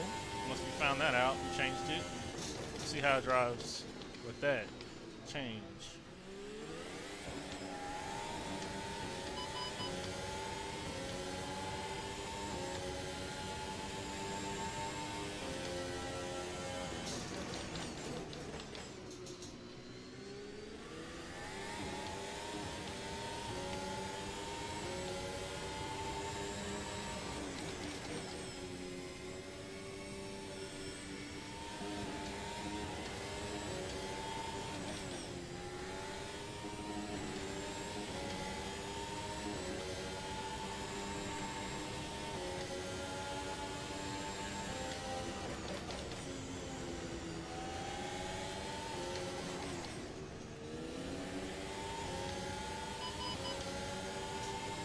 Not that tough to drive. Dipping the traction control is very manageable.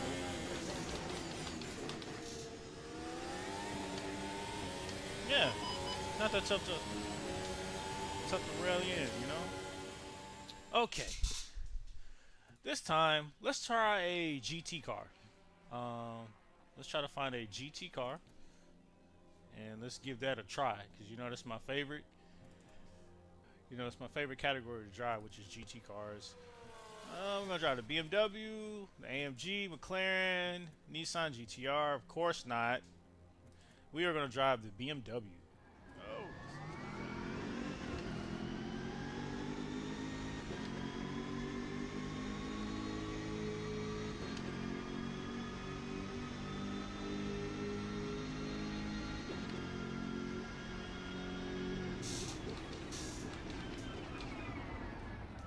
Okay. Gotta get used to it. Oh! Get used to this car a little bit.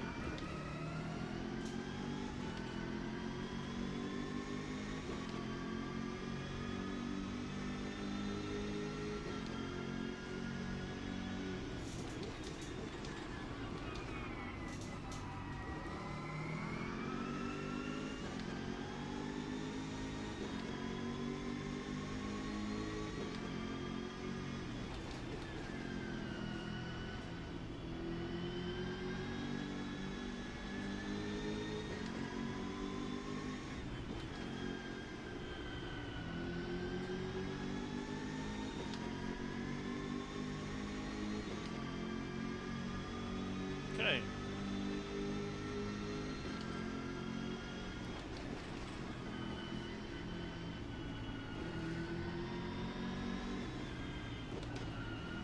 So we'll say this first impression, I do not like how the GT3 cars drive, or maybe just this car. It feels weird. I will say that. It feels a lot weirder than ACC. Even iRacing, for that matter, feels a lot different. I mean, it's a different game, but I just don't like the way it feels. Open wheel, the stock car felt great, but I don't like the way this car feels. At Red Bull, we're going to see if this is different handling than the BMW and see if I like it more.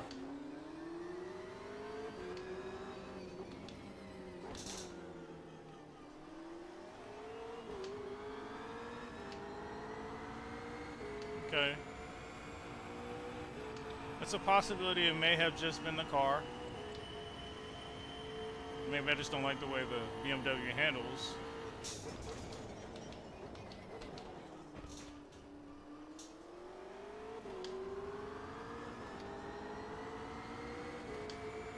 Okay, this feels a lot better.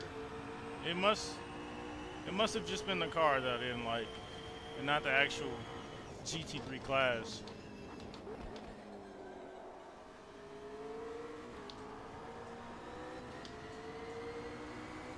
Yeah, clearly it was the car.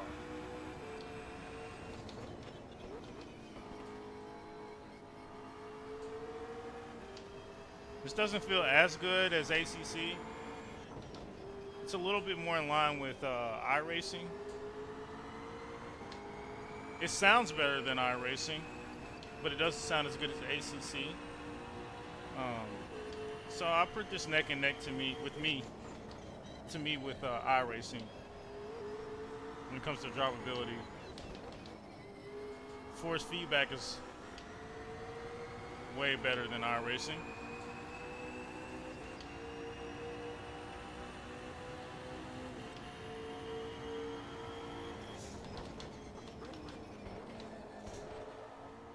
All right, here we go. Our first race on AMS2. We're in the Toyota Corolla stock car here at Red Bull Ring. We got Rubens Barrichello on pole. And we are in last place. So let's see how many positions we can move up and see where we can end this race. Let's see how it goes.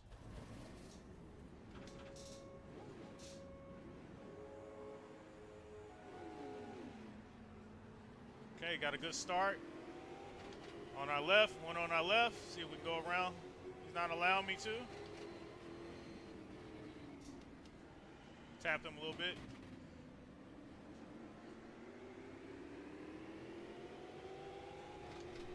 All right, we moved up one position. That's it. That's it. I feel like we moved up more, but we moved up one position. We got a lot of work to do. A lot of work to do.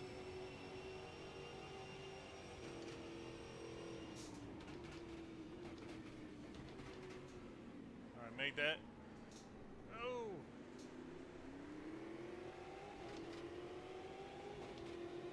Okay. These guys like to force the issue, don't they? They like ride real close to you. Let that go, let that go. Made. Oh. Okay, P9, P9.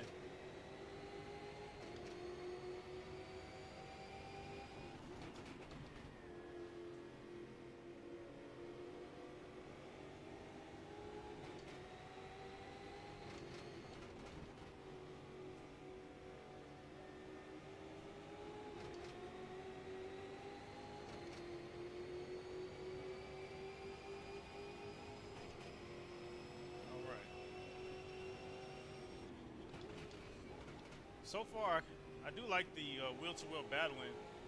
The visuals, it looks really good. Flames coming out the side of the car.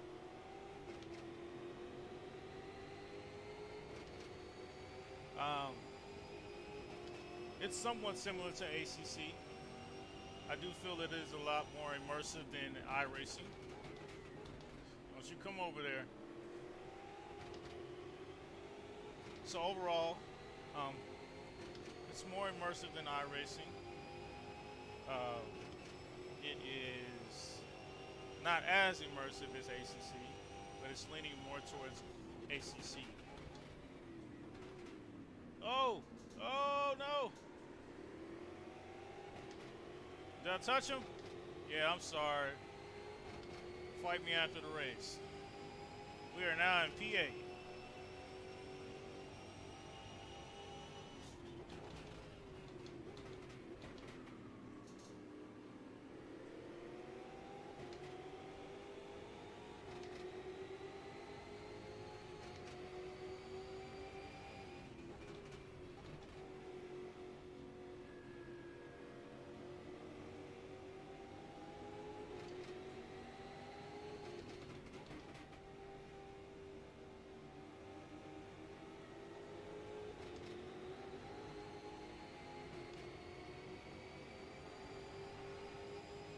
Okay. Got 11 minutes left in this 15-minute race.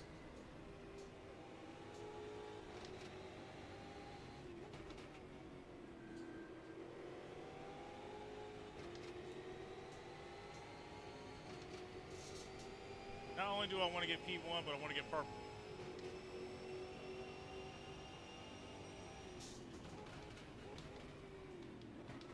I can already tell you now, I will be doing a championship career with this class. I like the way these cars drive. I did not like the way they drove on iRacing, but I like them on AMS too.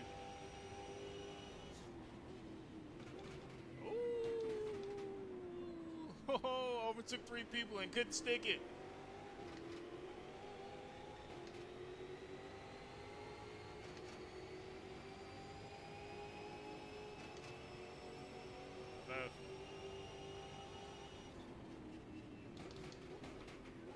It's okay, I'll get that back.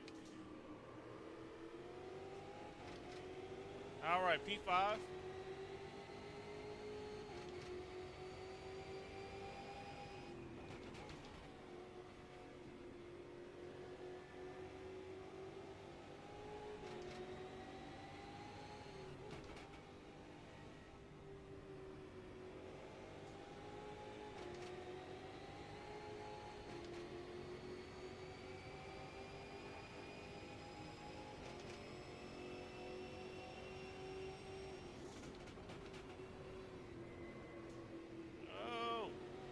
Track limits.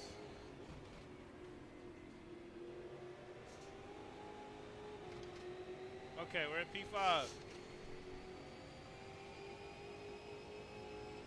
And they're all in front of me. They're all close. Got 9 minutes left.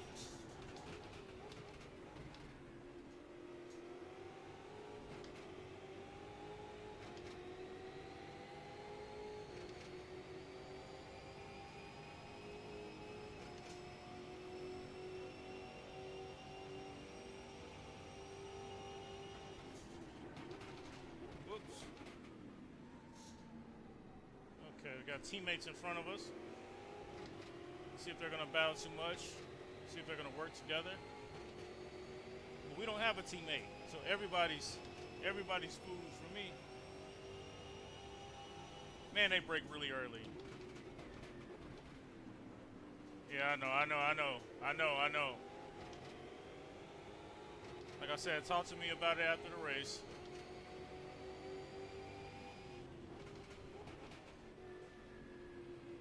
Yo, he's really forcing that issue. I'm gonna have to get away from him. Oh, he won't let me turn.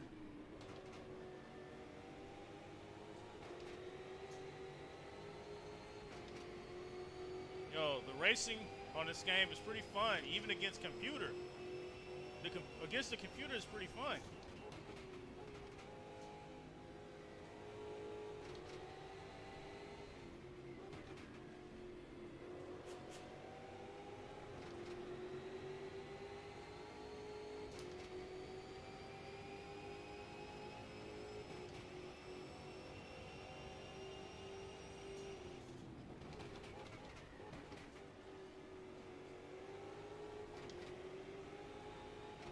All right.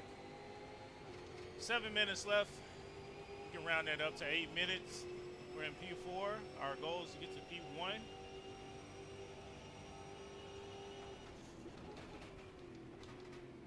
Definitely make that happen.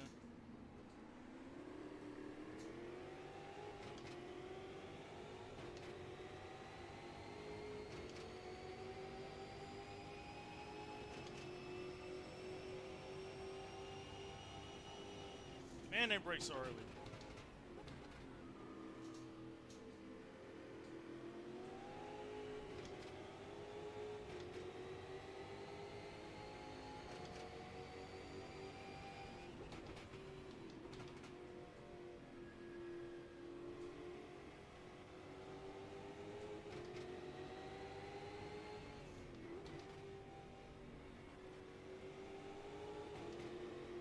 Oh no! Oh shoot! Oh shoot! Can we get up? Oh! No!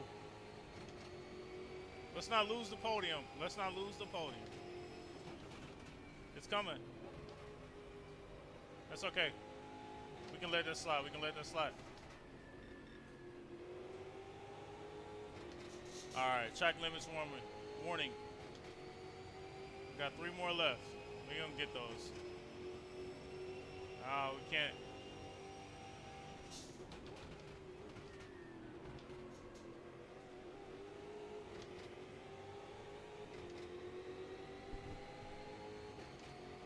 All right. Let's drive less sloppy. Less sloppy.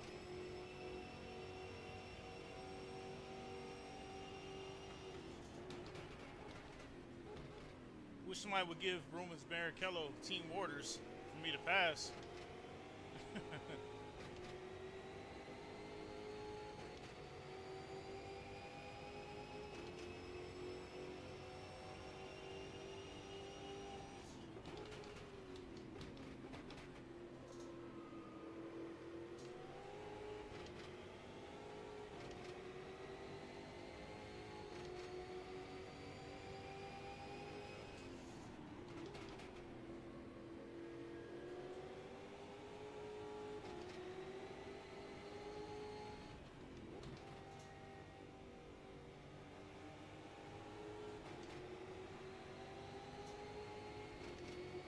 Good driving. We're gonna break really early here. Thought they would.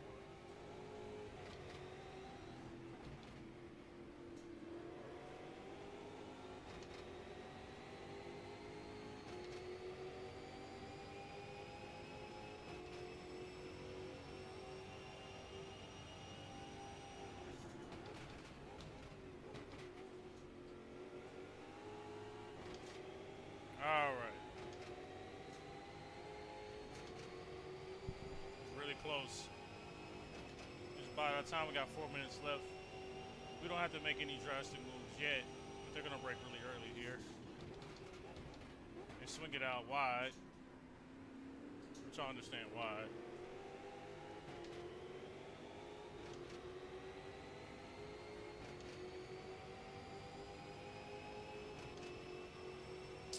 Give me this. He's gonna brake really early.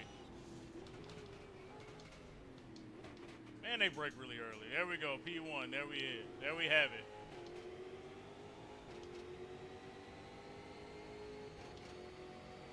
Rubens Barrichello, don't pass me. They gave you team orders.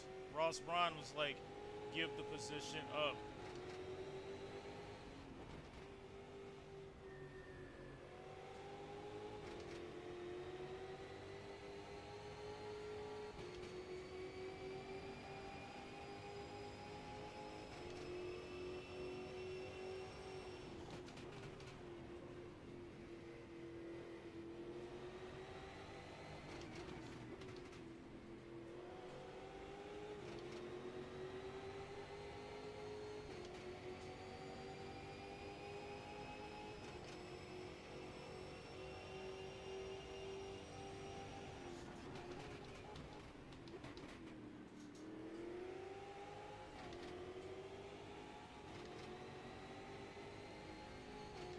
See if we can get purple, because I have no idea if I have purple or not. It's just we don't have anybody to battle with.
All right, 1 minute left. So I'm assuming one more lap left.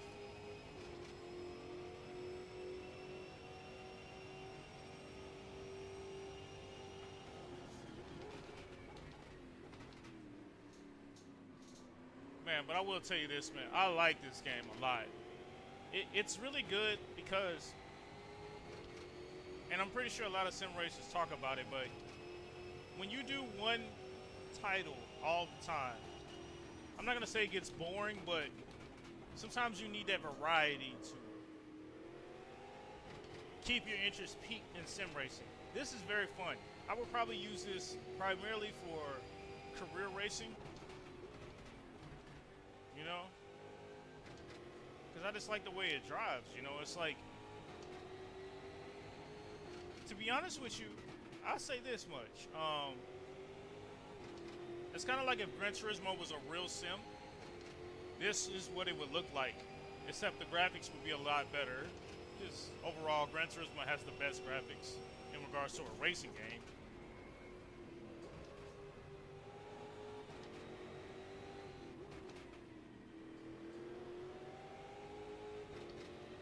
All right, this has to be last lap.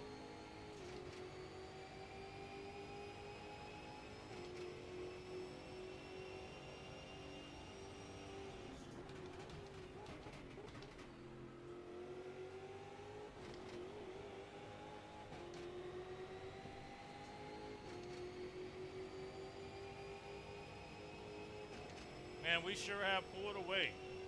We have pulled away from Rubens Barrichello, one of the fastest Ferrari drivers. With no team orders, we pulled away from him.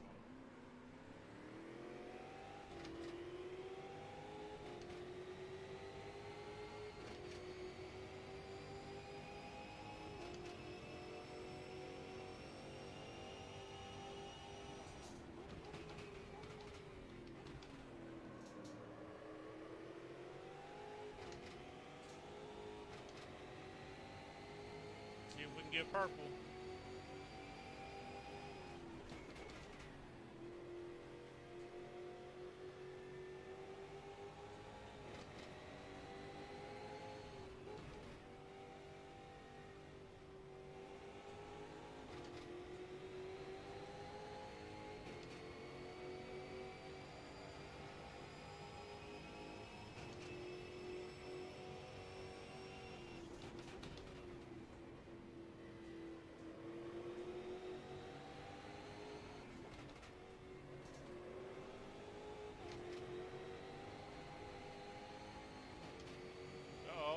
Good race.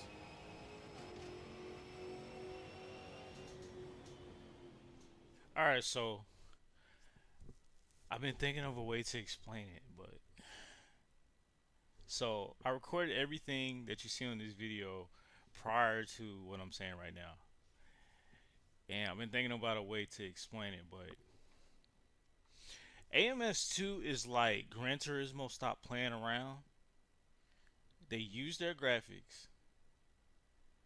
They talked to the people at ACC, and they created a game that was better than iRacing, but not as good as ACC. So it's like the perfect blend of good graphics with good physics in regards to driving. Now, here's one thing to take into consideration when I say that. I haven't driven GT7. I still haven't bought the game because I don't want to buy GT7 for my PS4. I want to get a PS5 before I buy that. So, of course, my opinion might be kind of like slumped in regards to me just like using all my knowledge of how Gran Turismo has been over the years, right? So maybe that's not fair. But off the top of my head, that's just the best way to put it. I do feel like it's way more immersive than iRacing. I don't feel like it's as immersive as ACC, but I do feel the wheel-to-wheel action is better in this game than it is in iRacing, but not as good as in ACC.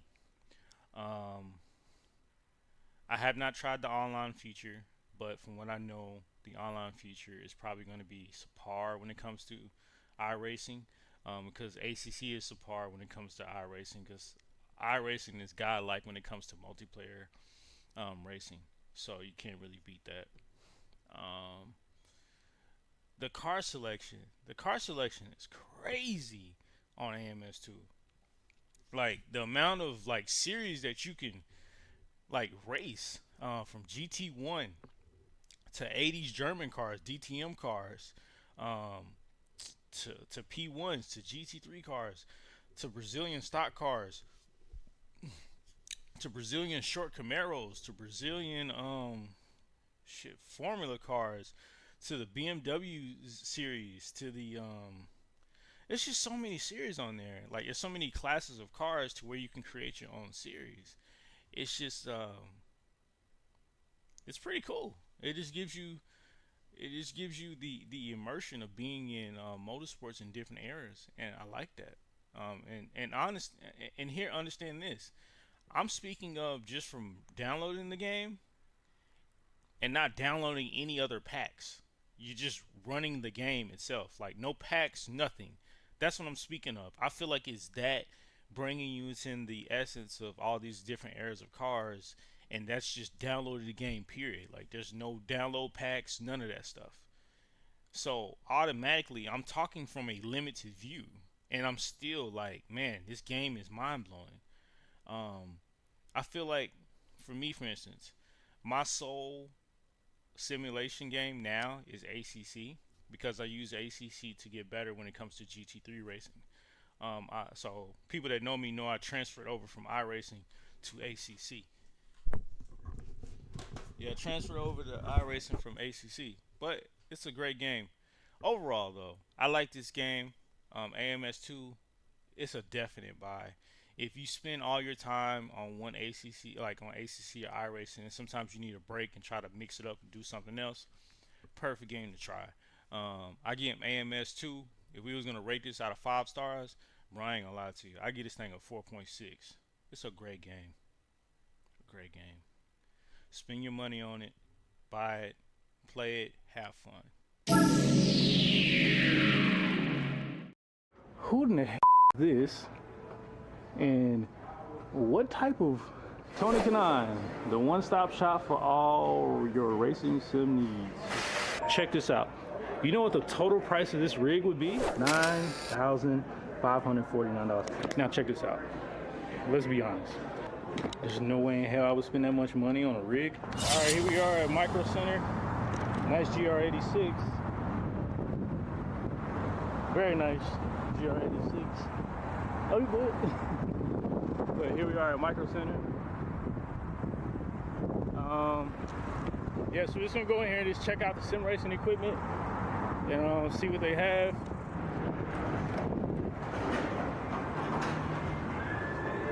There goes Shaq.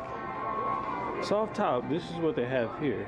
So we got the Gomez wheel. It's $14.29.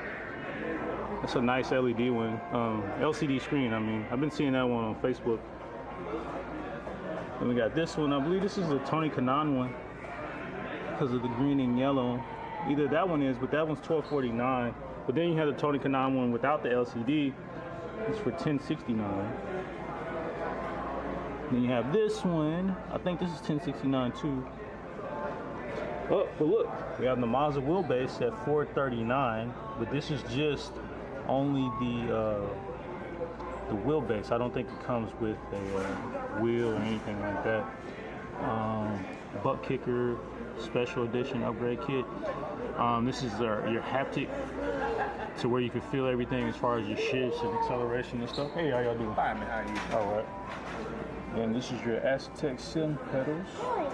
We got those. Actually, I think this is a steering wheel. Steering wheel right here for $4.99. And then here we go.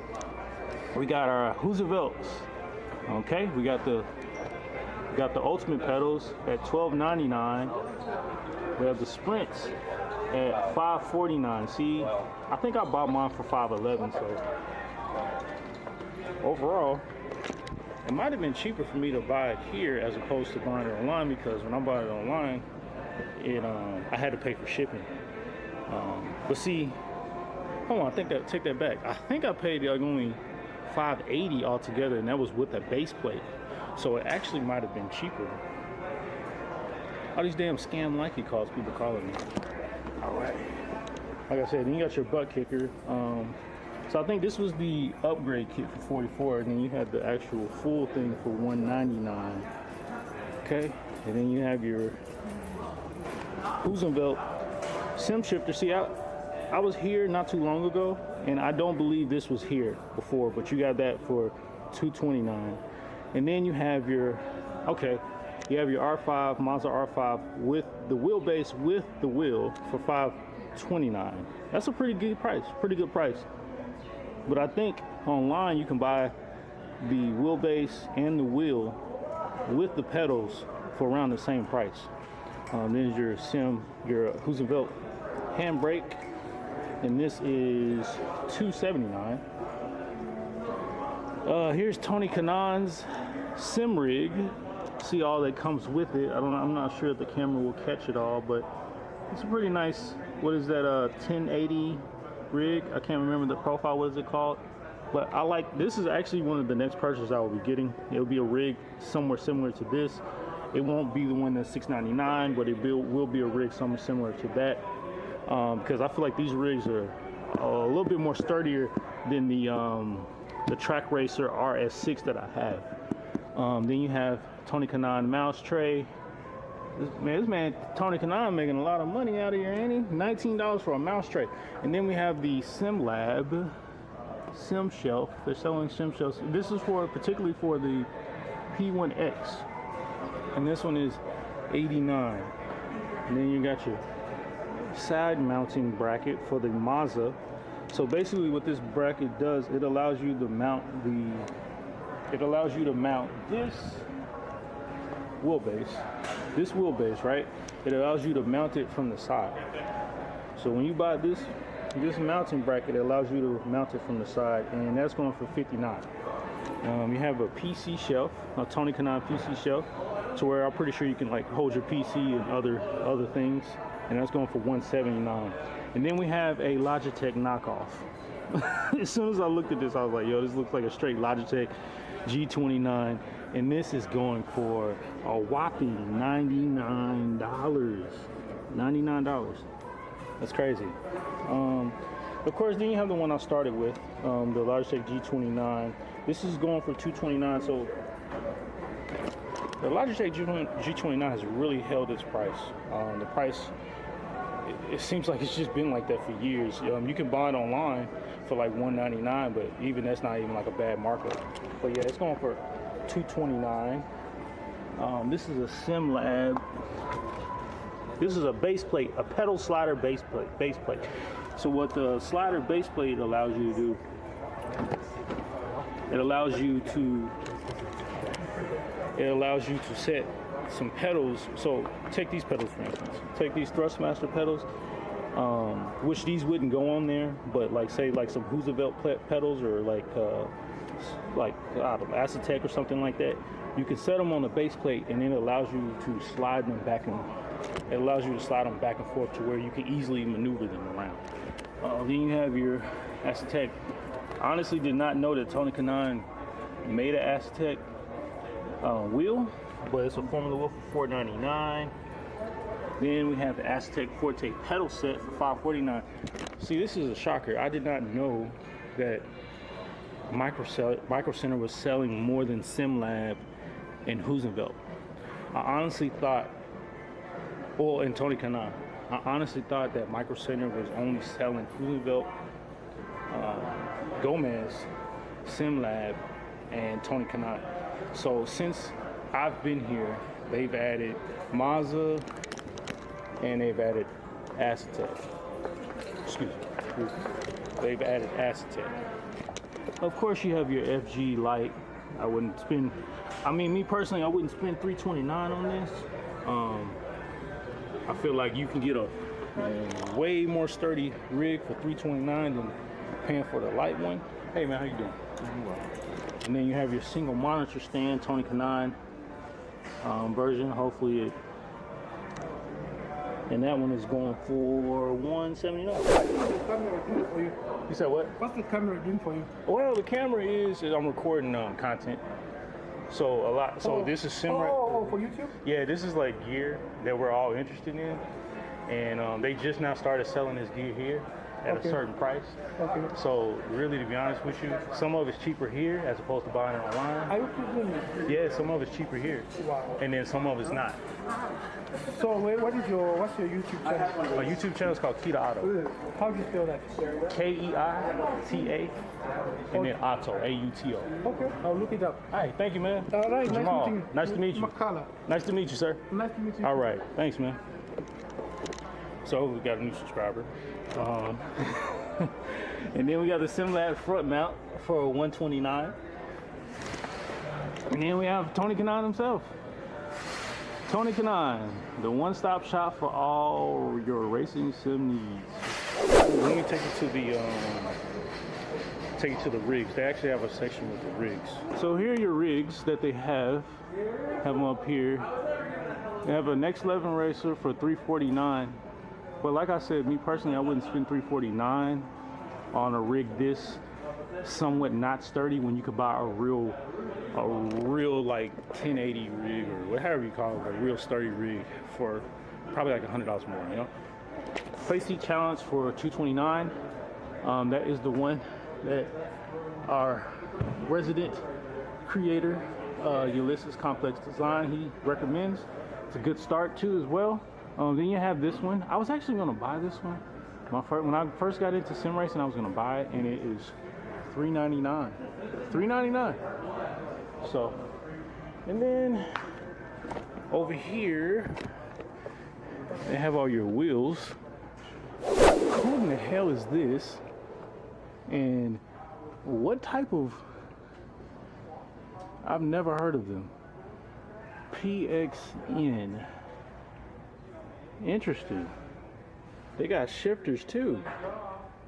So you can get this direct base with 10 Newton meters of torque for $4.99, and I have no idea who this brand is. No idea. But somebody check them out. PlayStation, we have the Thrustmaster T248. Doesn't have a price on it. And then you have those. And you have your pedals. It's like this PX9 company. They literally just went to Thrustmaster and they was just like, I'm gonna create something that's somewhat similar and sell it at a somewhat shorter price. But yeah. But even on this one, they copied Logitech. There it is. And then over here, oh, they have steering wheels over here that looks like a Fanatec. Who is this? Who is, whoa. All right, so since I've been here, last time I was here was like a month ago. There are a lot of sim racing companies that are coming out of the woodworks. I don't know if they're like legit companies or not, but it's crazy. And you have all these. There it is.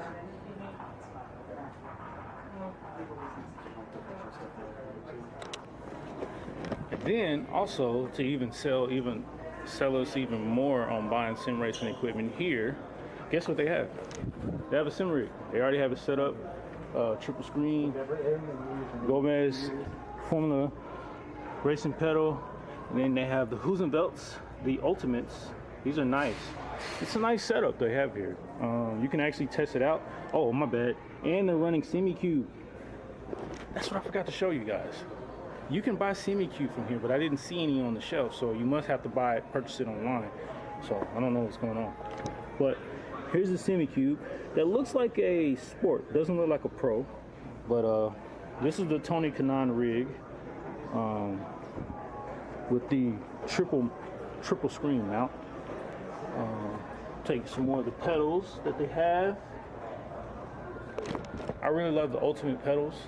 I think when I do buy a new set of pedals, I don't know if I'm gonna stay. I don't know if I'm gonna stay Husenvelt or switch over to another company. But I know the Ultimate pedals are nice. So, but check this out. You know what the total price of this rig would be? $9,549. Now check this out. Let's be honest.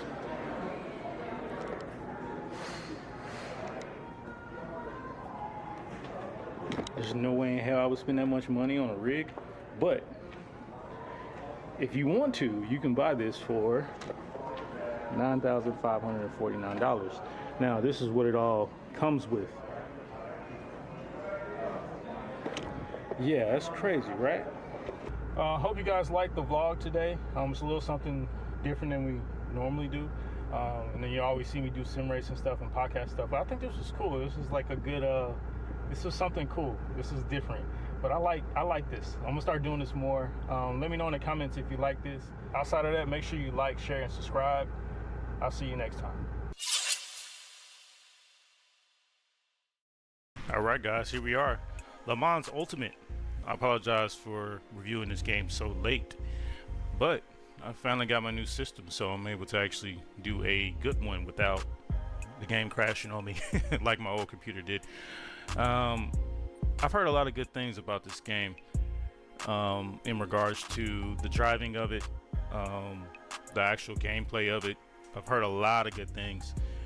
It's a game that's dedicated, mostly to the Le Mans cars of the WEC.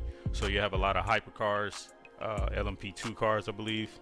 I think that's the right one, and the GTE cars. So I'm really excited to try this game out. So let's jump right into it. We're gonna do a race at Fuji Speedway, and the way this game is set up is you do a race weekend. So what it is you choose your circuit. The circuits that you have to choose from are Sebring, Portimao in Portugal. We got Spa, Le Mans, Monza, Fuji Speedway, which is where we will be racing at.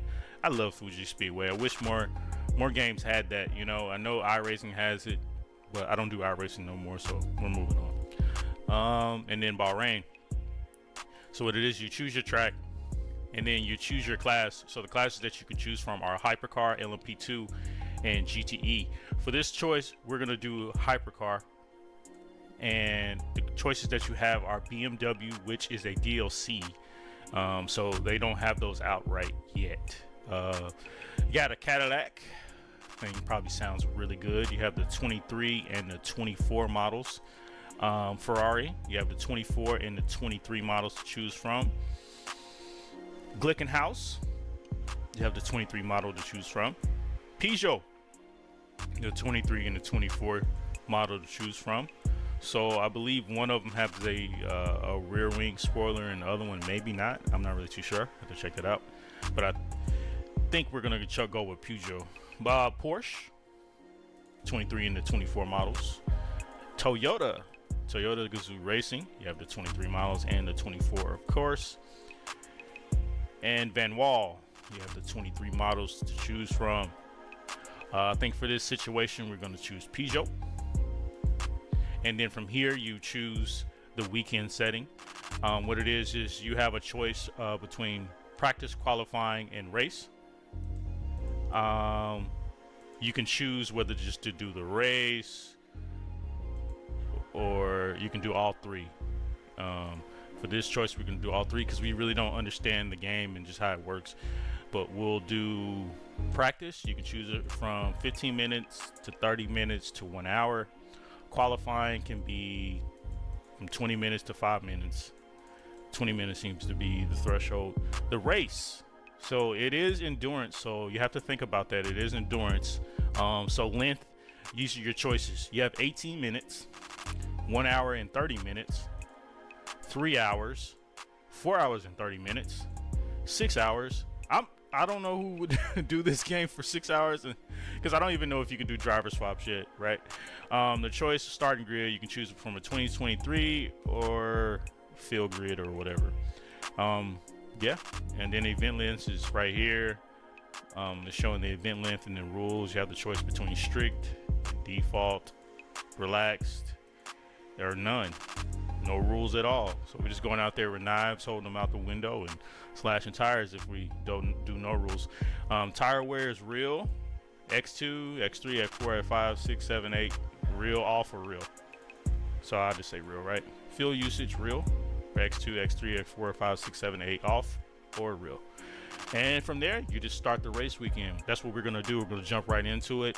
I'll see you guys at practice at Fuji Speedway. All right, here we go. We're starting off our first practice session of Le Mans Ultimate. Here we are at the first turn. Yeah, it's really, really sensitive. I spin out at the very first turn. And let me tell you something. When your tires are cold, you will spin out. And then when I get back on it, I take it wide. You really have to let your tires warm up on this game. So, you know, some games where you don't really have to worry about your tires warming up. Yeah, this game, you really have to let your tires warm up. We really do. Yeah. Also, one thing I learned through this practice session that you'll see is that you have to pay attention to your braking. This game is extremely harsh when it comes to braking. The brakes lock up is what I mean. They lock up real harsh. Now, your brakes lock up in ACC and in other titles, right?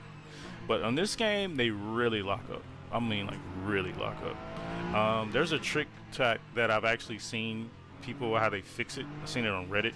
What they'll do is they'll go in there and they'll change the brake pressure and they'll lower it in game, so that it doesn't lock up as much as it normally would. But yeah, this game is brutal when it comes to the locking up of the brakes. So this is probably a couple laps later, or maybe even one lap later, but I'm starting to get a better hold of it, a better grasp of the actual braking of it, and I'm starting to feel a lot more comfortable with our tires as well as accelerating out of the turns.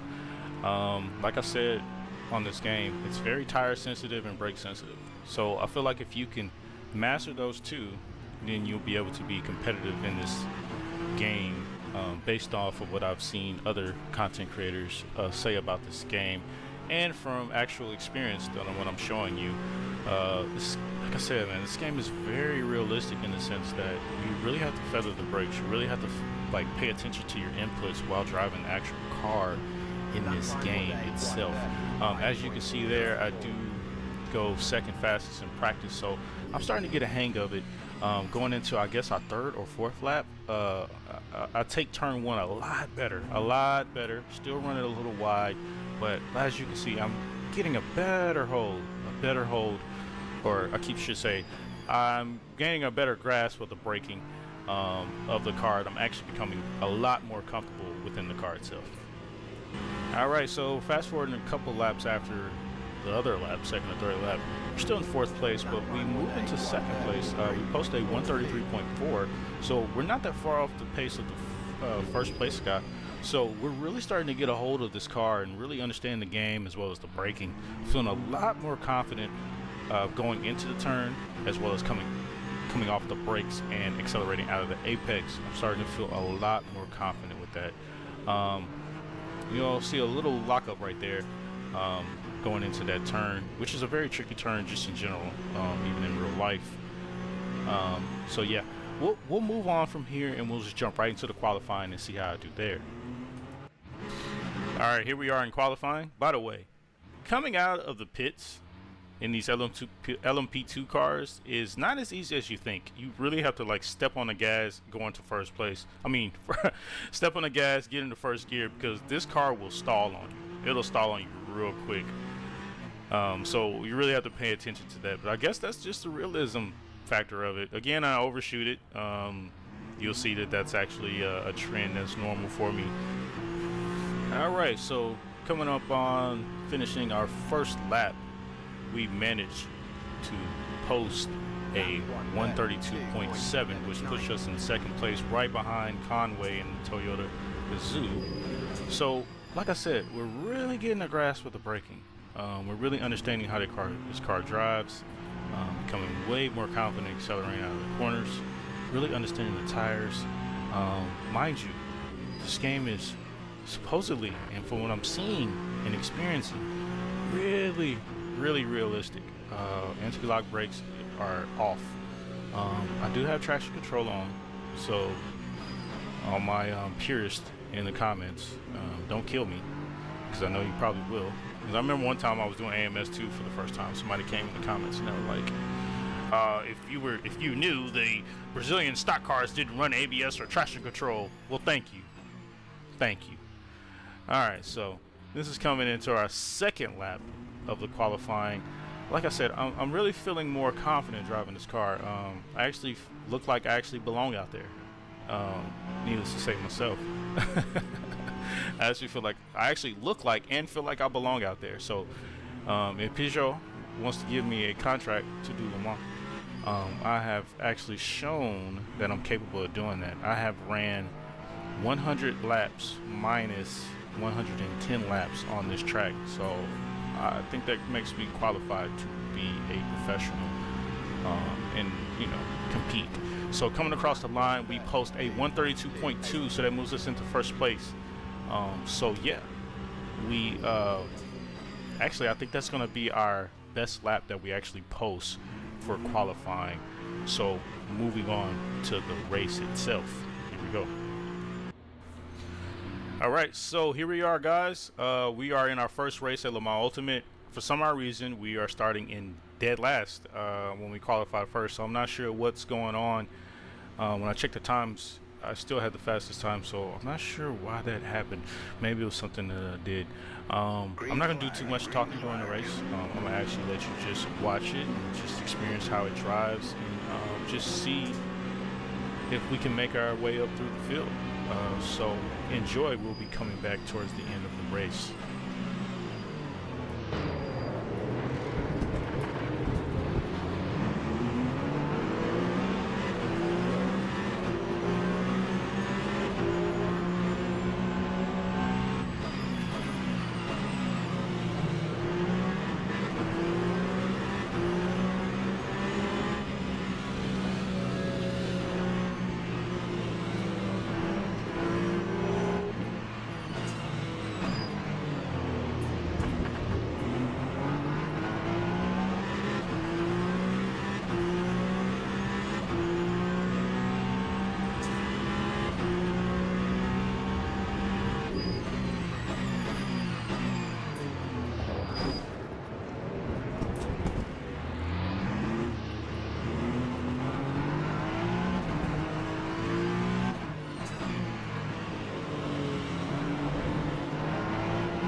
1:33.15.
Lap 1:33.55.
Time 1:48.95.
33.04.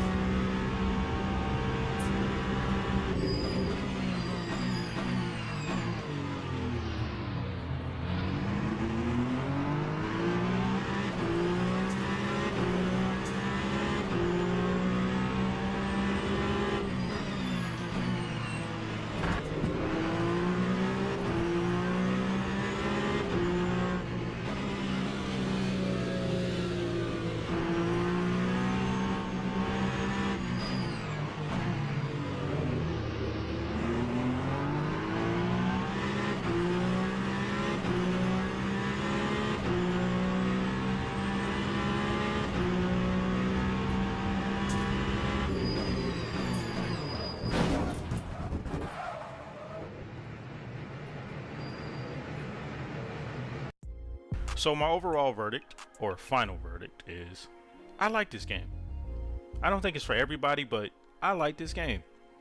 You know, we don't have a lot of sims with dedicated hypercar or Le Mans type content. I mean, you do have AMS2, but they just kind of put those cars in there. This game is solely dedicated to Le Mans and, you know, the hypercar and LMP2 cars and the GTE cars based off of that WEC series. So I could really appreciate them taking the time to build this game. I don't believe this game is for everybody, and that's in regard to the braking and the overall driving physics of this game. I do believe it is a steep learning curve. I don't think that you can just jump right on this game and just dominate. It's possible, but I didn't see myself doing it, and I don't see a lot of other people doing it. But overall, I love this game. I think this is really cool. I think this will break the mold. See, if you're like a GT driver like me, it's nice sometimes to be able to jump into other sims and just, you know, do something different. And this game provides that.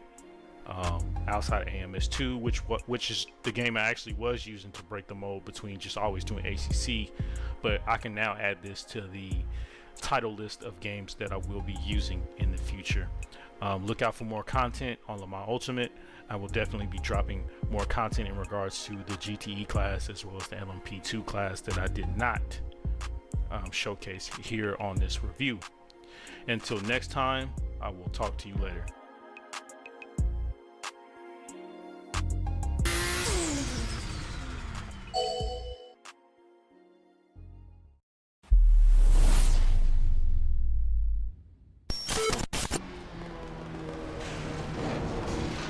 In comparison to iRacing, of course, it feels, well, it looks a lot more realistic as far as the sounds and, yeah, that right there.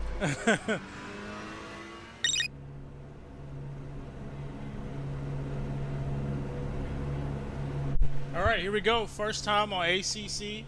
I take that back. I did like 2 laps, but it's crazy. I'm gonna treat this like my first time just driving it, and yeah. I'm really liking it though, so let's see.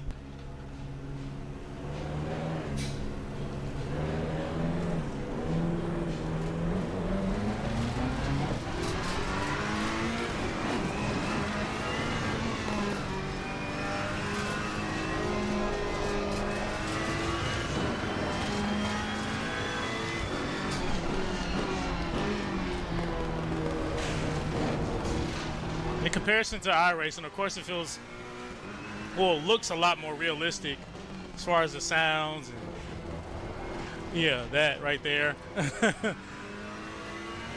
The force feedback's, I wouldn't say harsher, but it feels better. I feel like you know what you're doing more. You can feel all the movements a lot more. Already, I can tell you it feels a lot more immersive. And again, I've driven ACC before, but it was on PlayStation.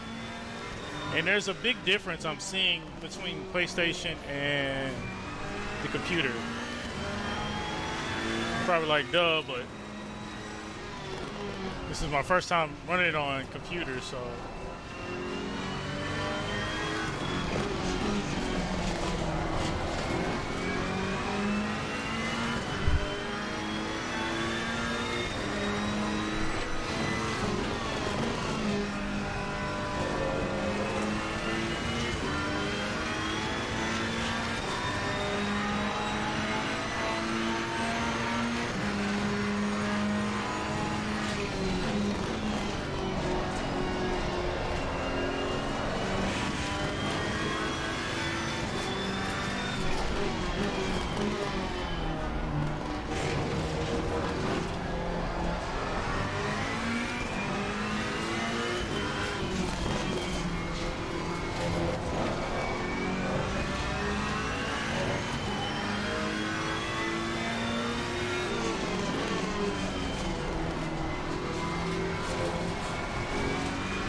Whoops. Yeah, I love it.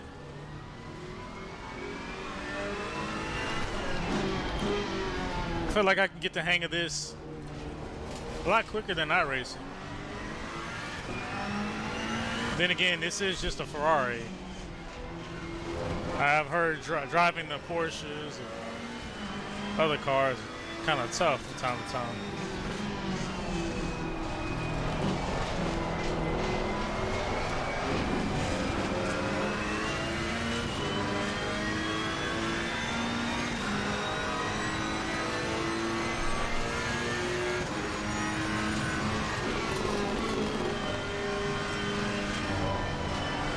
I'm loving the sounds. The sound effects are a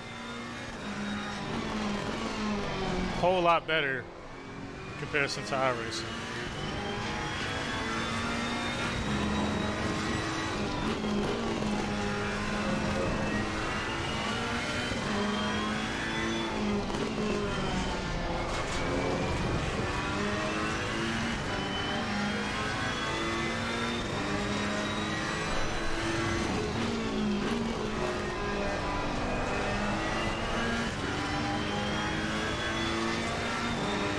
Let's try it with no traction control. We'll see what happens.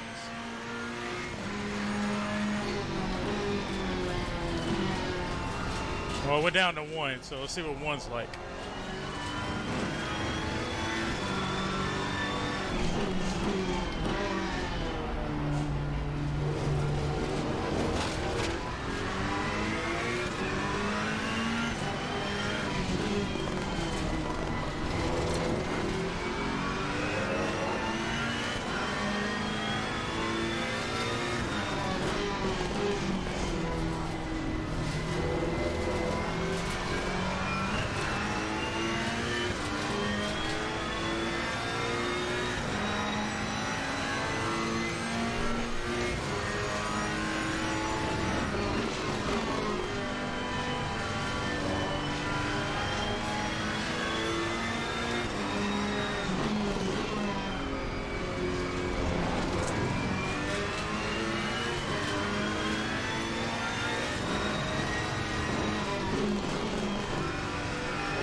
It's a lot more immersive. I'll tell you that much. A lot more immersive.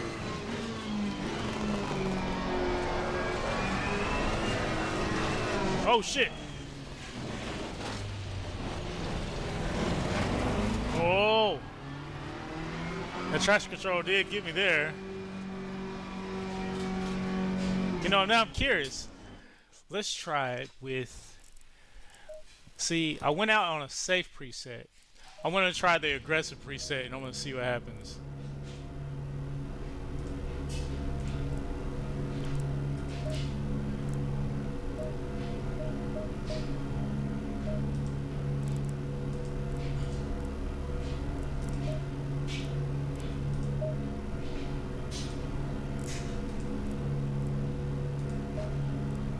All right, let's go.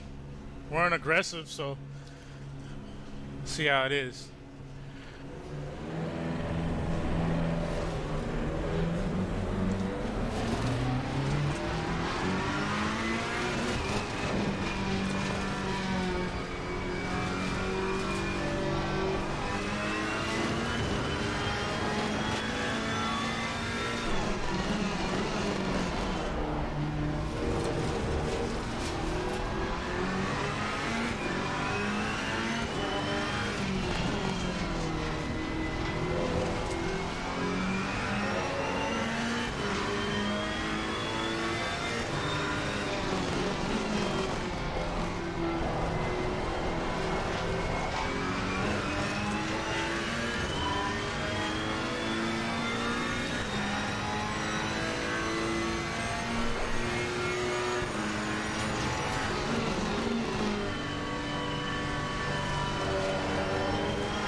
very violent in this car.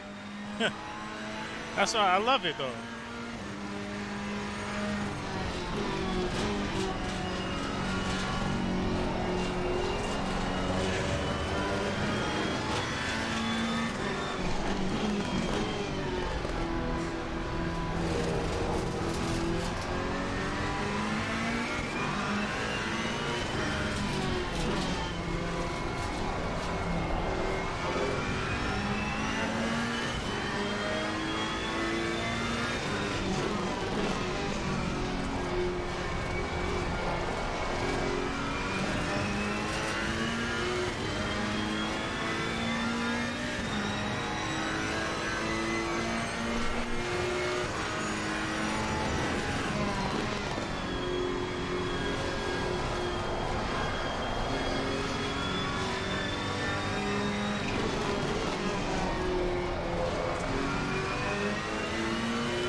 Almost lost it there.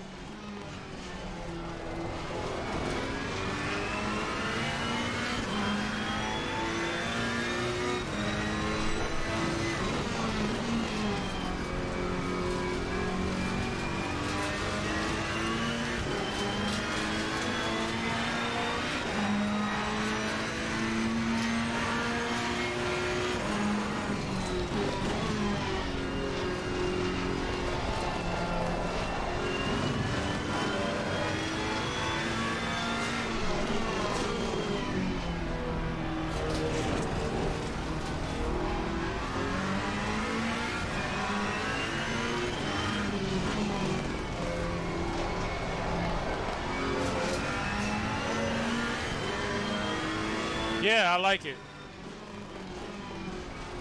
I'm liking Assetto Corsa. It's very rewarding. I think I talked about this in a past stream. I like driving cars that are rewarding, like the Radical and iRacing.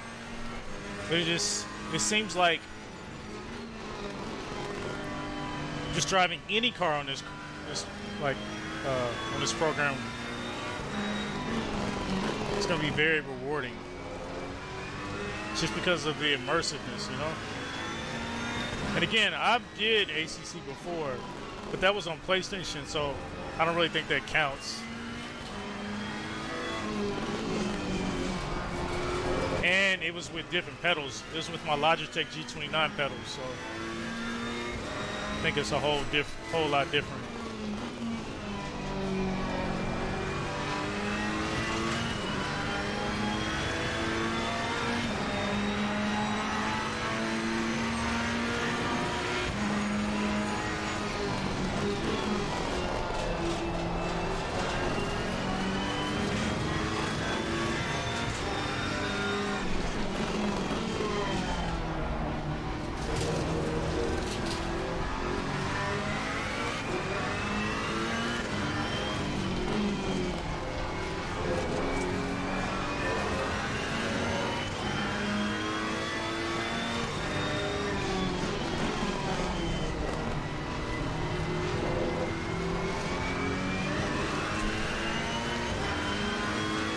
Starting to get the hang of it.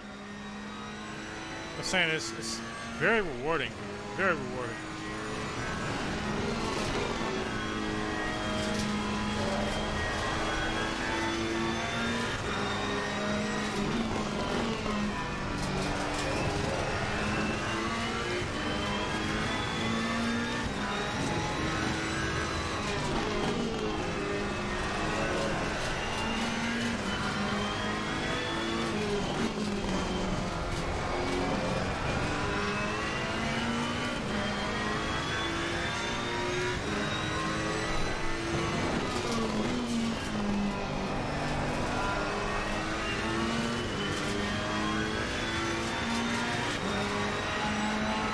Yeah, this is fun.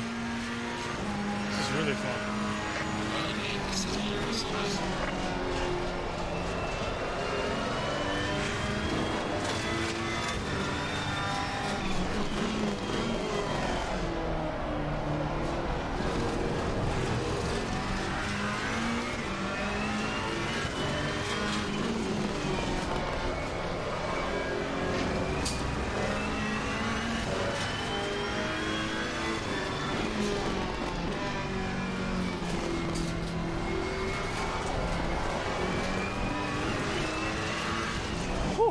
I like it. I like it. I like it a lot.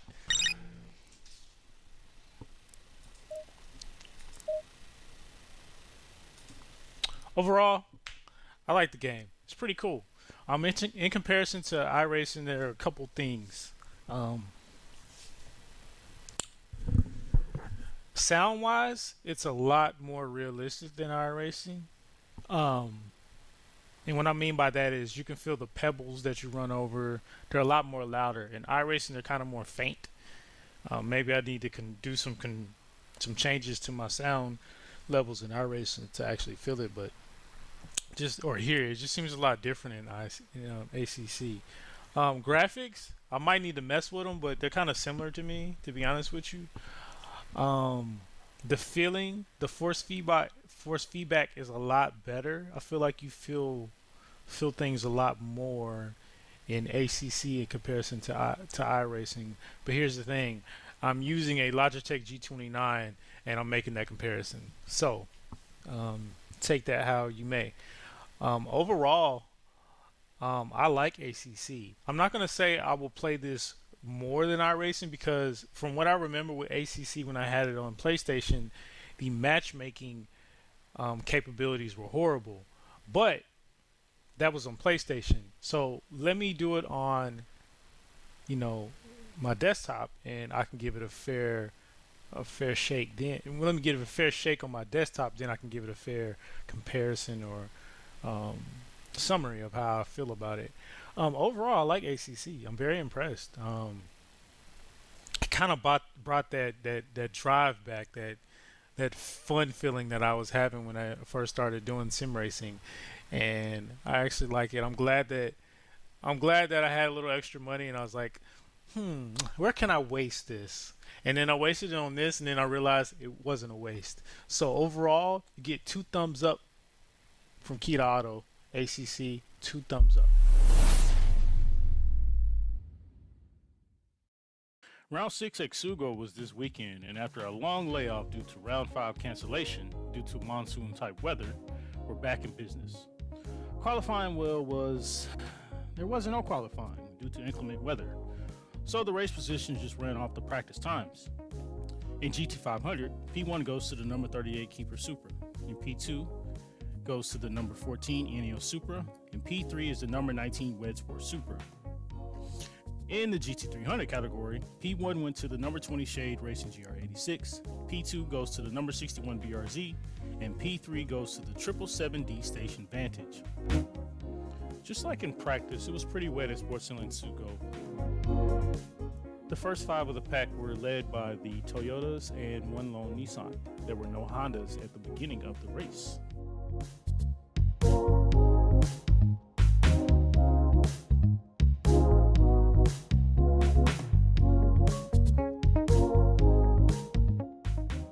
The Kawasaki, Morelli Z started to battle the all-time Supra around lap 5. And then the Arda Honda Civic Type R went off at lap 15. Apparently it's locked up its brakes with the wet ground. The all-time Supra started to catch pace and battle the Keeper Supra like they always do and take P1.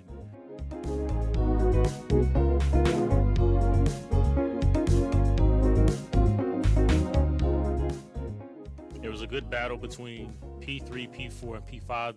The Stimo Civic moves up into P4 and the Ineos moves up into P5. As you can see, the Stimo Civic is picking up pace, and it just took P3 from the Morelli Z.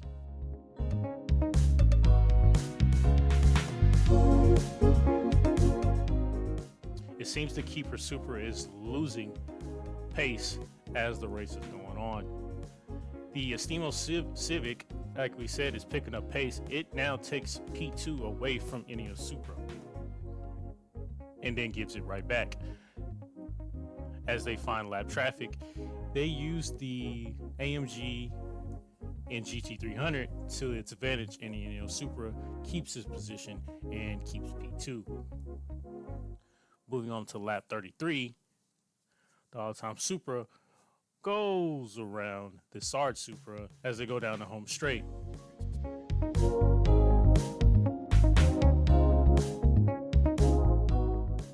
It uses SAR Supra to its advantage and uses them as a blockade, as the SAR Supra has just came out of the pits, so therefore it's not really fighting too much for position.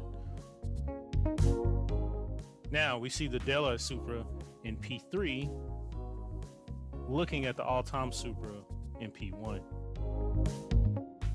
Now we have the Altam Supra in P1, the Delta Supra in P2, and the Eneo Supra in P3, followed by the Stimo Civic in P4. I'll say this right now, I did not see the Delta Supra picking up the pace that it did this weekend, but it did.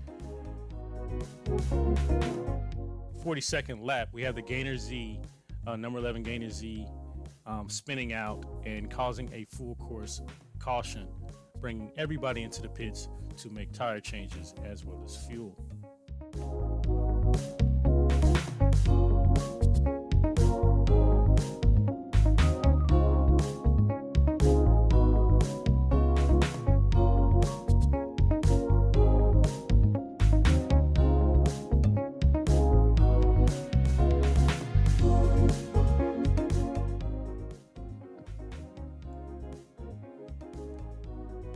On the 49th lap, the Keeper Super uses lap traffic to kind of box in the Morelli Z to use it to their advantage, and they take their position going down the home straight. You got to use that lap traffic to your advantage. You got to use it. It seems like during this race, the drying lines was changing. You know, since it started out really wet in the beginning and just started to dry up, there was still a lot of standing water on the track. So you can see a lot of people were gaining. They were really gaining their footing in this race. We have OU and the Keeper Super really driving good with Toyota this year. I'm curious, does he think that it was a good move to move from Honda?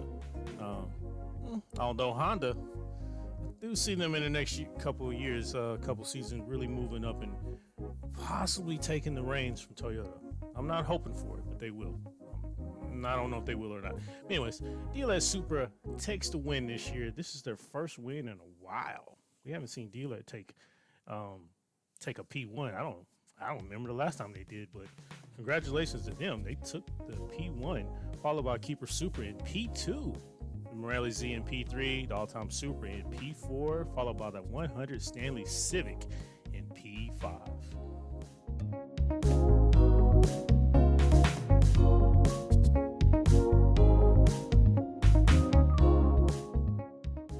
After a lot of slipping and sliding and clapping, the number 65 Leon Pyramid AMG takes home P1, followed by the Ponos Ferrari in P2.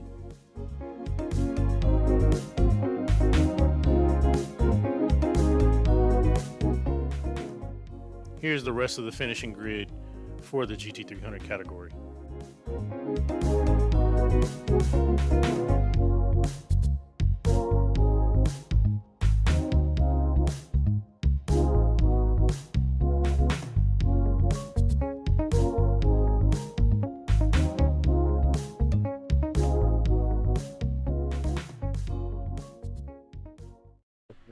So there ain't people just laughing at us right now. In cars, like a regular car, like DTM or Super GT or BTCC, you can bump into each other and kind of get away with it, right? In Formula One, you can't do it. So it's going to look more dramatic, not to mention, you know, the speeds are a little higher. But when it comes to Silverstone, I don't think that was Lewis's fault. Hell yeah, it is kind of weird that the last races in the richest countries in regards to spinning are the most intense, man. Yeah, I know that was a brake check. No, that was a brake check. You saw the the tail lights. That was a brake check. Hell yeah, that was a brake check. Yeah. See, now that's another thing, a good thing to throw up, man. If Checo would not have battled with Lewis, would he have been in that situation, you know? So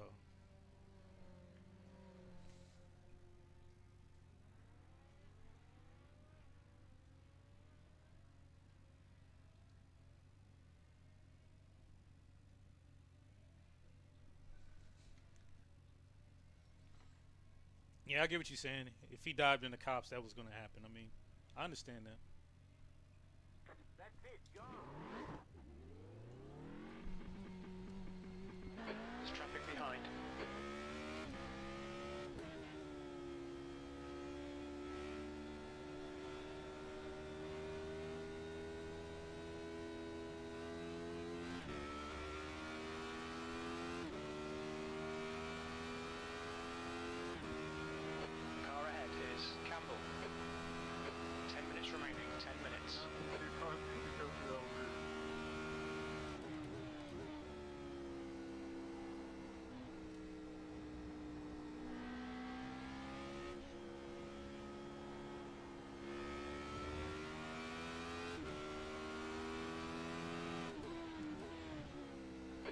flag.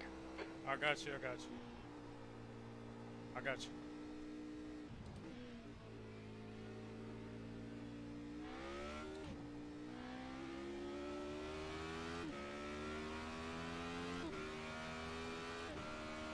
Hey, thank you, man. I respect you too, man. We all got our opinions, man. As long as we don't take them to heart and it don't make us hate each other. But, you know, our opinions are what we got. That's all we got in this world, man. As long as you voice them and I voice them, then we all good, man.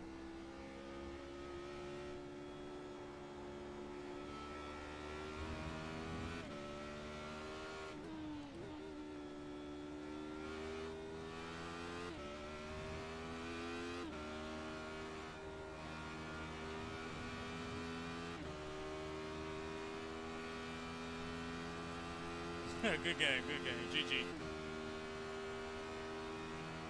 Got a car behind me.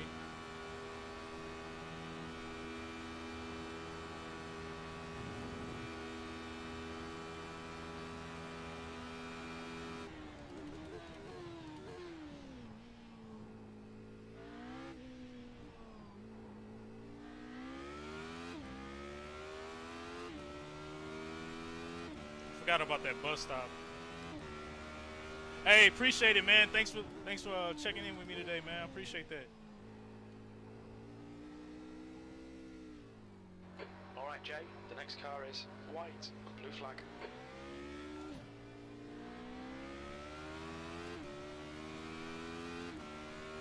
I appreciate you guys joining me today. I really appreciate that, man. P20. I usually don't get this many viewers on YouTube. It's usually Twitch, but I appreciate you guys. Follow me on Twitch, by the way. I stream every Tuesday and Friday at 11 p.m.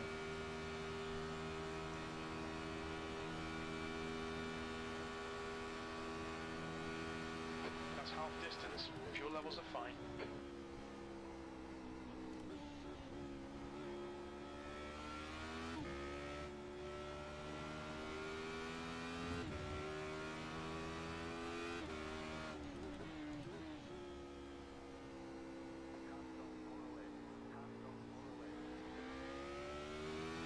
Yellow flag, caution.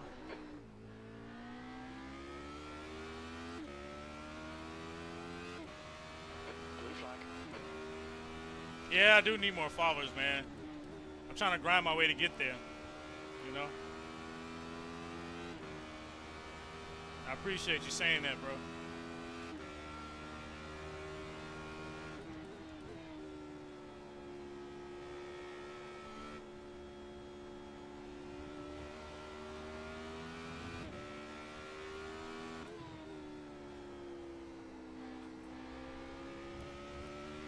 Guess I'll let him by on the straight.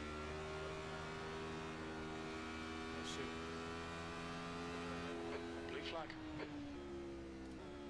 You can run away with it, go.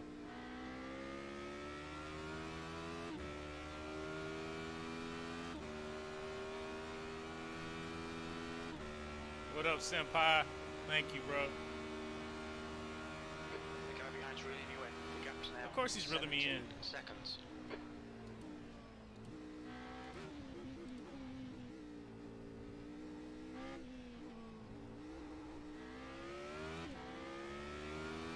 It sucks when you're faster than the people that you got to let pass. Like, I know I'm faster.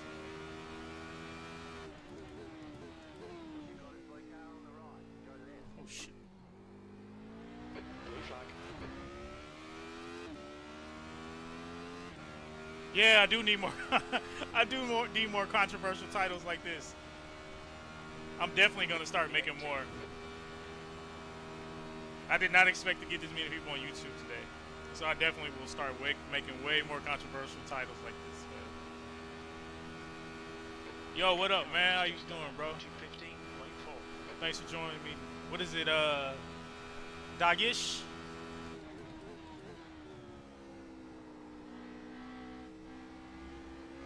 The guy ahead is Burke.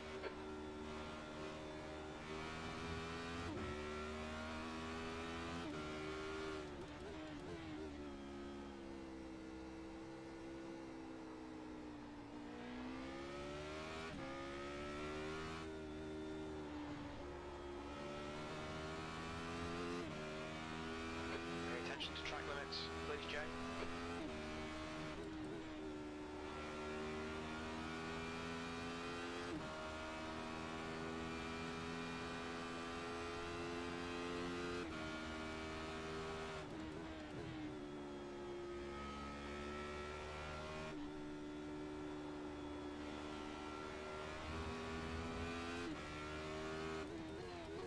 Oh shit, wrong gear. Oh Lord. Don't go in the first gear in that corner. Oh shit. You need to push if we're going to hold this position.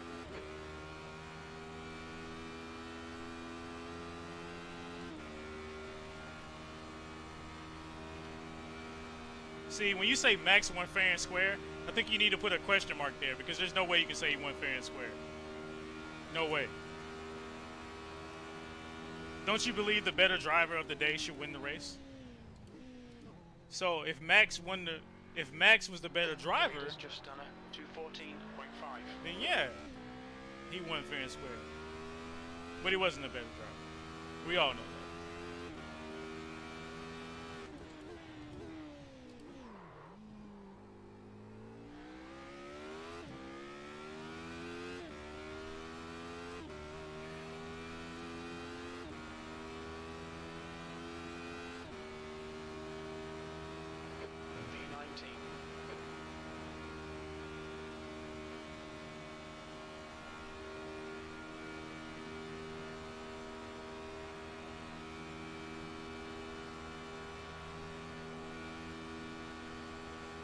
Yeah, let's be honest though.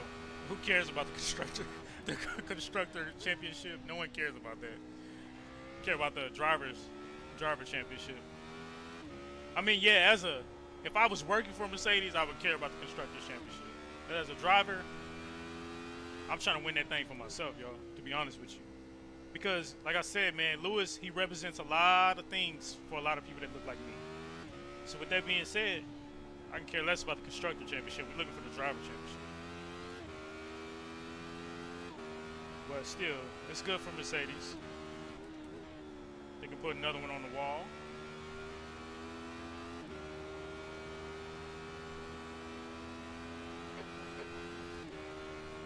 Tell me why you disagree with it. 2 minutes.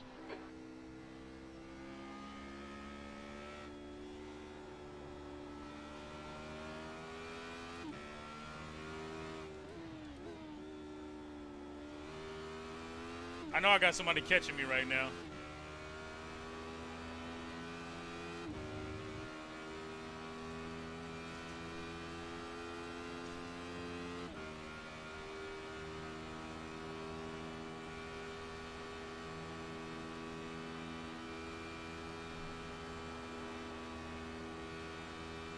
Yeah, strategy is always what wins races, honestly. The leader has just done a 214.3. The only thing about it is, though, strategy can win races, but when you have a car that's clearly overpowering the other car, there's only so much on the strategy you can do, you know? Because really, you tailor your strategy to the advantages of your car. Alright, we can't let this guy catch us. Pay attention. E17, last lap.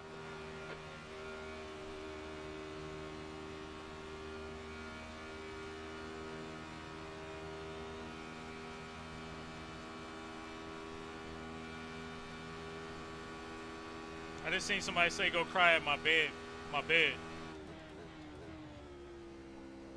I'm about to address that real quick.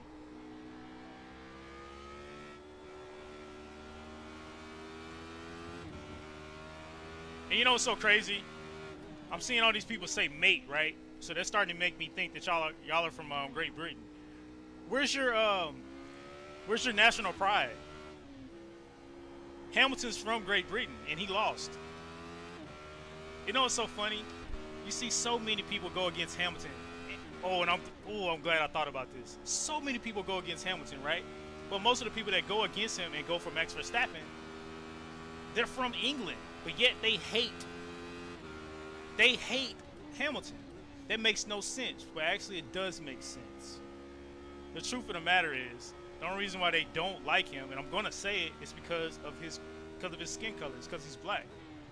The thing about it is, if he was a white Englishman, y'all would be riding with that man forever. If Jenson Button was still winning and he was in a position that he was against Max Verstappen, you guys would be on, y'all would be on his job. If Russell was in the position that Hamilton was, y'all would be on his job. The thing about it is, Russell's gonna have way more support than Hamilton has ever had, and it's all because of the skin color, and we know that. It's crazy that you see so many people hate on Hamilton, and you guys are from the same country. Same country. It makes no sense to me. It's like people always want to talk about you need to have national pride. You need to have national pride. Let me tell you something. That national pride don't mean nothing. Don't mean nothing unless your skin color represent that national pride. And it's the truth. That's the God honest truth. So I get tired of people saying that why we got to bring race in this. Race doesn't mean anything. Let me tell you something. The only reason why people hate Hamilton is because of his color, and that's the truth. Hamilton guys hate Verstappen, and Verstappen guys hate Hamilton. We need to stop it. You must be proud of this. Proud. Yeah, man, I'm proud of this great season. Look, listen. Okay, so I'm playing the race card, right? But was my logic true? Thirsty Tuna Taco. That is a crazy name, and I love it, bro. Let me ask you this question. Is my logic wrong?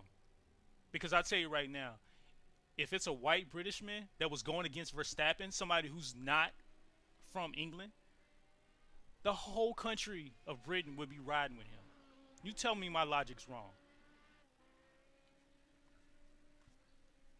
And tell me how my logic's wrong.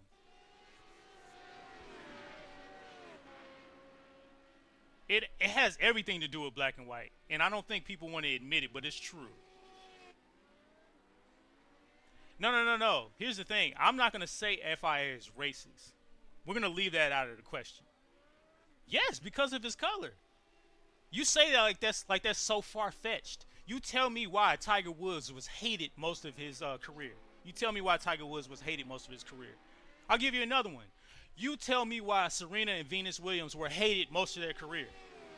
It's because of their color. And they're hated by people that are in their own country. The truth of the matter is, all right, now we're going into a different situation. We're going to a different thing. We're talking about racing and we're talking about race. But the thing about it is they are both related. They're not what's the word? No, I hear you, Senpai. If you think I'm wrong and you're black, that's fine. But here's the thing about it. Logically, I'm correct. Most people that don't even support Hamilton, they're in his own city and they don't support him. The people that go against him are in his own city. No. They did cheer. But when he had a legitimate race, when he had a legitimate title battle against somebody that was from another country, I saw way more people on Gran Turismo forums, Formula One forums, iRacing forums, Assetto Corsa forums. I seen way more people going against Lewis Hamilton, and they had the British Jack flag as their profile picture, and they were going against him. Why would you go against somebody that represents your country? Because guess what? If he would have won, you know what flag he would have had draped around his car? He would have had a British Jack flag. But y'all didn't want that to happen. And the truth is, it's because of his color. The thing about it is, people, and this is why he fights so hard for organizations. I'm not going to get into organizations or what I support or whatever, but that's why he fights so hard for organizations that represent people that look like him. Because there are people that turn a blind eye to the true facts. Everybody knows race plays a part. If race didn't play a part in this, you would see way more people that look like him in this position. You would see way more programs in these positions to get them up there. Like, people want to sit here and say that Formula One is sexist. People want to say that, right? But no one will ever say that Formula One is racist. And we know why.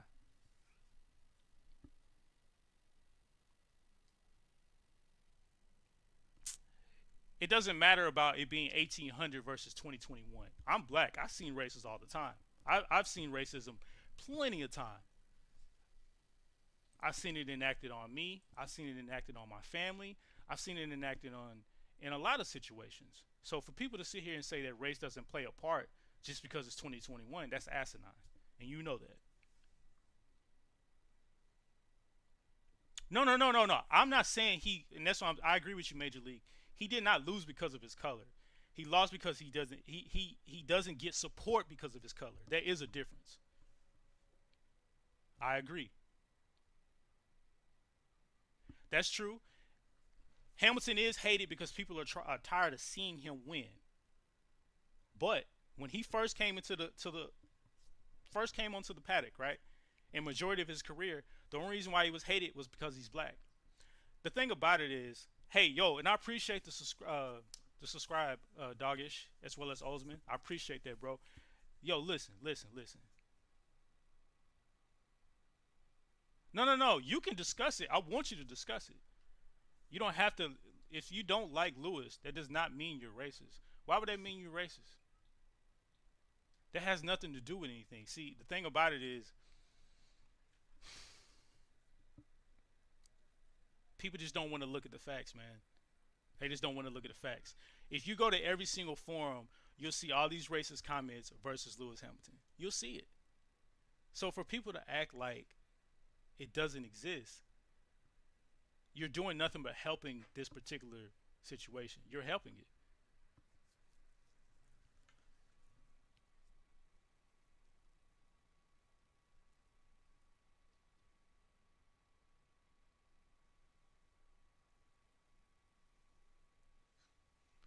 I do believe it's robbery. The only reason why I believe it's robbery, like I said, was because of the way it was done.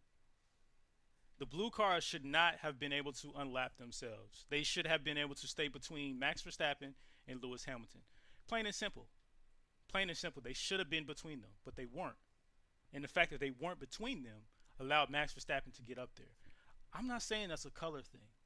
I'm just pointing out the fact through all of Lewis Hamilton's career, race has been an issue. Okay, if it's not been an issue, why has it been multiple races, shenanigans at every race, at a lot of race? Every single time there's a race, you'll see a racist comment or some type of underlying comment that is racist in the comment sections of every forum. Not to mention, there's people that show up to the races talking about, I'm Lewis family, and they're in blackface.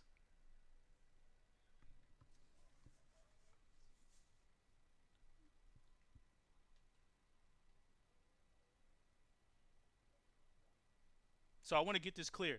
Lewis didn't win because he's black. I mean, he didn't lose because he's black. Lewis lost because the rules, they weren't consistent. But I will say this. If he would have gotten the points that he should have gotten in Baku, if he would have drove the way he was supposed to and didn't, basically what I'm trying to say is he didn't deliver in Baku like he should have. He made a mistake with the steering wheel, the engagement issues and shit like that. That was his fault. So basically, if he would have got that, then he wouldn't be in this position. But there's a lot of ifs, ands, and buts, about it, right? There's a lot of what ifs and blah, blah, blah. The truth of the matter is he should have ran away with it, and that is his fault. But at the same time, we all have to admit he did have the slower car for the majority of the season. And I'm not taking anything away from Max. Max is a great driver. Before this season, I was a super Max fan. I'm a Max fan. But when he's going against the GOAT, definitely not doing that, bro. Yeah. I agree. He lost it because he made the mistakes. He lost it because he made mistakes in the beginning of the season. I agree with you. But in this last half of the season, he was driving good. And he should have won at this race. So, I mean, I'm just looking at what happened,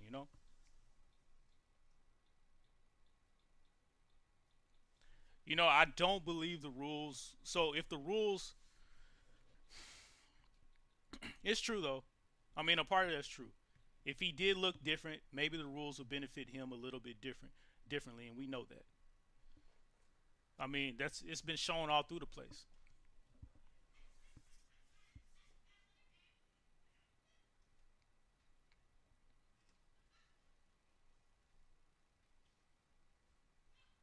Oh yeah, yeah, yeah. If he would have gotten the points that he deserved in Baku, he would have been ahead too.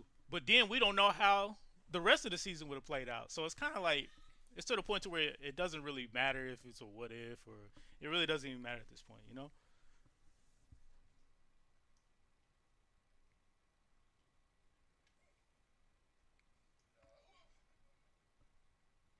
It was the FIA, yes. So I just want to clear something up with Sim Nader. And make sure you subscribe to and like, because I will be having way more like conversations about this, like straight up. So he didn't lose because of his color. So I just want to get that clear. He didn't lose because of his color. He's gotten the hate and the backlash throughout his whole career because of his color. He lost today because the FIA was not consistent in their rules. Point blank. Now, going back to what I originally said, he didn't lose because of his color. He's gotten the backlash and the hate because of his color. Through all of karting, he's gotten the backlash. He's gotten the backlash because of his color. Listen, listen.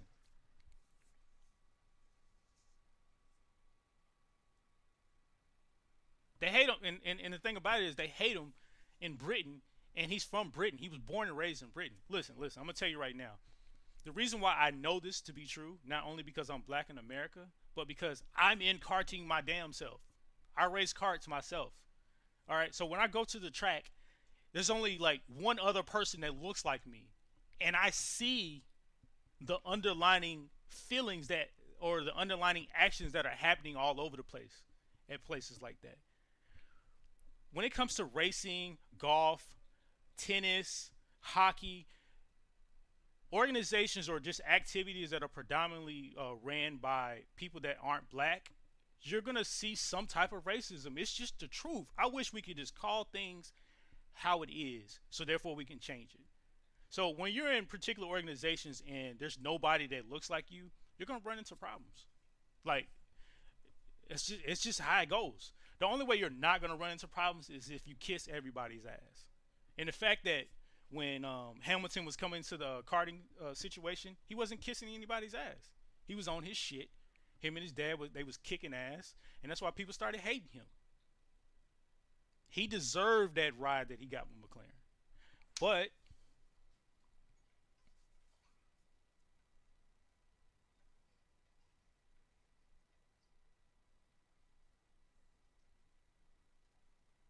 nah, I do. I agree. I think Ferrari, I honestly believe, I've been saying this, I believe Ferrari is going to be back at the top next year. I do. I really feel like it. I feel like Ferrari is going to be back at the top. For real, for real. Yo, but anyways, man, hey, I did not expect this many people on my stream today. And I want to say I really appreciate you guys. If you have a Twitch, make sure you guys jump over to Twitch and follow me there. I would really appreciate that. I'm almost affiliated. And I really appreciate that, man. Thank you guys. Make sure you hit the like button on YouTube. Please subscribe if you can. I loved everybody's comments. What Osman said in the beginning is the truth. I love you all. Just because we have difference of opinion does not mean that we can't coexist. Like, I got an opinion, you got an opinion. Let's state it. Point blank, simple. You know what I'm saying? Just as long as we don't cross the line, then we're straight. You know, but I love all you guys. I gotta go to work, but I'll be back on.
Hello, hello.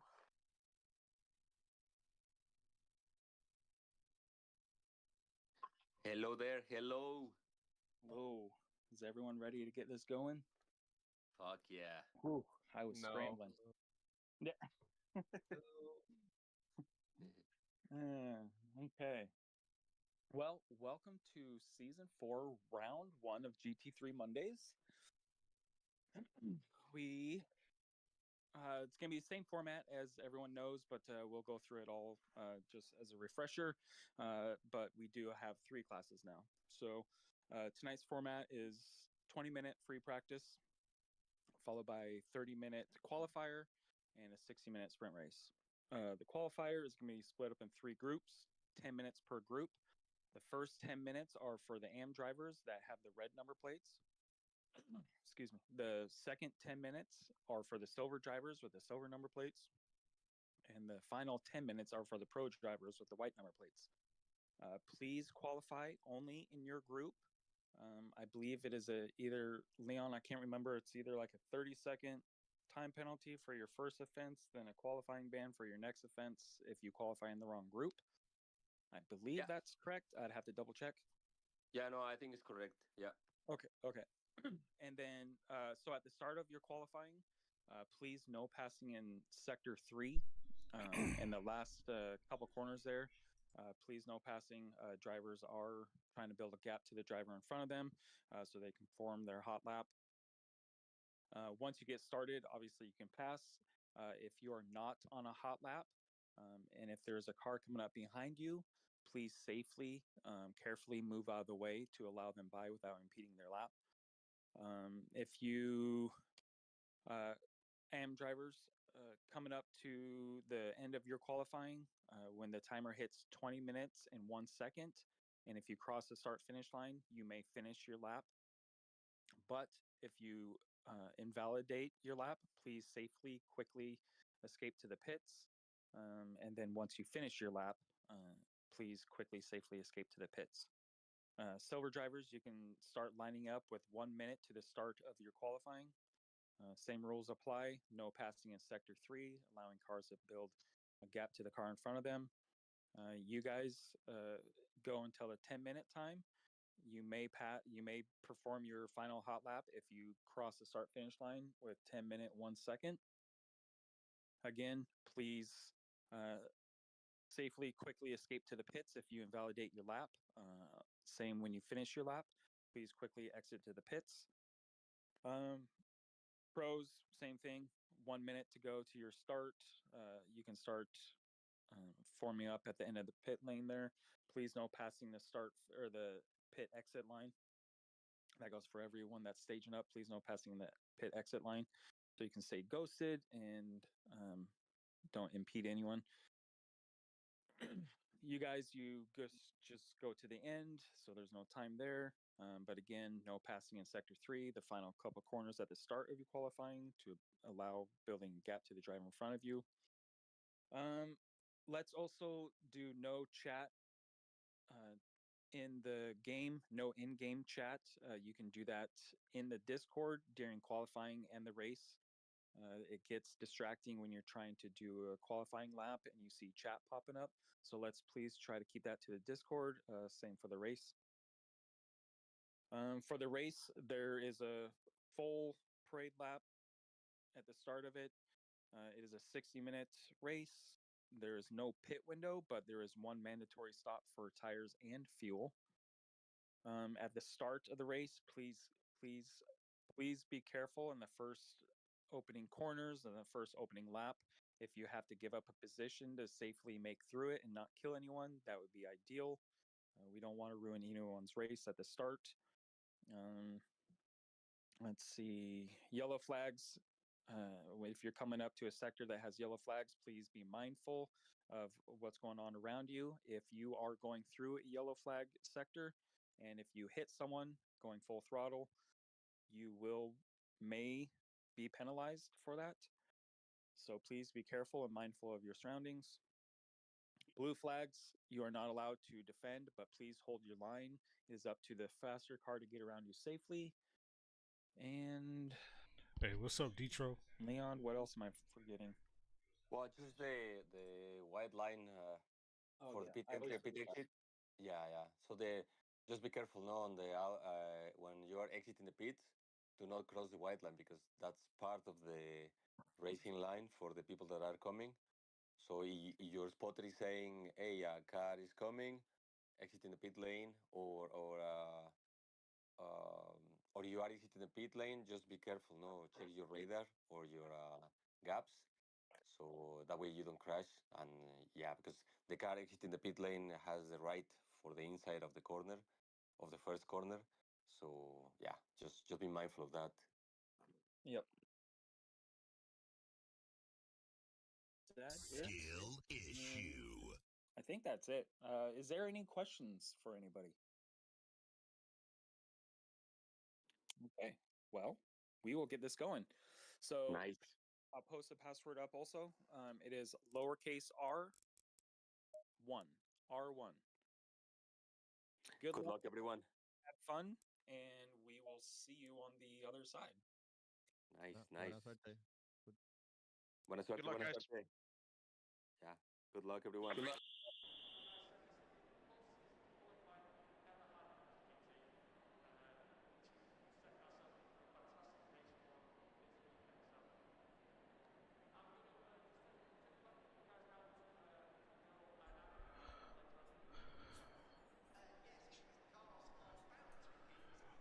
What's up, Detro0861? This is round run of the ARL GT3 Mondays. Last season, I did only like 4 races. This season, I'm gonna try to do the whole season. So.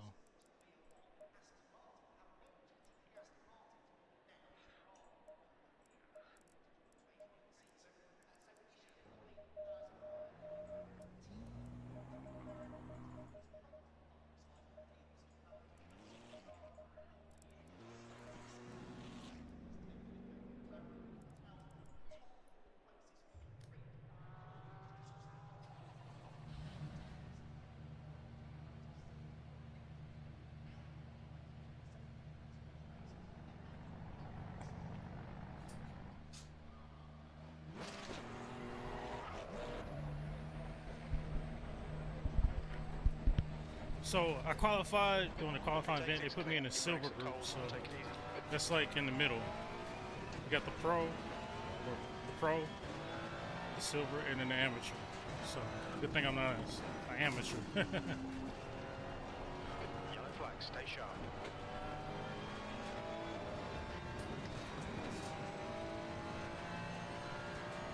Incident clear, green flag.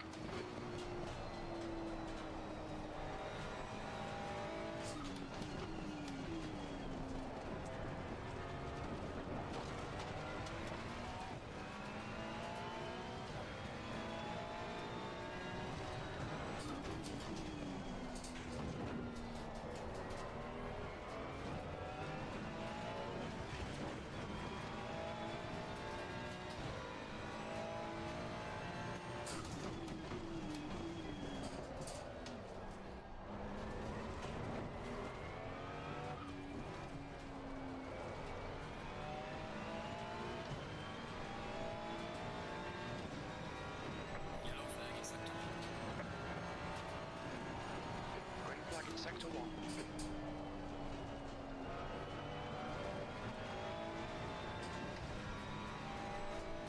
This guy in front of me is an amateur driver. You can tell by the red plate on the time graphic on the left, the standings. Red is amateur. Gray or silver is the silver. White is the pro drivers. Okay, Jay, 10 minutes of fuel remaining.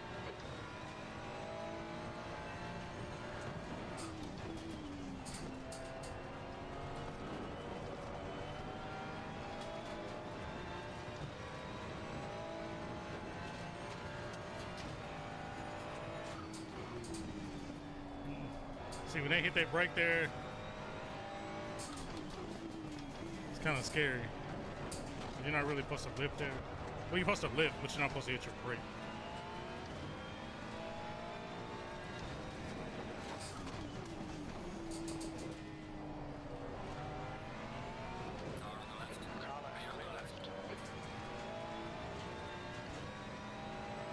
Make sure these tires are up.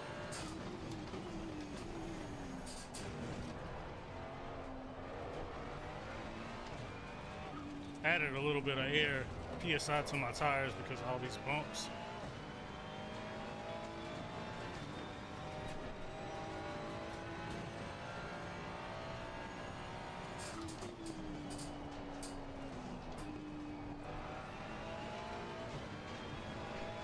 The bumps will lower the tire pressure and give possibly give you punctures.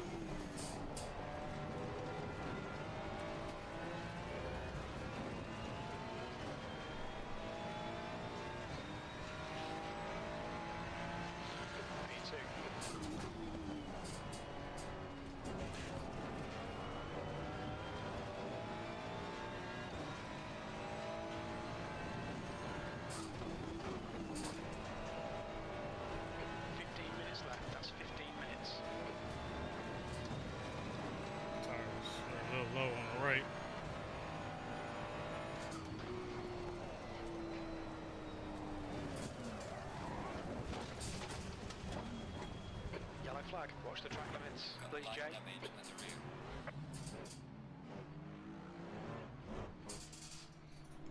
Forget about that, it'll probably just polish out. Polish out? That ain't polishing out.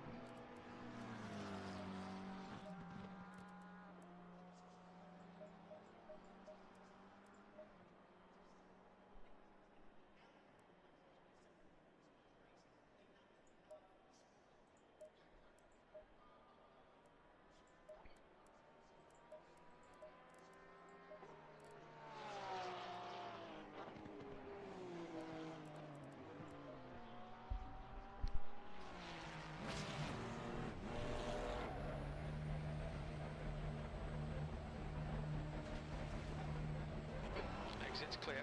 Push. We think that Mora has spun off. Green flag, incident clear. Yellow flag in sector 3.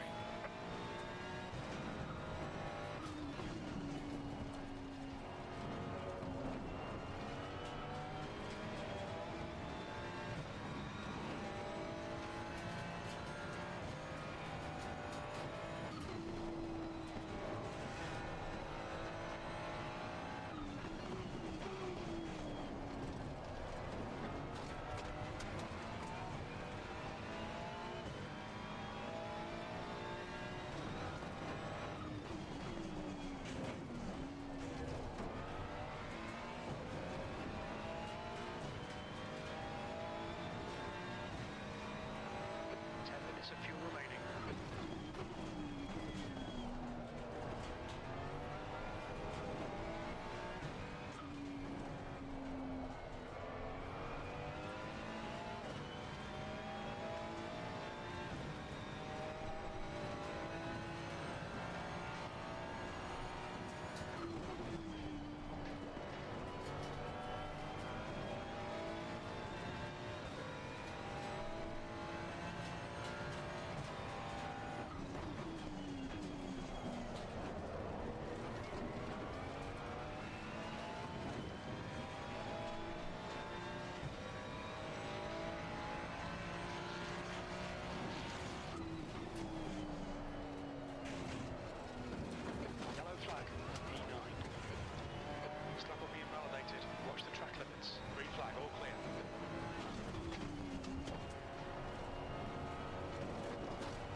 The times I was getting in practice earlier today was in the 133s, so it should be okay. I'm gonna get a feel for the track.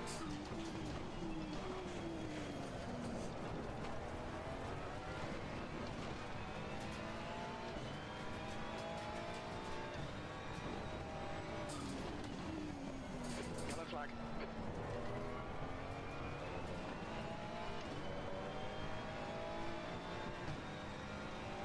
Green flag, you're clear.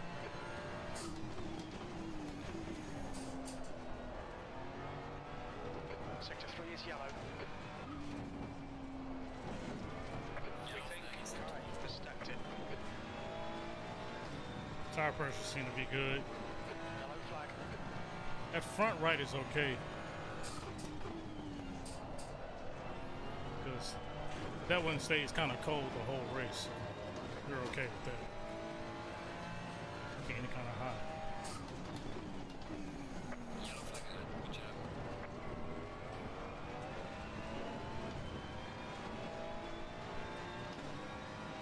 Alright, let's run a good lap. Green flag, 13.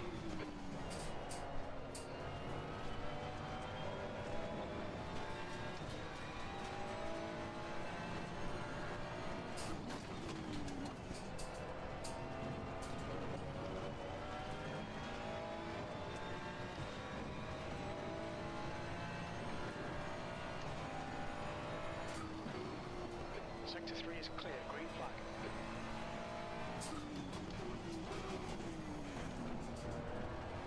New fastest lap for Stefan, 1:34.29.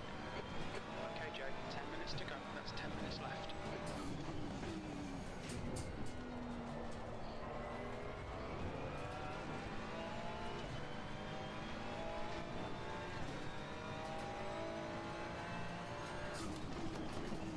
Yellow flag in Sector 3. Sector 3 is now clear.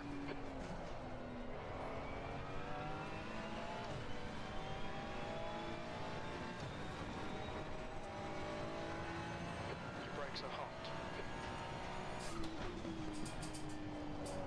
Yellow flag in Sector 2.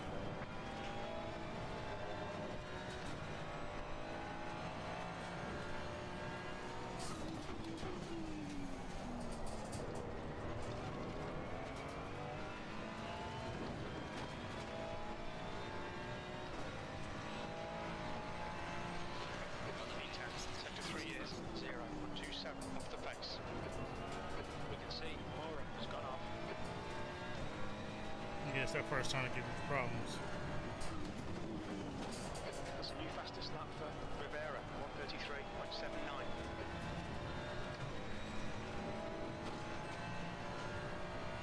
Yellow flag.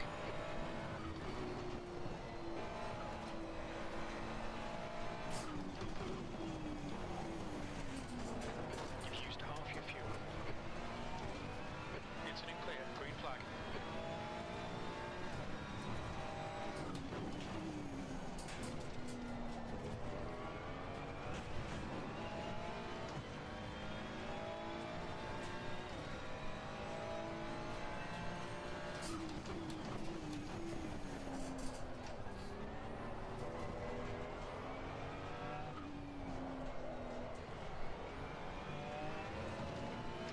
Yeah, that little section right there is kind of taking that kind of bad. Sector 2 is 0.31 off the pace.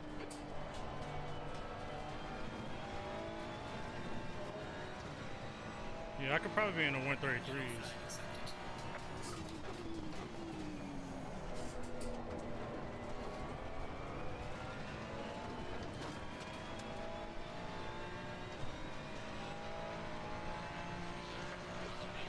Sector 3 times quick. Green flag, Sector 2.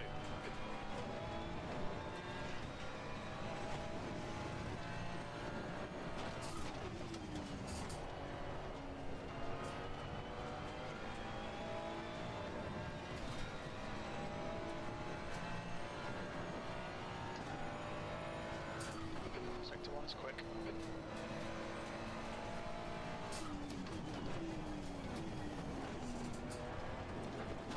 I lost the connection.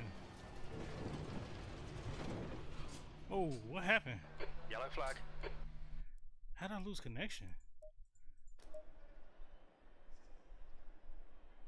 Wait a minute. Let me see something. I hope the server didn't go down. Or hope.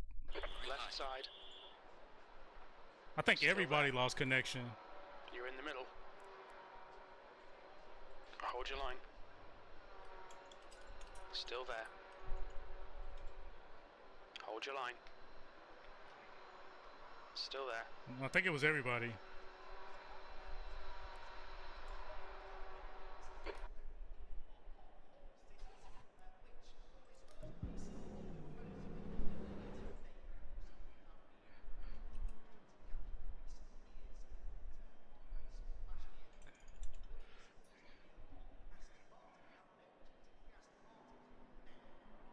Well, at least we know my time's pretty good. I can get in the 133s. I can get in the 133s.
Let me make sure that this setup is correct.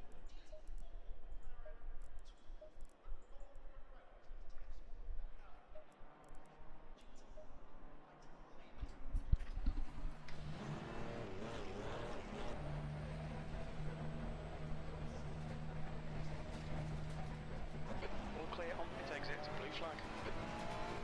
Got cold brakes all round.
Okay, Jack, 5 minutes to go, 5 minutes left.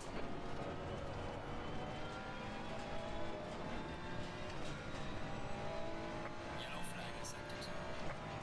Yellow flag.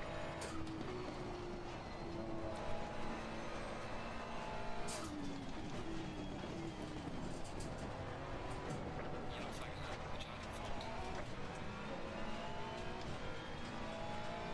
Slow car. Leader's just done it, 135.03.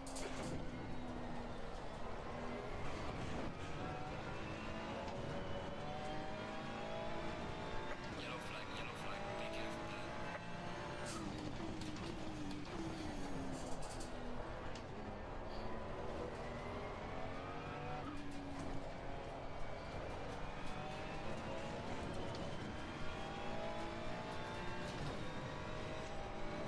Pearson's clear, green flag.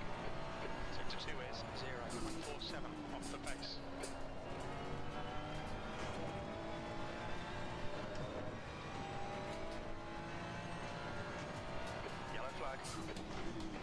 fastest lap for Logan, 1:33.63.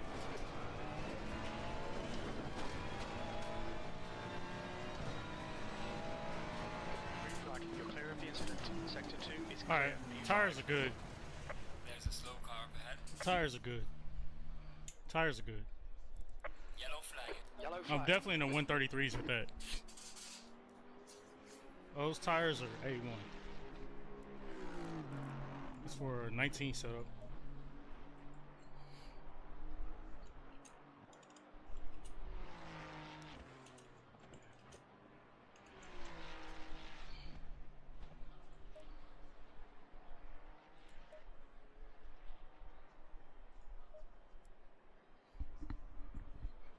Okay.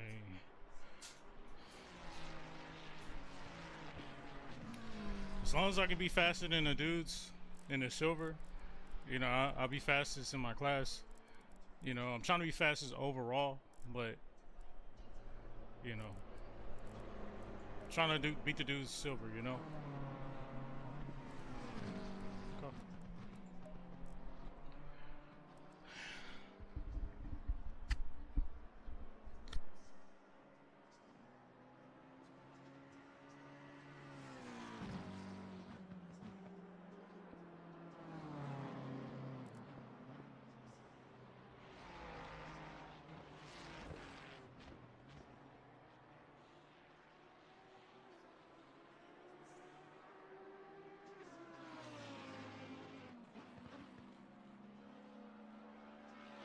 Two minutes to go, 2 minutes.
Checker flags out, B12.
got 20 minutes to get a decent lap in.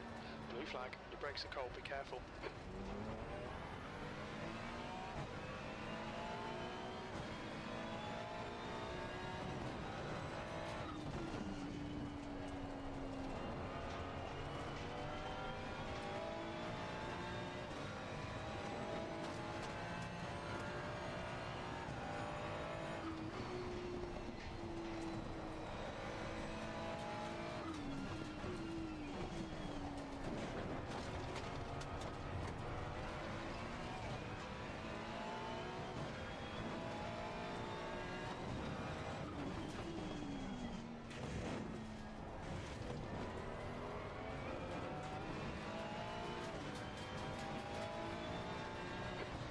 Sector 3. Sector 3 is yellow. Sector 3 is clear.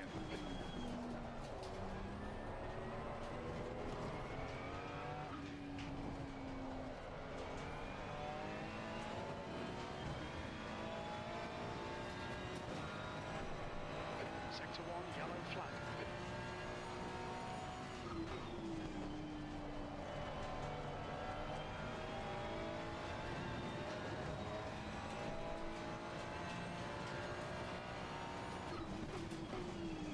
Sector 1 is green.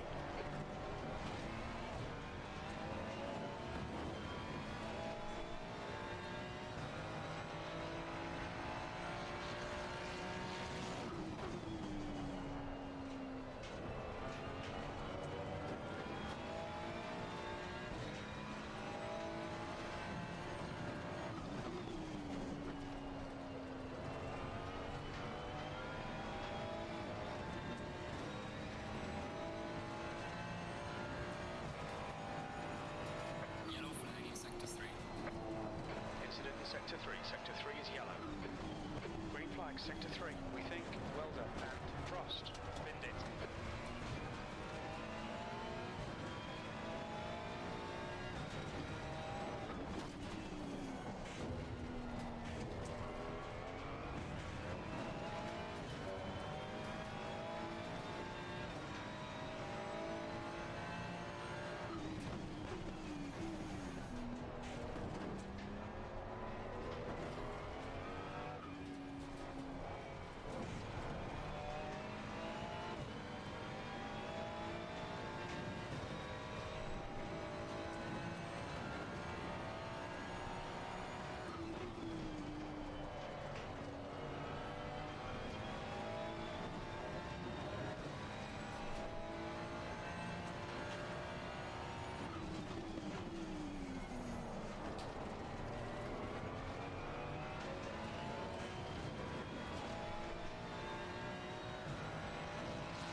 That's a new fastest lap for Roda, 1:34.20.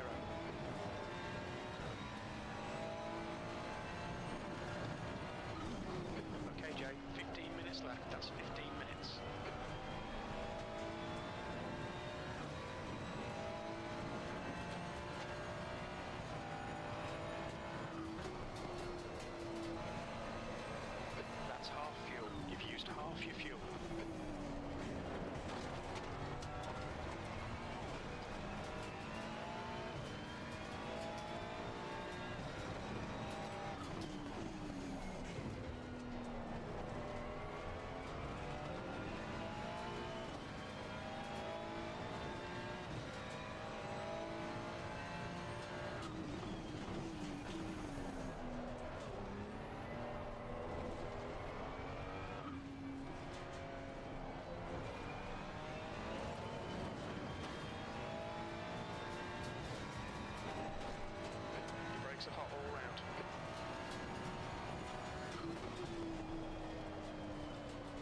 Okay, yellow flag, stay sharp. Incident clear, back to green flag. Fastest lap for Prost, 1:33, we're 9.4.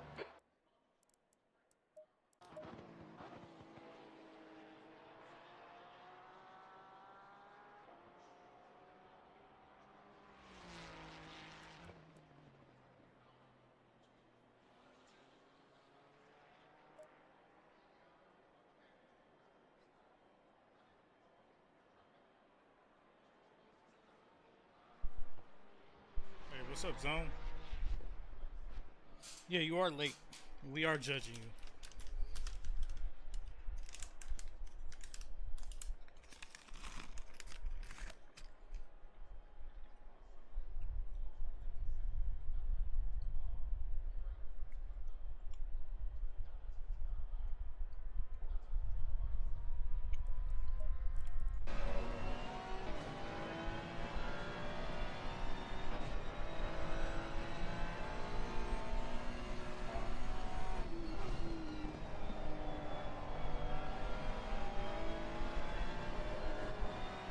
Hey, what's up, Formula?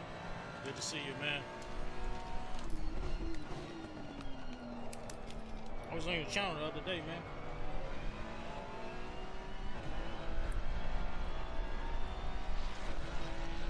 The fastest lap for lane, 1:33.47.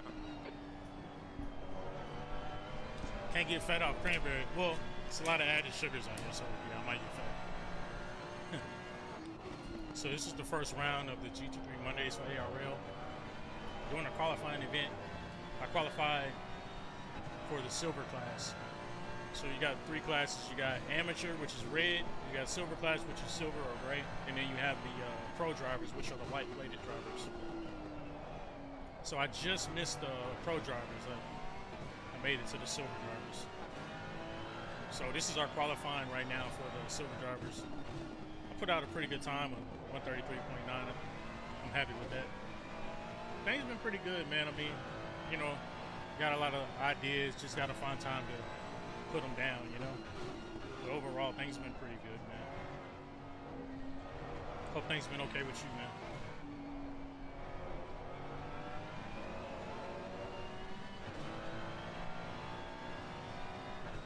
I'm pretty happy with that time I put down, because the fastest time I've ever gotten was like a 133.2, and that was earlier in practice today. So, oh no, I'm not getting cocky with the silver. I was a pro driver last season, so I'm kind of moving down. I was a pro driver last season, now I'm a silver driver now, you know, so. Yeah, so I qualified third in my rank. Yeah, I'm third fastest in my group, so. 10 minutes to go, that's 10 minutes left.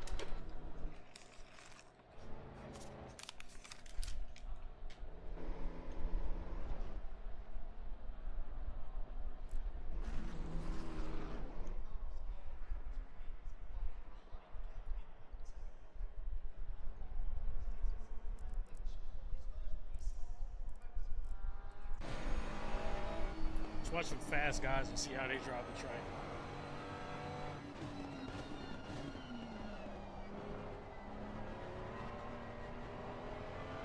Yeah, I'm supposed to get better. You're right.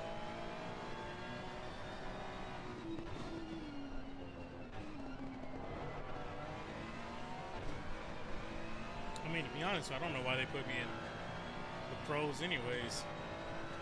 Hell, I missed half the season last season.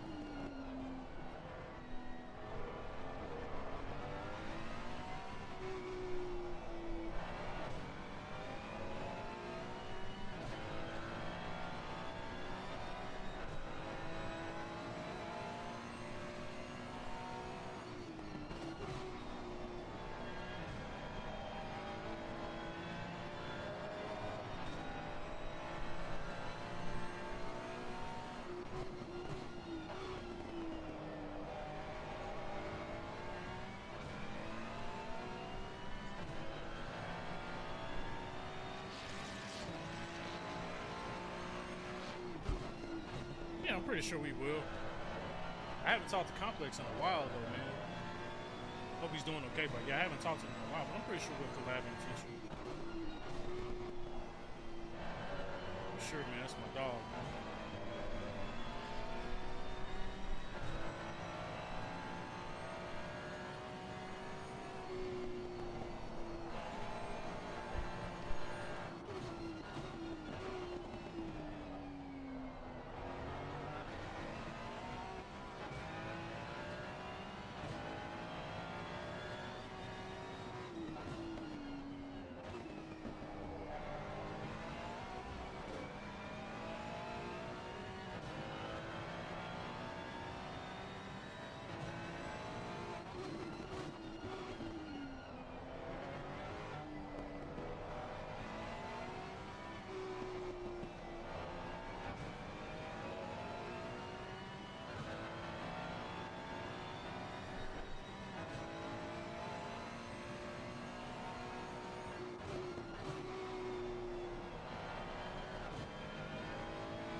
I don't think anybody can hear me.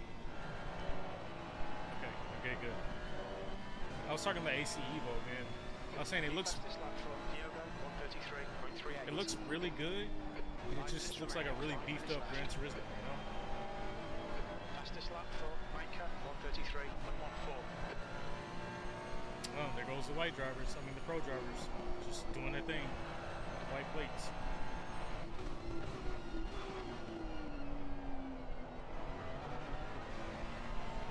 Rivera is struggling, man.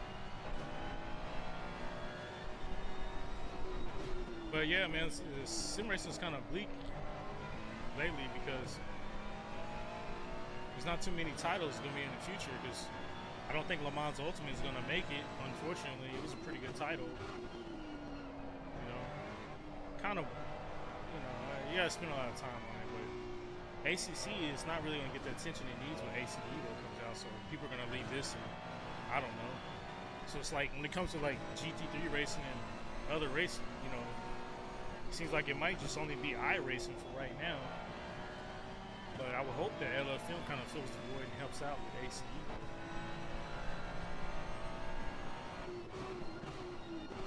So we'll see.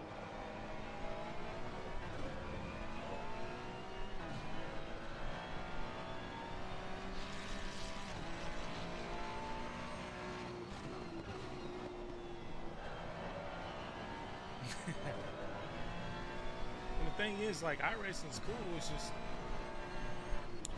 I don't really know if I want to go back to iRacing. It's not really so much the pay thing. You know, I can. If I wait for ACC2 to come out, that'd be like in the next 4 years. And you know, with iRacing, it's not so much the pay. It's just, there's a lot of feeling that's not there when it comes to iRacing. It's fun though. Don't get me wrong. It's still fun.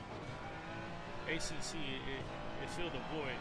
You know, filled the void that not a lot of titles were filling. You know, Le Mans Ultimate was closer. You know, Le Mans Ultimate was close to that feeling more than iRacing was. The only thing about Le Mans Ultimate is just it lacks a lot of content, you know what I mean? So that's the only problem. It just lacks a lot of content. Rivera had a horrible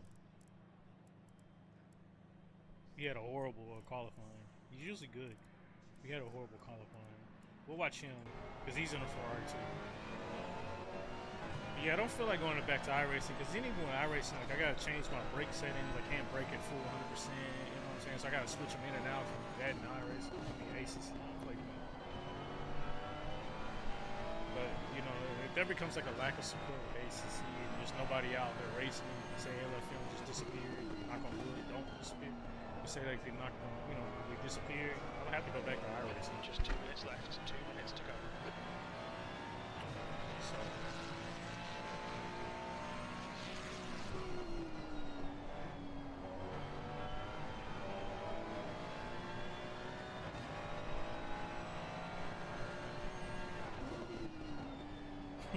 Lane. Some genuine jokes there.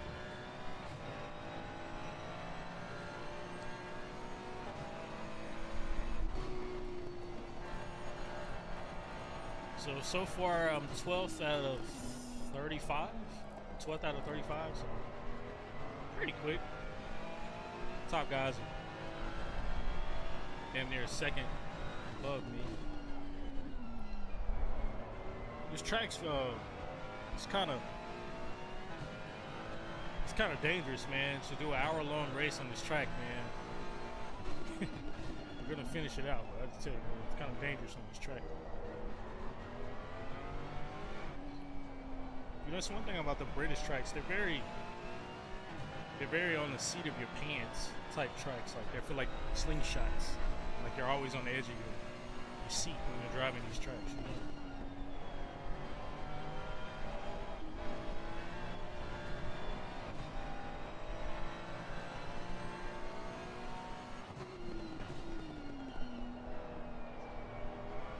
And I think, who is it? Sim Labs, they're coming out with a direct drive. They're coming out with like, I want to say 2 direct drive bases. And I don't know if you guys have paid attention, but Mazda, they have some beautiful wheels that are coming out. Too bad I won't be able to use them because I don't think that, unless somebody makes an adapter where I can put it on my Fanatec. But, you know.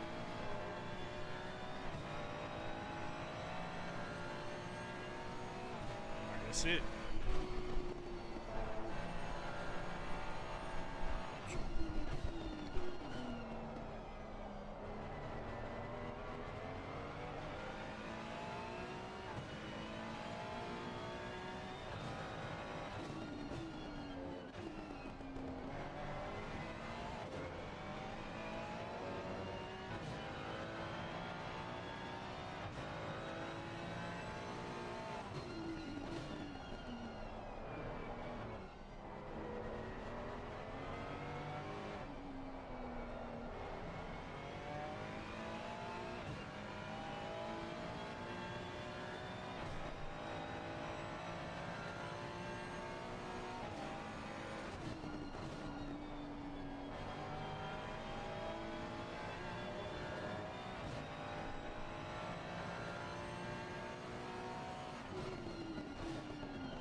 Session P12.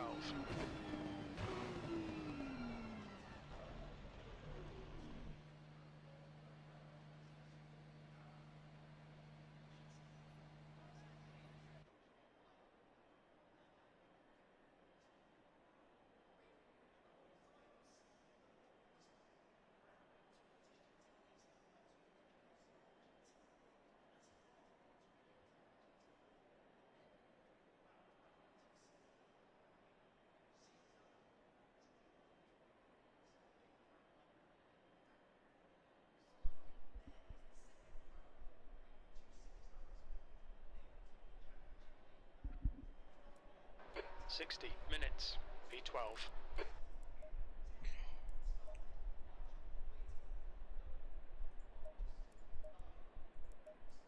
The track temp is 27. The air temp is 20 Celsius. I think I'll start out with 35. And then at the pit stop, we'll put 80, put 90. That might be too much. We'll put 85.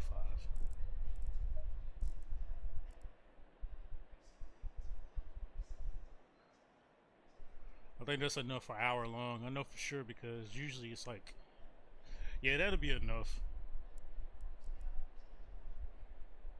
Because I'll probably waste 1 liter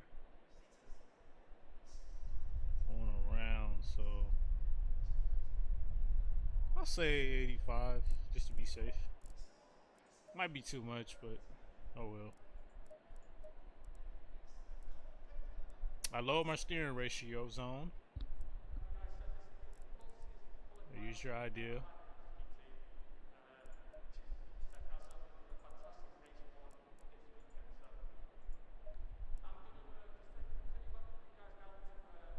It's a McLaren party up there. I-85. Sure is a McLaren party up there.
Wish you could hear the blow-off valve more on this car. It'd be cool. You can hear the turbo spooling, but you can't hear the blow-off valve, so, or the wastegate, whatever you want to call it.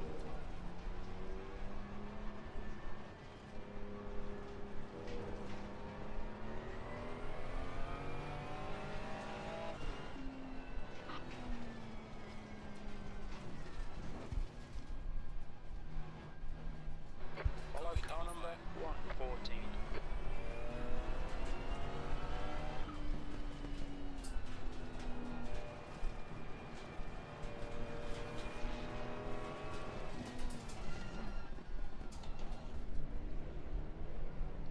Map 1.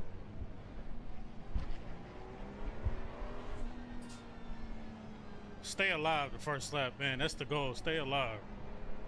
'Cause got a feeling these dudes gonna drive crazy.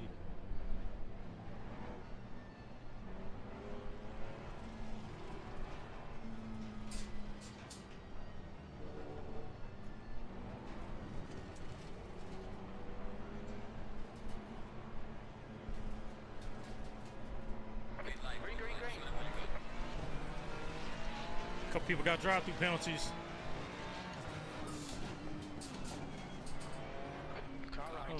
Oh, pushing me. On your right, right side, car left, clear left.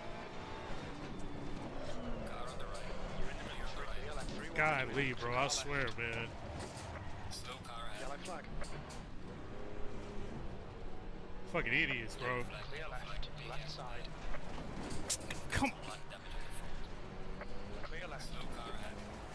You see this shit? You're clear, incident clear. Well done, Jay. Good start. Tiny bit of aero damage, just ignore it. There's a slow car ahead. Yellow flag, be careful there.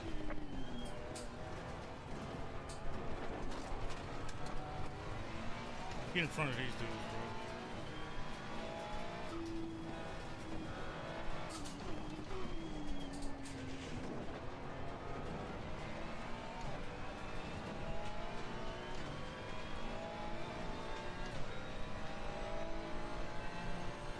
Left side.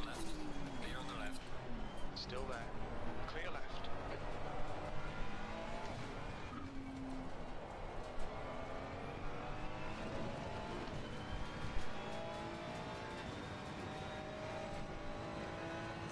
The captain, Sanchez, ahead is now 1.0 seconds. Slow car ahead. Car left. Clear on the still left. There. Clear left.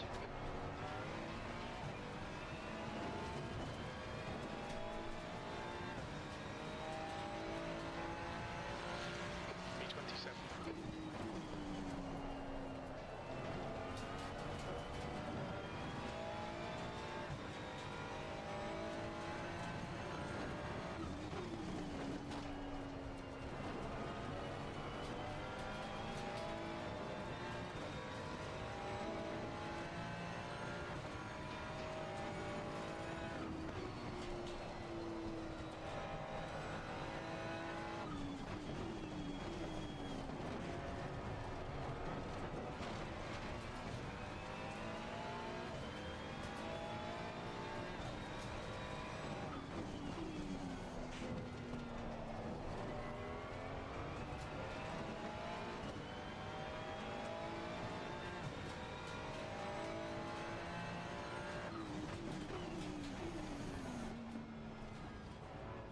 Car clear right. On the right. Yellow flag. Okay, Jay. You've had a bit of bodywork damage there. Incident clear. Green flag.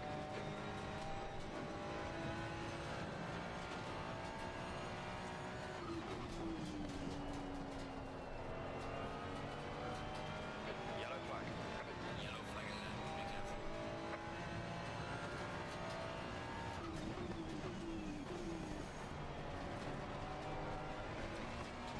Green flag, you're clear.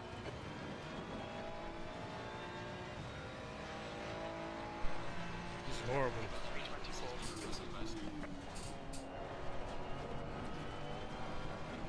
Your brake temperature.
For the hot.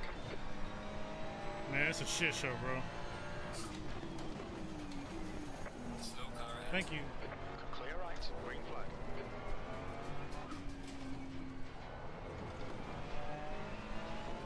That's the new fastest lap for Stewart, 1:33.25.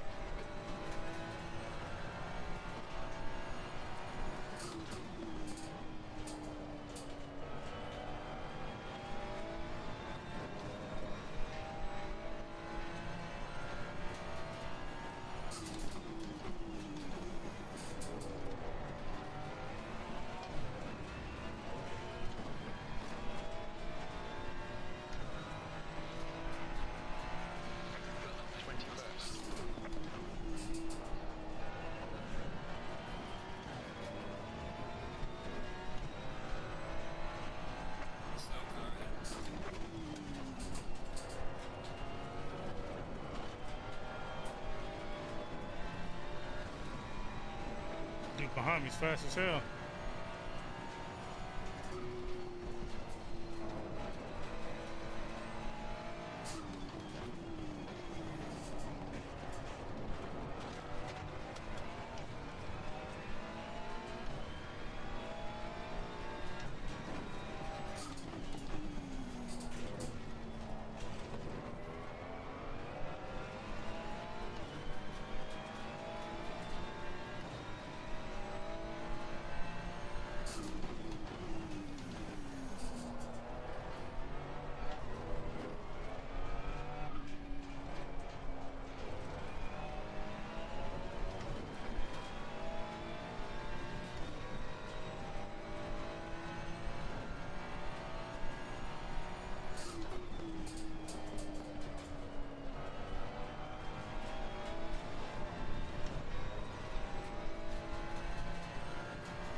Just hit each and every apex, 20th place.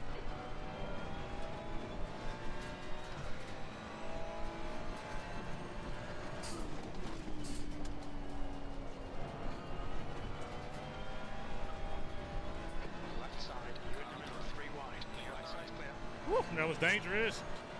Left side. Clear all around. Bad luck, mate.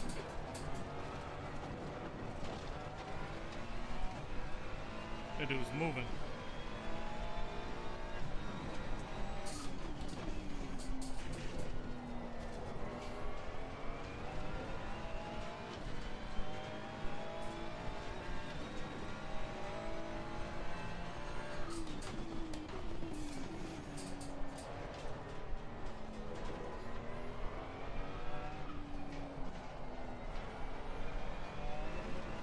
The guy in front is car number 531.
Yeah, it's been a shit show so far.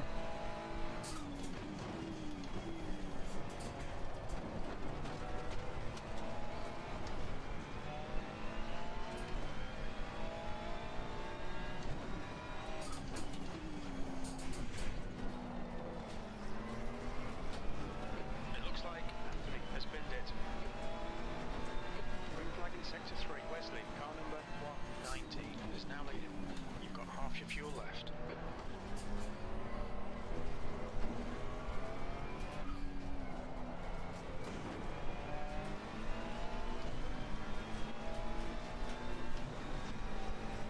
Car left.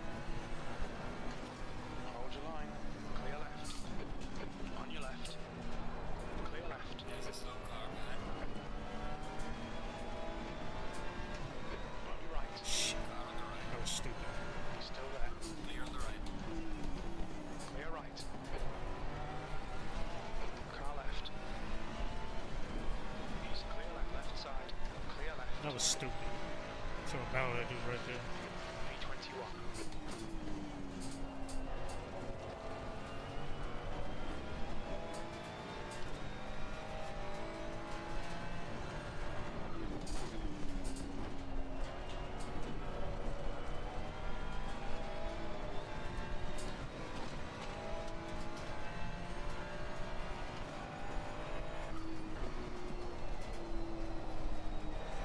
Hell yeah. Right side's clear.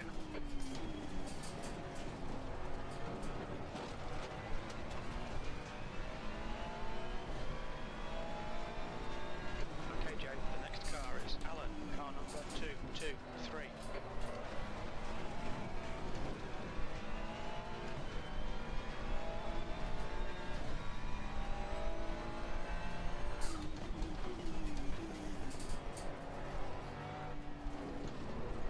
Fastest lap for Diogo, 133.25.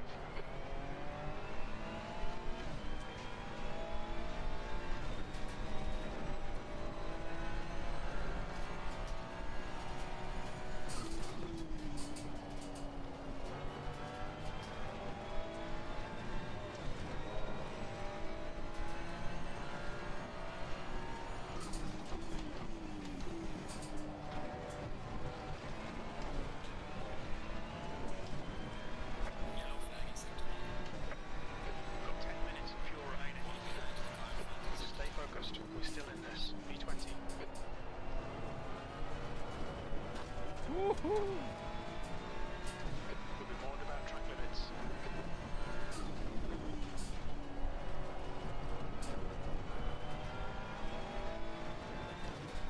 Woohoo! That was close.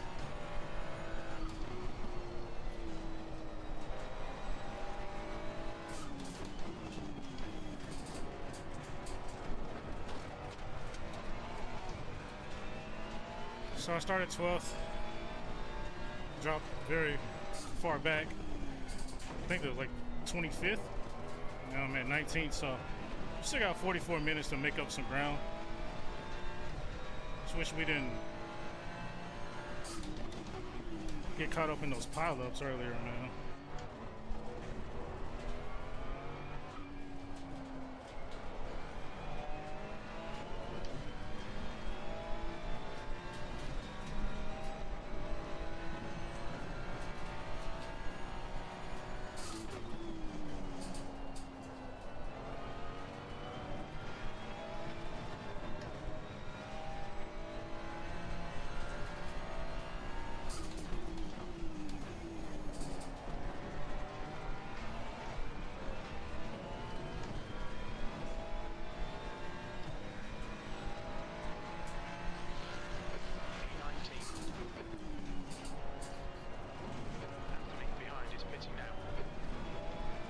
I don't get why you get track limits right there, bro. Good morning. Keep it tidy, please, Jack.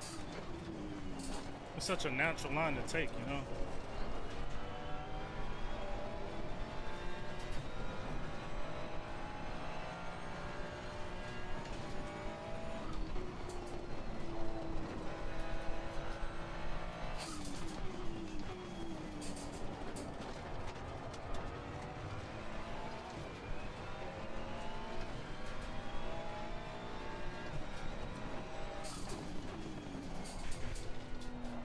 Maybe the aero damage is really affecting me.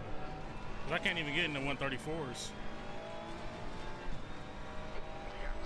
P20 ahead is increasing. It's now 1.9.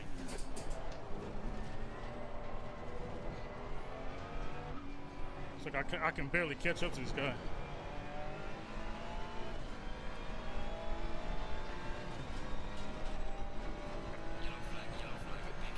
Yellow flag.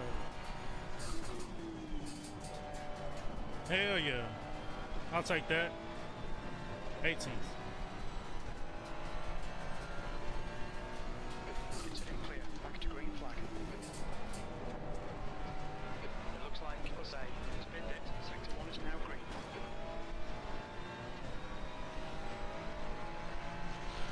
The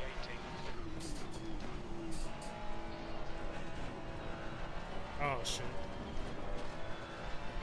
We'll take that. We just don't want a warning. We'll take checkpoints, but a warning we don't.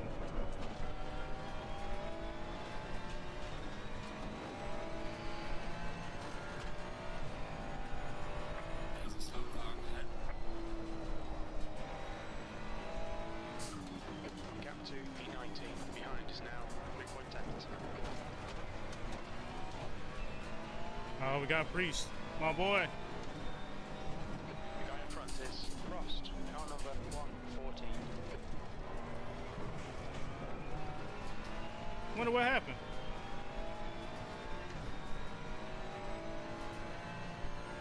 Yellow flag in sector 1.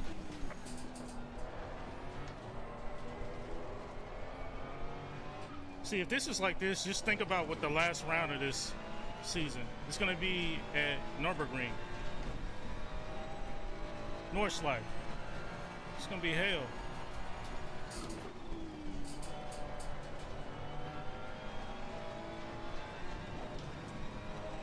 Yeah, I'm trying to get that top 10, bro. Got 40 minutes left, so if we can get the top 10, we'll be good.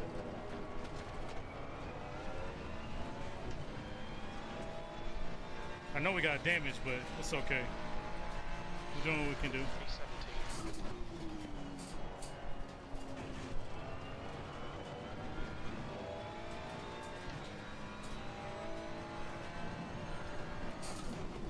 We think that Stefan has gone off. Stuart, car number 297, is now in the lead.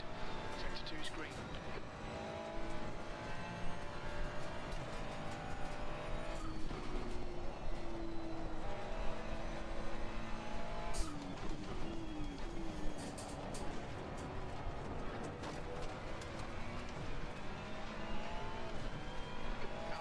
Need more power. 25.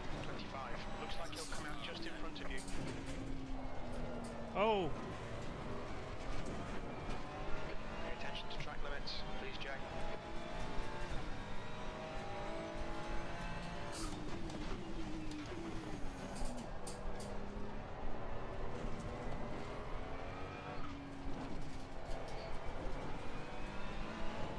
So we're gonna do one more lap, then we're gonna come in and pit.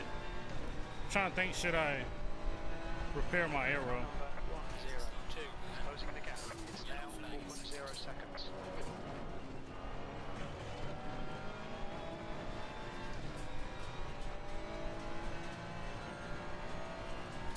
The next car is Rhoda, car number 51. Uh-oh. I'm coming up on my guys. Very little fuel left in this lap. I think Burns, he pitted, so.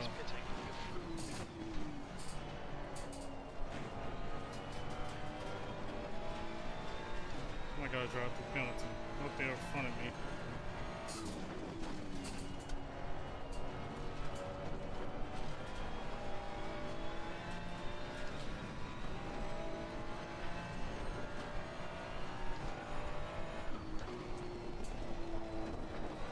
We think that Welder has crashed.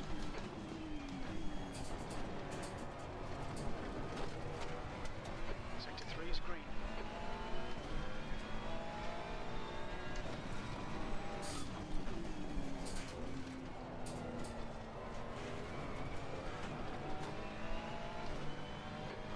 Yeah, I'm repair it. Nice and tidy. Yeah, I'll repair it.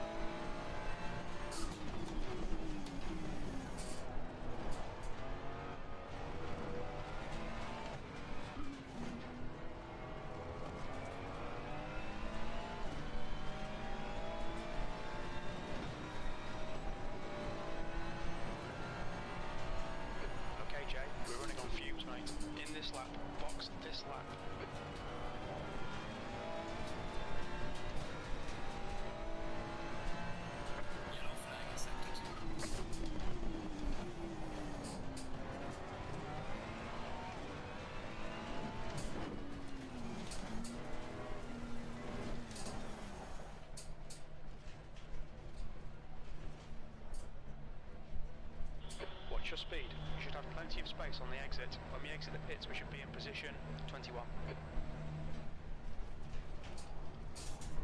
Let's go.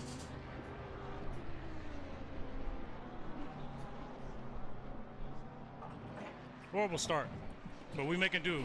This is good. I believe we can still get in the top 10. I think we can get in the top 10. Those repairs might... Nah, I wouldn't have made it to 30 minutes left. I only had like 1 lap of fuel left, so I wouldn't have made it.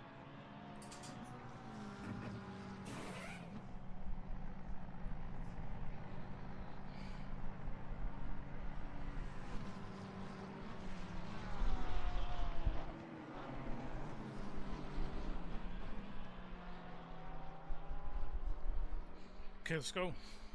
Mandatory stop is not clear. Come on, let's go.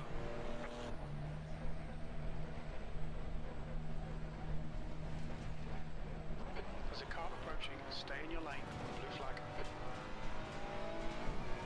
Brake temps are good.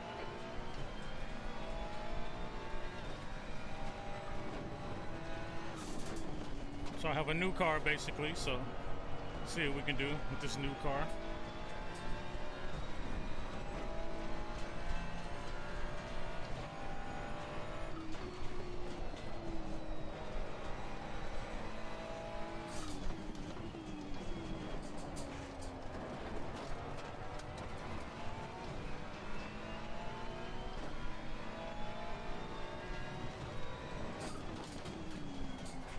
Okay, Jay. The next car is Jack, car number 777. Abbott is entering the pits. He's in P15. He should come out just in front of you.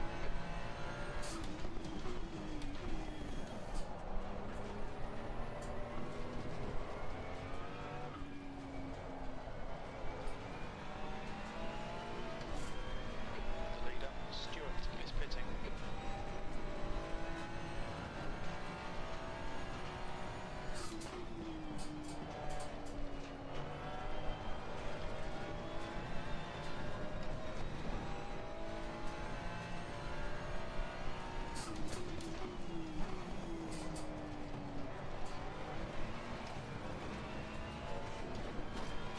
He passed this lap from Diogo, 133.24.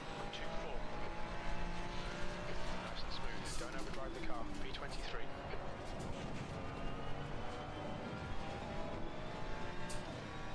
Yellow flag in sector 2.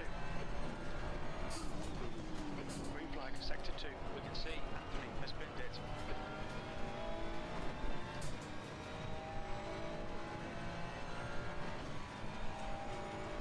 Brake temperatures are pretty high.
Yeah, I'm trying to get in front of him. Was at 135.91.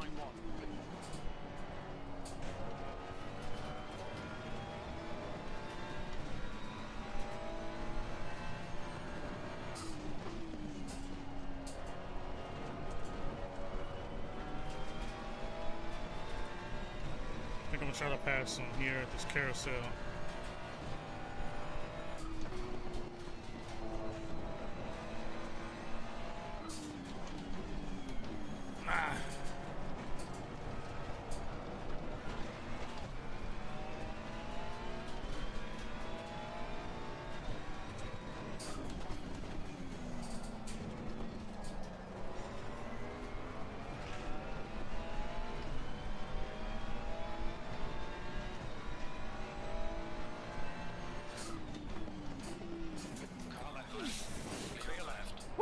was risky.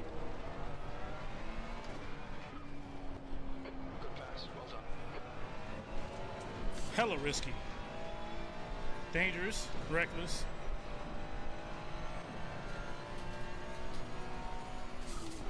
But last week I went to the Dallas City Hall to change my middle name to Reckless, so it's fitting. But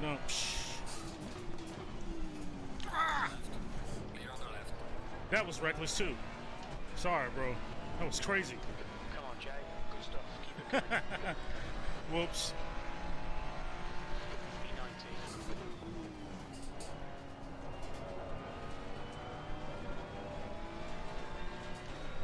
Should have changed it to slow.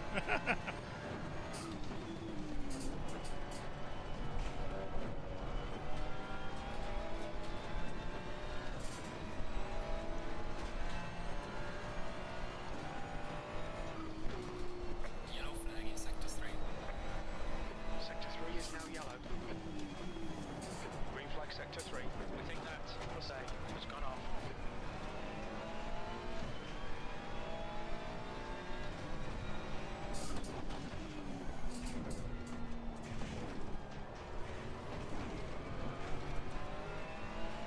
Keep it within the track limits.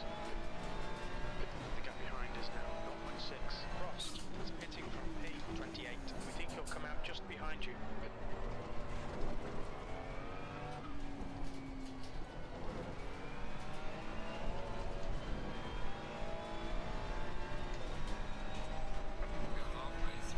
That's half distance. You're looking good for fuel.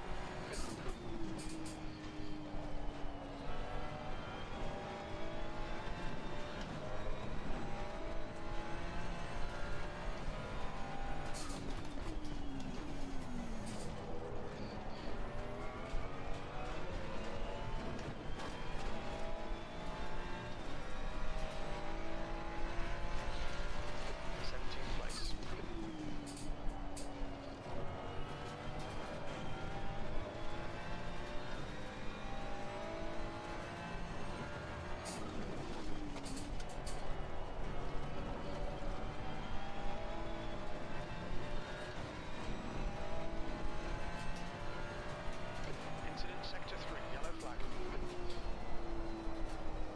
We think Alan has spun off.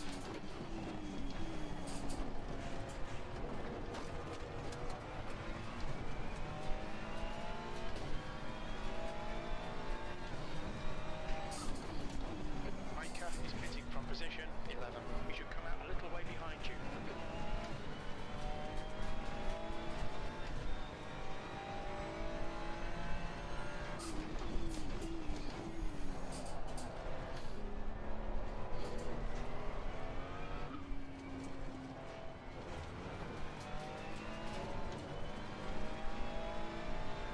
Why it's so tough for me to get into 134s?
Sector 2. Sector 2 is yellow. It looks like short. Spin it. Green flag in Sector 2. Slow car ahead.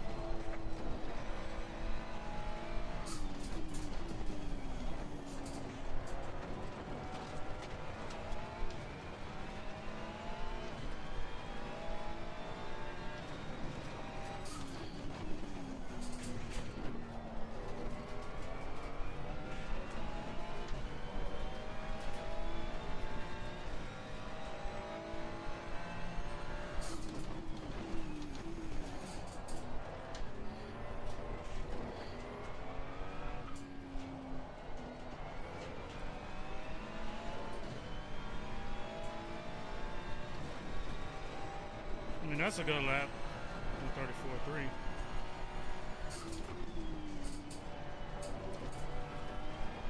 I'm not running qualifying times, but it's pretty good.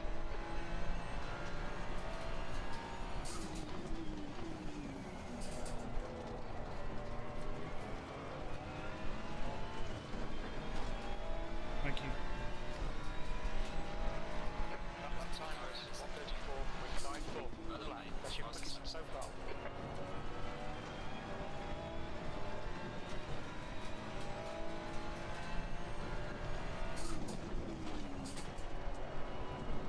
The gap to P16 behind is now 1.2 seconds.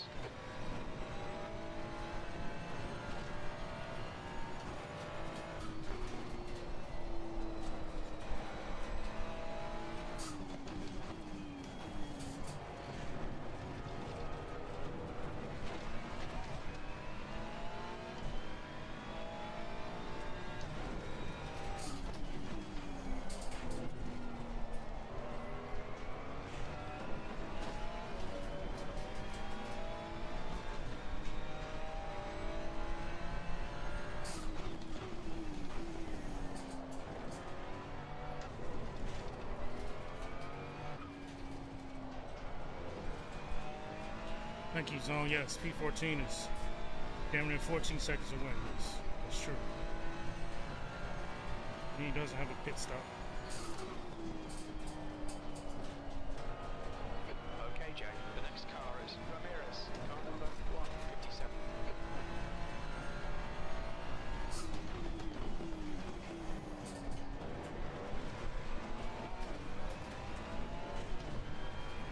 There's a car exiting the pits. There's a car exiting pit lane.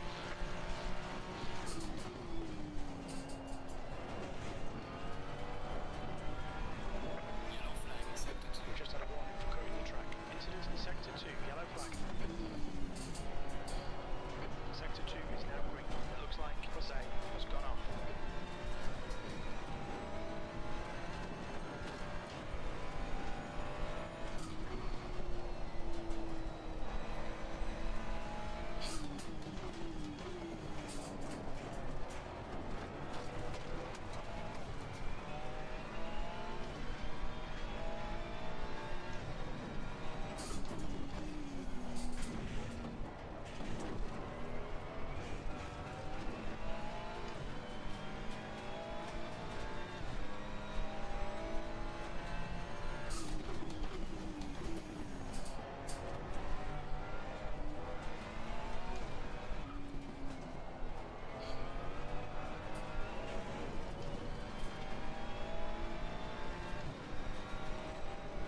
Yellow flag in sector 1. The gap to P16 behind is increasing. It's now 1.9. Green flag sector 1. How did this dude end up in front of me again?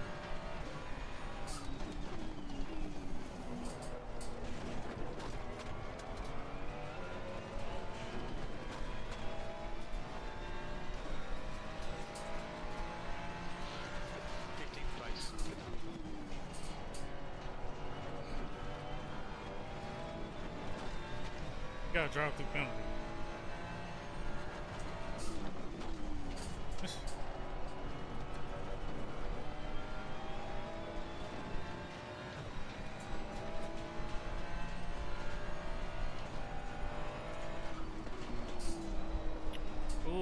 Turned too late. I almost could have went bad. Hey, that Porsche is nice though. That blue is pretty.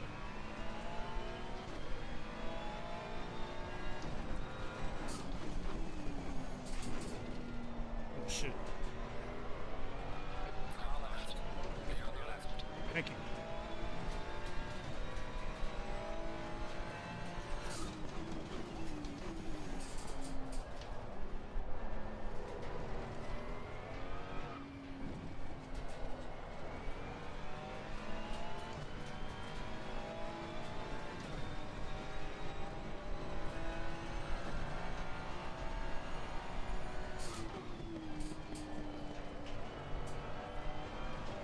The next car is 2 laps behind.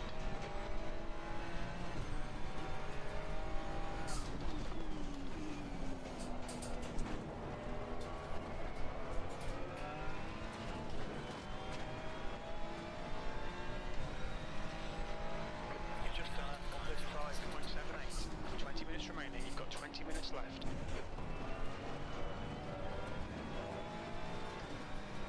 Okay, Jay.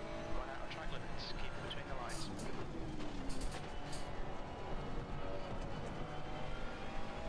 The car in front of us is now Rhoda, car number 51. Slow car ahead. Yellow flag ahead. Oh shit. Clear left. Yellow flag. Oh, that dude behind me crashed.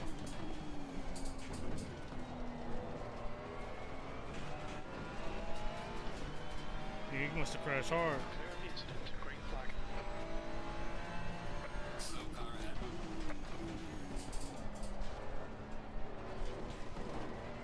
The guy ahead is Ramirez, car number 157. The Ramirez dude, he crashed.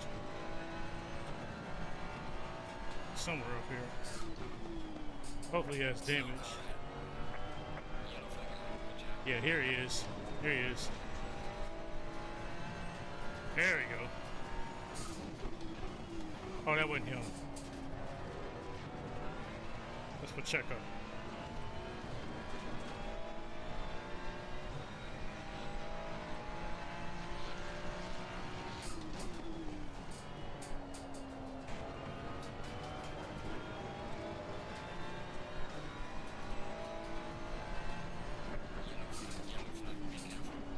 Yellow flag.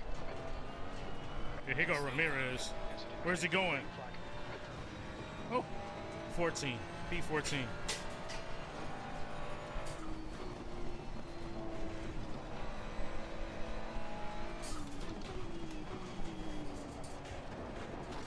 The Ramirez dude is not gonna catch me. Pretty sure of that.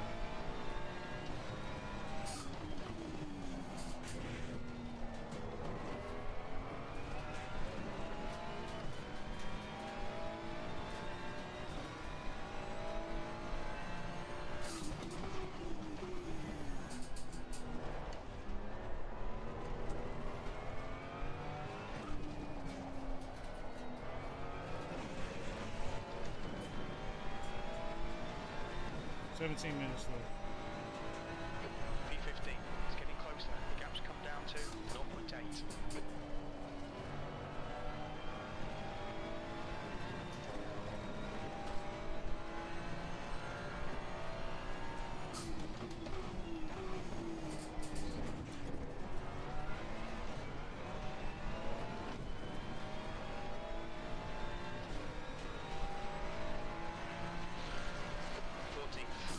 Yellow flag.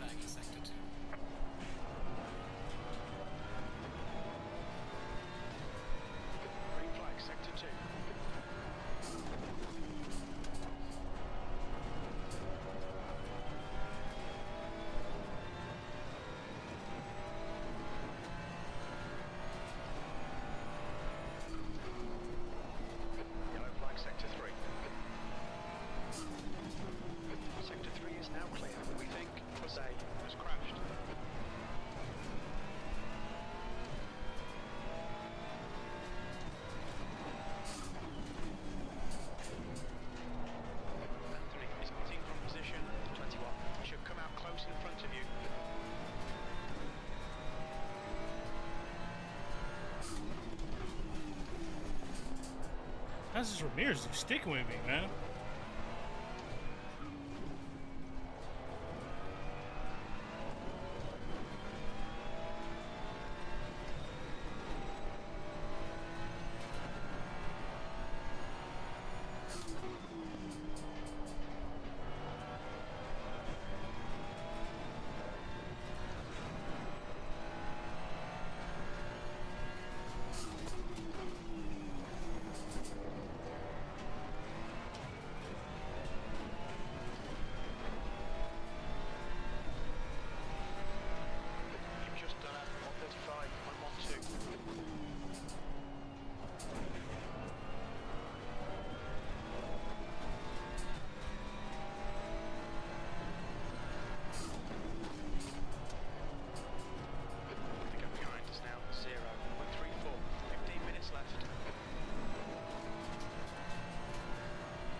Oh, Lord.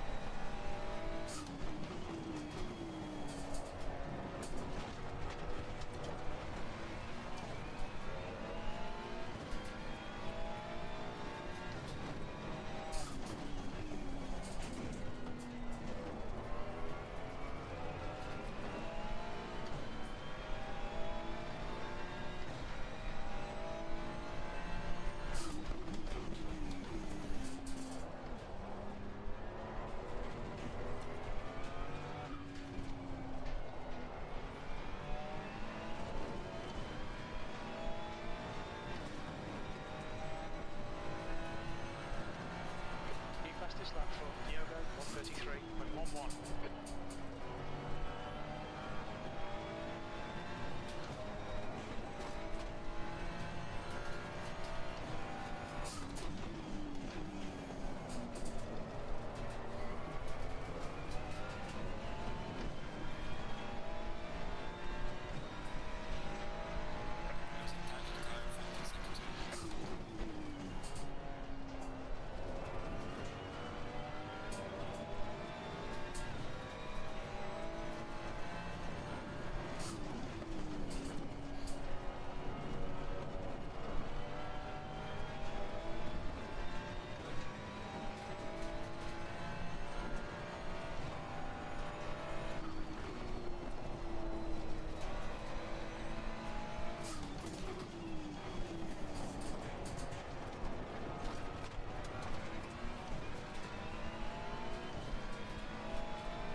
Oh, we have a puncture. We have a puncture, guys. Just the rear left.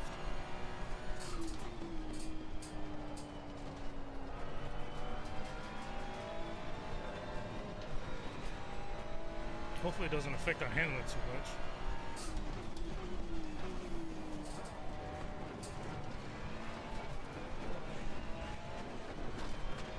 Stewards have warned us about track limits. Keep it between the lines. Fucking stewards.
Hey, what are you doing? Car right. Right side's clear. Bro, if you're gonna get out the way, get out the way. Slow down.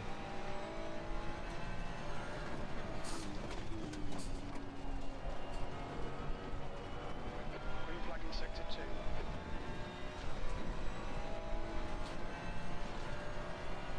Hey, Ramirez is driving good behind me.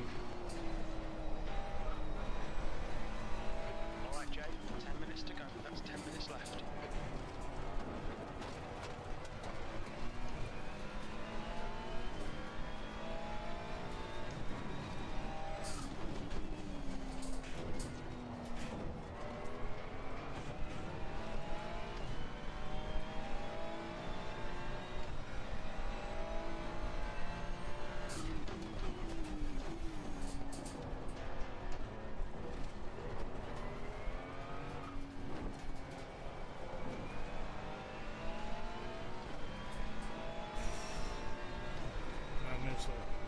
My back is killing me.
Stay sharp. Green flag, incident clear.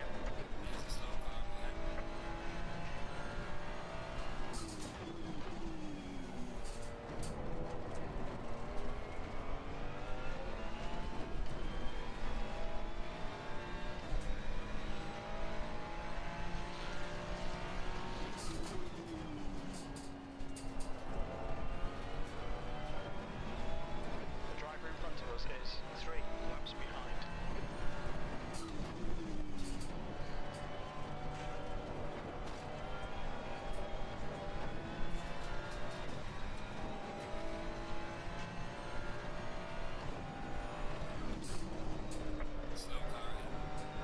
Oh shoot. Yellow clear left. This is the second dude that dude spent out in front of me, man. He's got a death wish.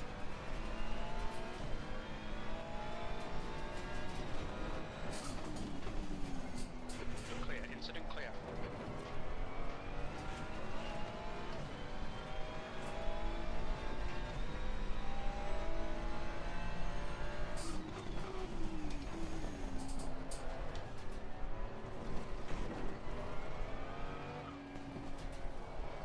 Green flag in sector 3, we think. Anthony has been dead.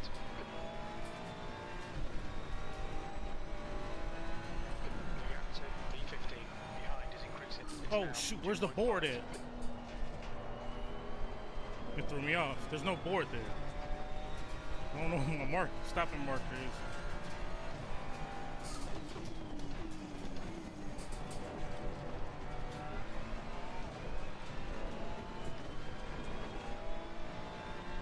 Yeah, that left rear tire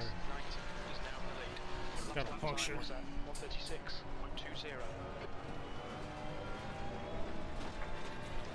We've been warned about track limits.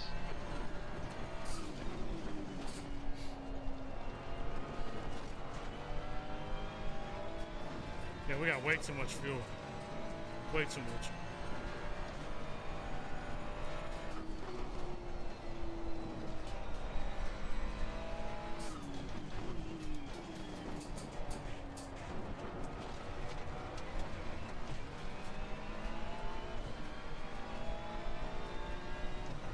Okay, Joe, you've used half your fuel. That's 5 minutes to go. 5 minutes. Here's the thing. We started 12, so we only lost 2 places, but we should have moved up because we did originally in the beginning. But you know, there's a wreck, bunch of wrecks in front of me and behind me.